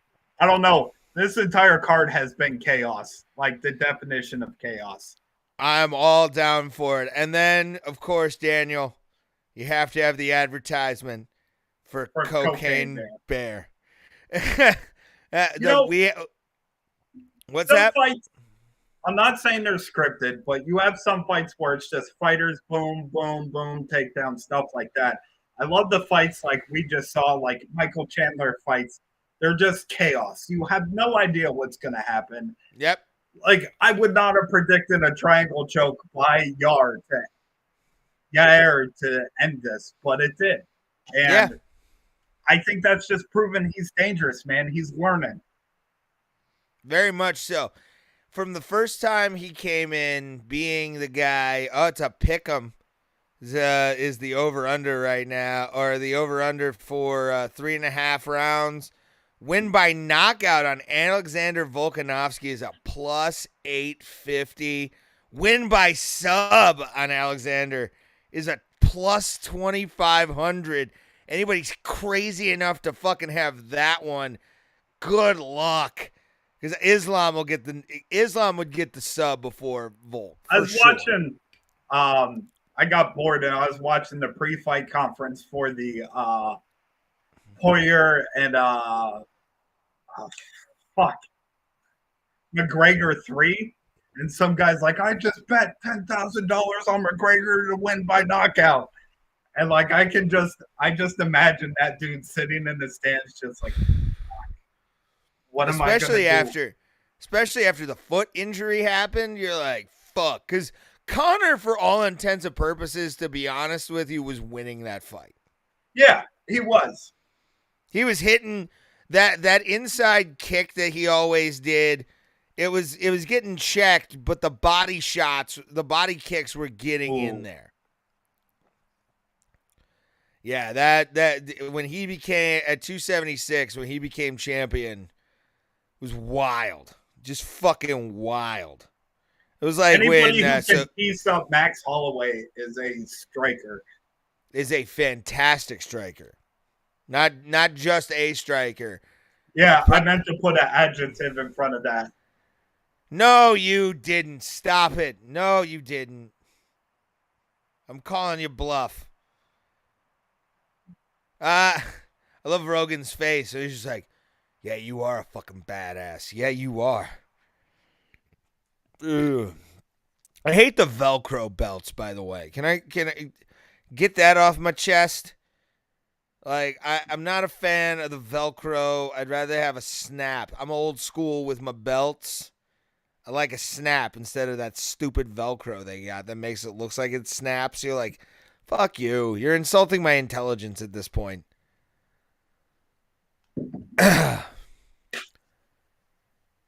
Did you ever collect belts as a kid? No, I didn't. Yeah, neither did I. I collected like the toy belts, but I never got like a real belt. A cookie sheet. It was a bring your own weapon match between CM Punk and I can't remember the other guy at IWC. Nice. Back in 2002, and it had CM Punk's blood on it, and he signed it, and my mom threw it out.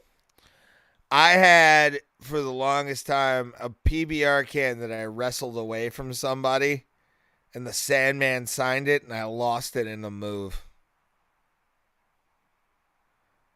Yeah.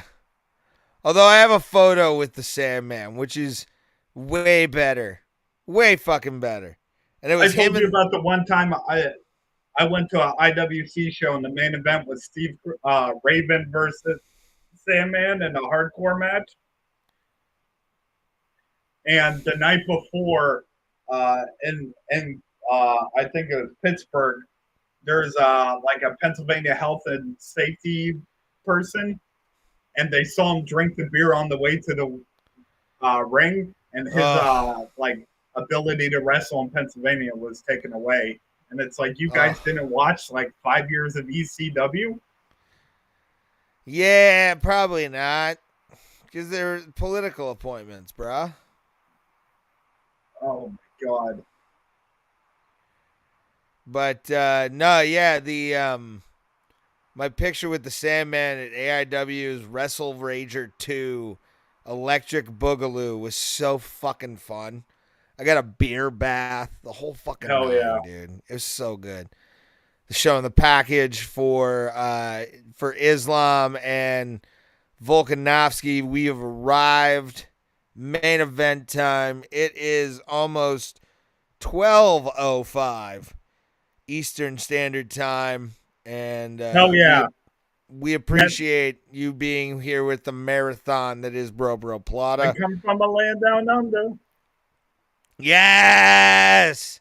Traveling in a fire-out convey on a hippie trailhead full of zombie. Fuck yes! Men at work all day, every day. Let's go. Yeah, there he is. Oh, man. I can't wait to experience another fucking walkout. Man, I am getting nervous. Once the introductions happen, that's when I'm going to start to get nervous. Because I know the fight's about to really pop off.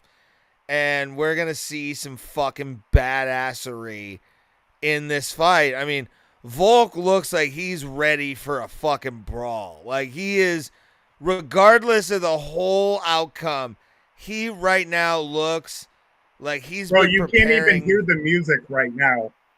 Just the crowd's losing their dicks. I can hear it kinda. Yeah, I can kinda hear the what's going on. I thought it was a fan you had on yourself or something. No, that's the fans right now. Volkanovsky is walking so confidently to the octagon, and he's ready to go. Will he capture 2 belts? I'm really hoping he does, to be honest with you. I kind of hope he can do it. But I mean, you're talking the 2 of the best fighters in this generation of the UFC are going up against each other right now. Yes. Yeah. This is Dominic Cruz and Mighty Mouse at 135 pounds. Like, this is 2 of the best to do it in the division at that time, going at it for one of the belts. The other guy's got one of them. You know, he's got 145. Can he get to 155? He looks beefy. I mean, he looks really good for 155 pounds. I am loving this crowd right now. Yeah, they sound like they're fucking losing their dicks, which is what I want to hear out of a fucking audience. And Islam, God bless him. He seems confident going into enemy territory, and I'm happy that he has that confidence. I'm a fan of Islam's. I'm not a fan of Habib. Never will be. I'm a Connor dick rider for the rest of my fucking life, and I admit this. But, like, Alexander Volkanovsky, I've been a fan of his for a while now. And, I mean, he just opened the cage door with his back. So, he's looking fucking good. And the boo that you're about to hear from this audience is going. That looks like a man ready.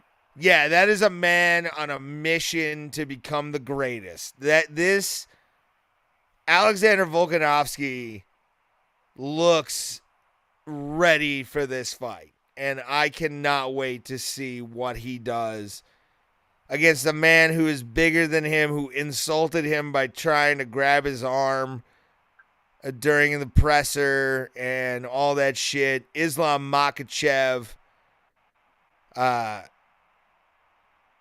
This is gonna be a fucking war.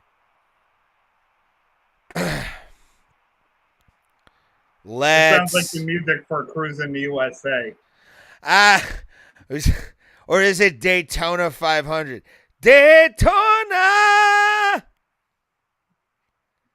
Crash into a wall like Dale Earnhardt. Daytona! Oh my god. I fucking love Daytona 500, the arcade game, is one of my favorite fucking games. I don't know, man. Like, he looks determined, but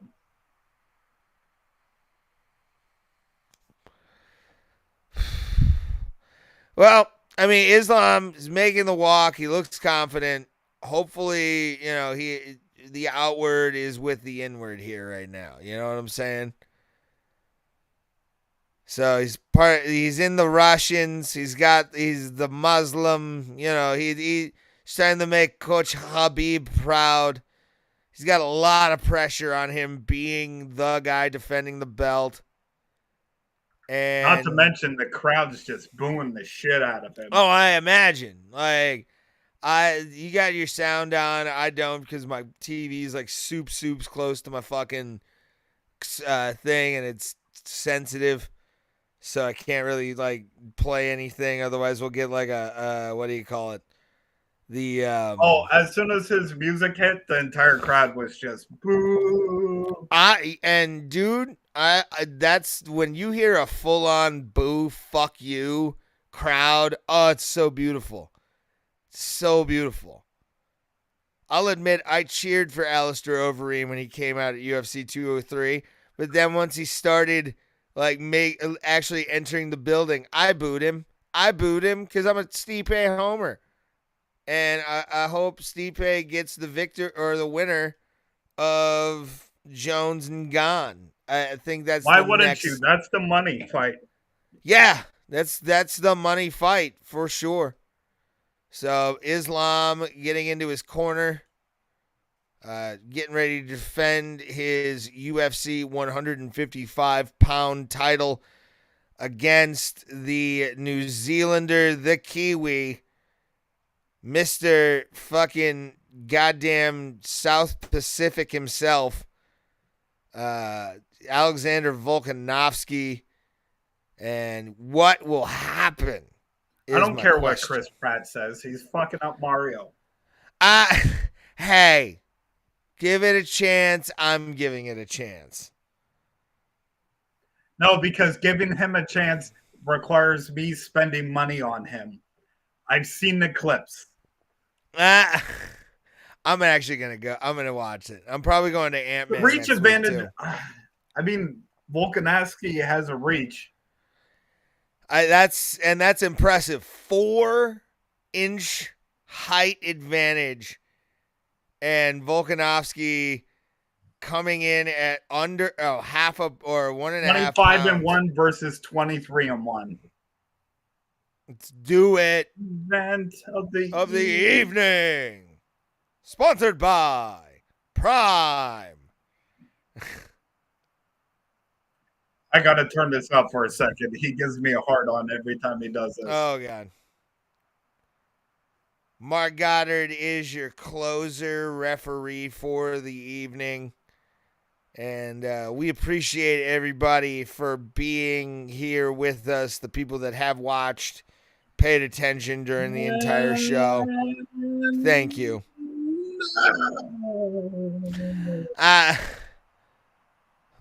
Here we go. Islam's dead-eyed. Theo Vaughn. Oh, God. Who cares what Theo Vaughn has It's to a say? strat for the scrap. Volkanovsky looking ready. He looks like he's about to like bust through his skin. He's so excited to be there.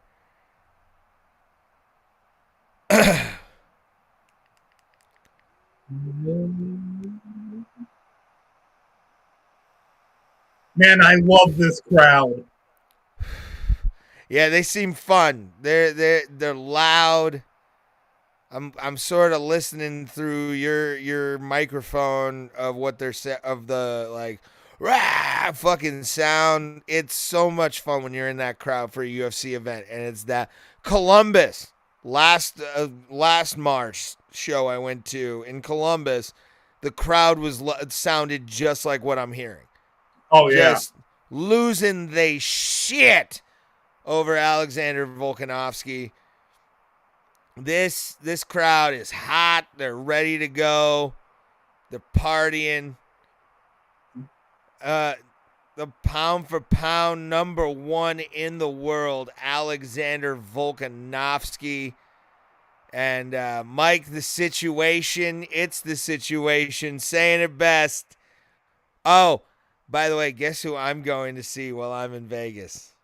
aren't you going to the Randy Couture gym? I'm gonna try to go to Extreme Couture, but guess who I'm going to see live do a DJ set? Who? DJ Paulie D, bro. DJ Paulie D. I've got tickets. I don't know, man.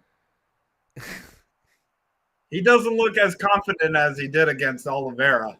He doesn't have his coach. His coach abandoned him like a piece of shit that he is, which is Habib. And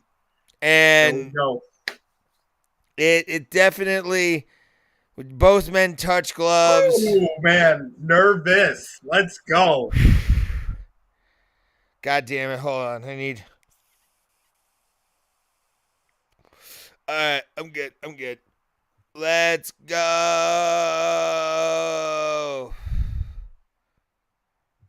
And a touch of gloves, and we're off. 4:55 is my time clock for you guys. 4:50 we are at now. The main event of the evening, Islam Makhachev and Alexander Volkanovsky, is here. Who will walk out the number one pound for pound in the UFC? Ole, ole, ole, ole, ole. All right. Both men sort of kind of respecting each other's power, size with distance. Body kick by Islam. Leg kick. Missed entirely. Oh! Volkanovsky getting inside. Alexander Volkanovsky, obviously the smaller fighter, but he is trying to figure out Islam Makhachev. He's switching his stance up quite a bit, too. Yeah, he's trying to confuse Islam. Oh, body kick by Islam. Islam is being very patient, has been countering Volkanovsky pretty well. And again, the size, just because where the head is pointed, the size differential is there. Volkanovsky trying. Volkanovsky stuns Islam Makhachev. Can Volkanovsky do the impossible? Can he do it? Volk said, if he gets me to the ground, I'll get up again, and then I'm going to make him uncomfortable. And that's what he's doing right now. He's trying. He's making Islam very uncomfortable. Getting it up. Volk. Oh, missed completely by Islam. Both men standing in the middle of the octagon, just hanging out. When's the takedown going to come? That's my question. Leg kick by Volkanovsky. Not a lot happening right now. This Volkanovsky. He's getting that cheer. Volkanovsky. All right. Let's go. Weak leg kick. I know you can't hear it, but this crowd has been. Islam drops Volkanovsky. Volkanovsky backing up. Takes a head kick. Here comes the takedown attempt from Islam. Islam's got a hook in, but Volkanovsky is trying to hand fight here. Can he get out? He's gotten out of the hook. Volkanovsky hand fighting, trying to get off. He's pressed against the cage. Got tagged by Islam Makachev. Volkanovsky really working to try and get Islam off of his back. Got an elbow in. Islam pulls back on it. Volkanovsky still hand fighting. Volkanovsky tries to get it, but Islam gets a hook in. Volkanovsky is trying his damnedest to get up. Can he? Islam has him. Can he turn it into a full body lock? Volkanovsky really calm in this moment. I am as tense as a butthole can get, ladies and gentlemen. 50 seconds. We have 50 seconds left in the first round. Volkanovsky hand fighting with Islam Makachev. Makachev trying to get a rear naked choke. Volkanovsky slowly getting cranked. He's got 35 seconds left in the round. Volkanovsky fighting off Islam Makachev's offense. Really turning into that. Trying to turn into that choke. Makachev trying to do a neck crank. Man, I am breathing heavy over here. Trust me, my right hand is so tight right now. I could turn coal into a diamond. 10, 9, 8, 7, 6, 5, 4, 3, 2, 1. And Alexander Volkanovsky survives Islam Makachev's offense. Wow. Islam wins that round, obviously. But Volkanovsky proved that he could survive Islam Makachev and got dropped by Islam as well. Stun each other. Yeah, both guys stunned each other. But Islam finishing where he finished, he's definitely won that round. I'd give that a 10-9. I wouldn't give it it's a straight up 10-9. Oh, my God. What a great first round. Volk tried to reverse that, and he couldn't do it. And Islam... I watched a lot of his training videos, and he trained that exact position. Well, that's a good thing. He's trying to do what he does and do and say and double. But this fight has been exactly what we thought it would be. Very tense. Here is round number 2. We are 4-5. You would think Islam's strategy now is to get Volk to the ground. We are 4:45 on my end for this fight. Second round of a 5-round fight. Alexander Volkanovsky, Islam Makachev, lightweight championship and pound for pound number 1 on the line. And the pride of the home crowd. home crowd on the side of Alexander Volkanovsky. Big bob and weave by Volkanovsky coming in. Dog Putting fight. putting some offense on Islam. Body kick by Islam. Oh, both men exchange and nothing doing. Both men again exchange in the middle of the octagon. Makachev gets caught by Volkanovsky, picks him up, and now he's in side control. Oh no. Another big opportunity for Volkanovsky to get up, which he is. Volkanovsky is getting to his feet. Islam trying to get Volkanovsky down. Can't do it. This fight, Islam trying to get a hook. Volkanovsky kicking it right off. Just mule kicking it out. Volkanovsky fighting the hands of Islam. Islam trying to get the right leg in there. He has it. He has a lockdown on Volkanovsky's legs. Gives it up. And Volkanovsky landing on top. Wizard knee by Volkanovsky. Alexander, holy shit. Volkanovsky throwing hard. We got a clinch going on against the cage. We are at 250 of round 2. Yep. Volkanovsky turns on Islam. Turns it in on Islam. Trying to get a takedown. Big shot by Volkanovsky. Good punches in the clinch. Knee by Islam. Volkanovsky backing out. Back to their feet. Volkanovsky is showing some of the best defense I've ever seen of somebody against Islam Makhachev. All the analysts said this was going to be a one-sided fight.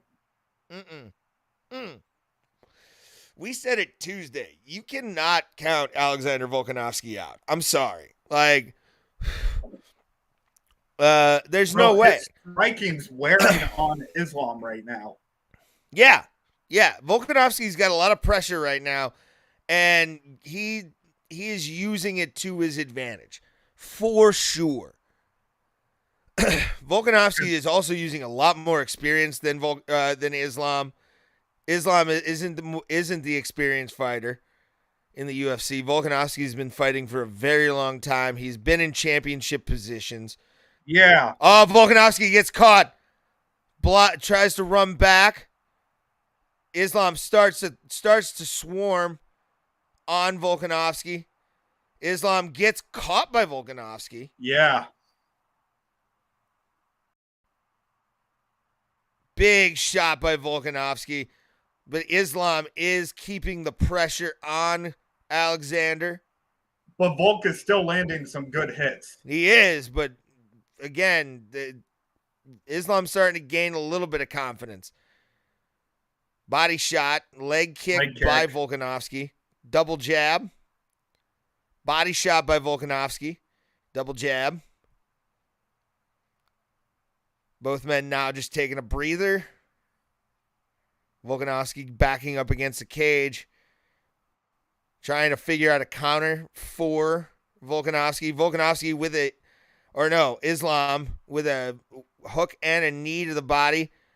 Islam has control of that tie clinch, but now just kneeing Volkanovsky. Volkanovsky throwing upward as well.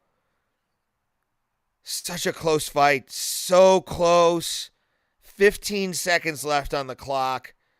Volkanovsky has Makachev against the cage. I'm going to say this is a close round to call, dude. Like this is yeah. Makachev possibly with that knockdown, with stumbling Volkanovsky may have won him the round, but man, that's such a close round to call. So close. Oh.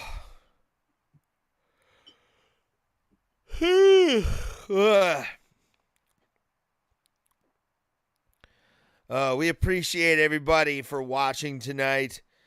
and definitely enjoyed doing this stream. I'm going to try and do this weekly if I can. So or at least monthly. He kind of knocked him down right there too. So that's what I'm saying. Volkanovsky, and there's the stumble. So this fight is very close, super close, super close. Andrade versus Blanchfield next week. Santos had to drop out. So this fight card has been fantastic so far. Both men just sitting right in the middle of the ring. What is going to happen once these two bulls just meet at once they clash, it's so much. Oh, high kick by Islam. Very good. Very nice. Volkanovsky. Big shot of his own.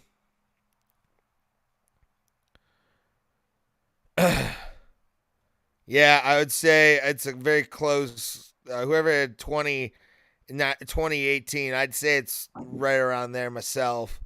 Islam is definitely, who knows at this point what the judges are seeing. Hopefully, big body shot. Knee to the body by Makachev. Volk is trying any way he can to get inside of that tall son he of a just bitch. has to land. Huh? He needs to land. That's his objective right now. Very much so. Body shot again. Body kick again by Islam. Leg kick by Volkanovsky. Body shot or counter by Islam. Oh my God. The headshots are almost the same. But and the body Makachev has been hitting a lot more to the body. A lot more. That's insane. Leg kick. That hurt. Bam. This third round is crucial right now. This could be, Makachev gets stumbled back.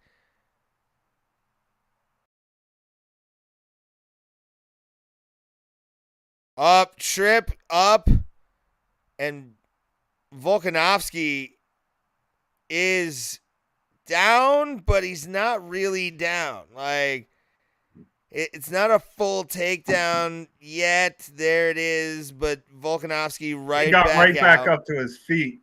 Yeah, like right back out. He's right where he needs to be. And there it is. Makhachev's trying to get a hook in, and he's hand fighting. Volkanovski's hand fighting game is so high level, dude. He's out. He's back against the cage. Islam is now against the cage. So this is all control time for Volkanovsky. So who knows? And he's landing some good hits. He is. There it is again. He cracks Islam right there. Volkanovsky is really getting some good shots in on Islam. Even if Volk loses, a lot of analysts need to sit down and apologize. Mm-hmm. Yeah, Volk impressed me against Brian Ortega. He treated Ortega the same way that Holloway treated Ortega, like a fucking toy. And that made me take notice. He got hit, but he acknowledged it. But Volk when he fought Ortega, without a doubt, like made me realize, oh yeah, this guy's a fucking monster.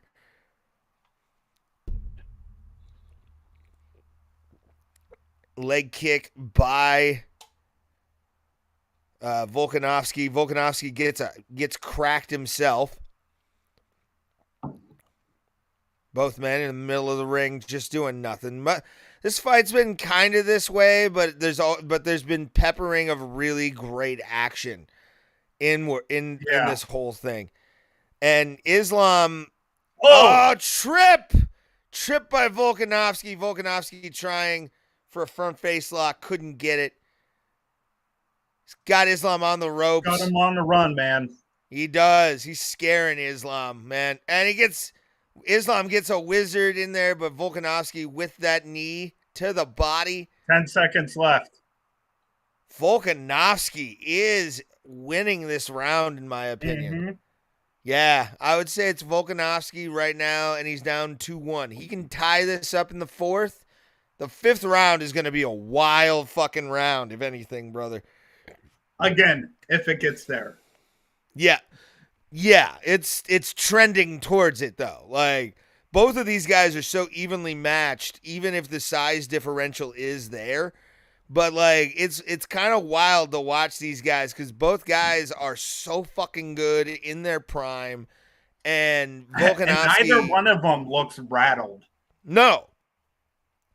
Yeah, they're taking this moment in. They're really getting this going. And this fight is fucking dope.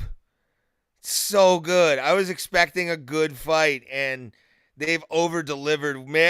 Big elbow by Islam. Big elbow by Islam. Oh.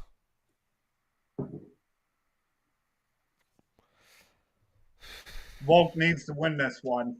Yep. And the crowd knows they're witnessing something special, too. Holy God. They should. This is, like I said, I think I said this during the broadcast. Like, this is a once-in-a-lifetime event. It feels like it. Two guys in their prime go at it for a belt and status in fighting is always great, no matter what. Like, it's some of the best shit you'll ever see, and it's amazing. They're just kind of pawing at each other.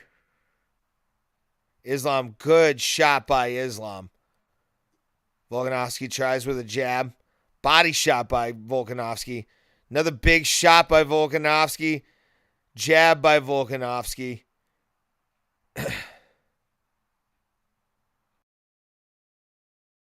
Volkanovski in the face of Islam Makhachev. Showing respect, but knowing he's alphaing this whole thing. Oh, we got a nut shot. But Islam's going with it. Good. Called it off. Thank God. Oh, big shot by Islam Makhachev. And Alexander acknowledged that. You could see that on his face, like, oh, fuck, he got me. Significant strikes, 9-point differential. This has been wild. Islam trying for a takedown, gets the takedown. Volk trying to get out of it. Habib's the legs. Gets out of it. Does Alexander Volkanovski. Oh, but we got a body triangle. Got too cocky. Oh, my God. Could we be seeing the end? He's got the body triangle, and he's got to work on that leg while fighting the leg. Yeah, he's got to get underneath that leg like that. He's trying. He's really trying. Islam's got him under the hook. Yep, he's got to like force his way into this, turn into everything, and get out of that. But just it's not. I mean, he's Volk's trying. You know what though? I mean, when you can get as good as you are right now, as Volk is, like that body triangle sucks, but he is doing a great job at hand fighting right now. Like top fucking notch, son. Yeah, he's keeping everything tight. He's keeping himself out of too much trouble. Again, though, this could be Makhachev's round because the judges could take into the effect that, he is in a body triangle right now. And if they're smart enough to, actually judge it the way they should. Look, Islam's leg is purple. Yeah. Yeah. Oh, wow. Yeah, it is. Wow. Islam is try. Oh, it's turning color. Oh my God.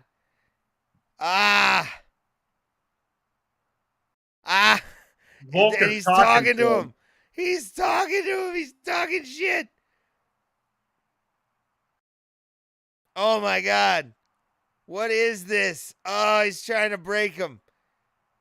Volk is trying to break him with shit talk. He's punching Islam over and over again. We're at a minute to go in the 4th round. What in the hell? Alexander Volkanovsky is just defensively amazing. But again, we don't know what the judges are going to say here. This is probably an Islam Makachev finish right here. And Volkanovsky is not making this easy on Volk, making it troubling. And he is saying some angry shit talking Alexander. He's and Volk, and to be honest, he's holding them. Like, and look at all these hits he's landing. Yeah, I mean, he's just laying there. Islam is not doing there's no danger Volkanovski's in right now. Absolutely none, unless he really screws up. But round's done. And yep, it's the end of the 4th round, and Islam hasn't had an opportunity anywhere near. Honestly, to be honest with you, bro, I'm witnessing one of the best fights I've ever fucking seen. Yeah, this is shit. A fucking barn burner, son. This is great. Islam looks defeated now. He looks like he's paying attention, but I don't trust it. Volk is gonna come out crazy. He needs a finish. He does. Yeah, it's at least 3-1 Makachev right now, but we don't know what the judges are gonna say. If this goes the 5th round. Or if this goes to decision. How many fights did how many hits did Volk land in that? A lot. He's demoralizing fucking Islam, really. I mean, Islam has a cut on his forehead too. Mm-hmm. There we go. Respect. 4:55 right now on the clock on my end. Volkanovsky, the live odds, he has become less of an underdog in this. Makachev is minus 355. So Makachev is still, he caught him. Makachev caught him right there. Volk stalking Makachev. Makachev looking to counter anything that Volk puts on him. Volk coming at him, being the aggressor. Volkanovsky. I am just heavy breathing. Oh, I know. Every shot that's thrown right now, my chest is sort of countered by Volkanovsky. Volkanovsky is backing Makhachev up. Makhachev can coast at this point, but I really don't want to see. Volk isn't letting him. No, not at all. He's keeping on top of him, trying to really be a pest, and he's doing a good job at it. Makachev lands 2 knees. Volkanovsky acknowledges that fact. Both men now standing in the middle of the octagon, waiting to trade. Volk feints a kick, tries to do a knife edge body kick there. That front kick is devastating at times, but Makachev gets the takedown. Volkanovsky, though, sprawls out of it, into a standing up against the cage. Oh! Oh! So good, Daniel. So good. Why is this so good? Because we're two of the best, man. Exactly. Oh, my God. What a great fight. Ooh, Alexander connects on that shot. Volk is trying his best to get this title and become double champion. And he might not get it, but he has shown that he is one of the best in the world at what he does, to quote Chris Jericho. Volk is completely dominating on the ground right now. Getting up, great balance, got him again, but he's got a hook on Islam, pulls into a front, pulls out like top G's do. Top G level shit right there. Oh my God. Oh my God. Islam possibly Volkanovsky has to finish Islam here. Bro, he is like a wild animal right now. As he should be. He should have been this way the entire fight, and now he's not. Like, what the fuck, man?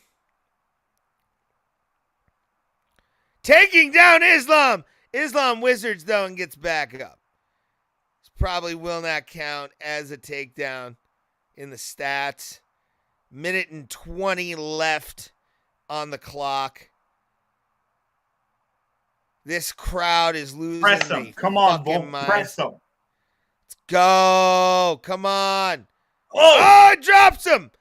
Alexander drops him. Islam pulls guard.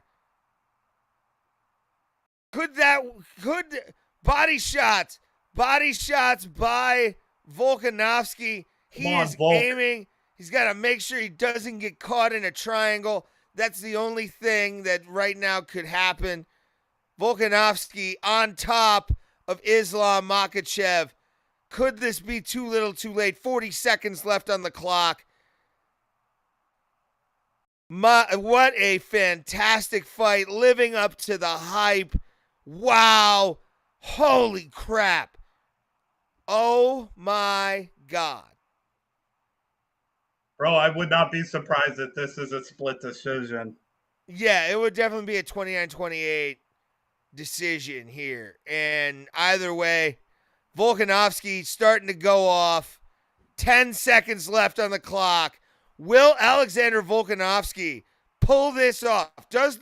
What will the judges say as we go right to the cards?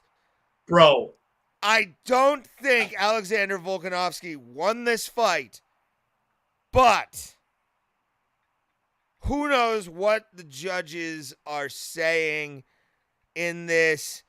I'm going to give it to Islam 3-2. I'm going to give it to Islam 3-2 here. But Alexander Volkanovsky just proved he's one of the best in the world at what he does. Islam, it looks like Islam doesn't know if he won. Yeah, that's the thing. Like this fight could go either way, and I'm gonna turn my volume on here, but Alexander Volkanovsky constantly getting up, constantly keeping Islam on his toes. Yeah, in the fourth round, Islam had him on the ground, but he had nothing. Volk was doing most of the offense when he was on his yeah. It depends on how the judges score that round. For sure. Third or fourth round is going to be what decides this. And for that fight to go the way it did was just wild. Respect to both fighters. I will regardless say this, of how this goes. I haven't been watching UFC long, but that is the best fucking fight I have ever seen. Yes. Yeah, for sure. It's now in my top list of fights, probably top 15. It's in the mid of that, but it's right there. Let's once they bring. Yeah. All right, I'm gonna mute my mic in 3, 2, 1.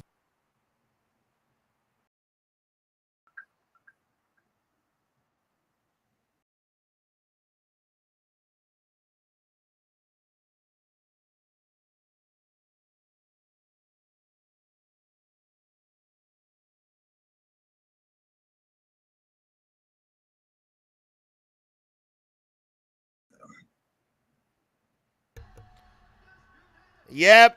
All right, the judges got it right. Volk didn't do enough. Didn't do enough to win the belt. Put up a great, hell of a fight, though. Hell of a fight. To lose that way, there's no shame. Like, honestly, to lose that way, no shame in it whatsoever. Both men put up one of the best fights of their lives, and a lot of the ground time probably factored into that. But like, yeah, he deserved. Islam won that fight for sure. 3-2. Volk's telling the crowd to quiet down. Yeah.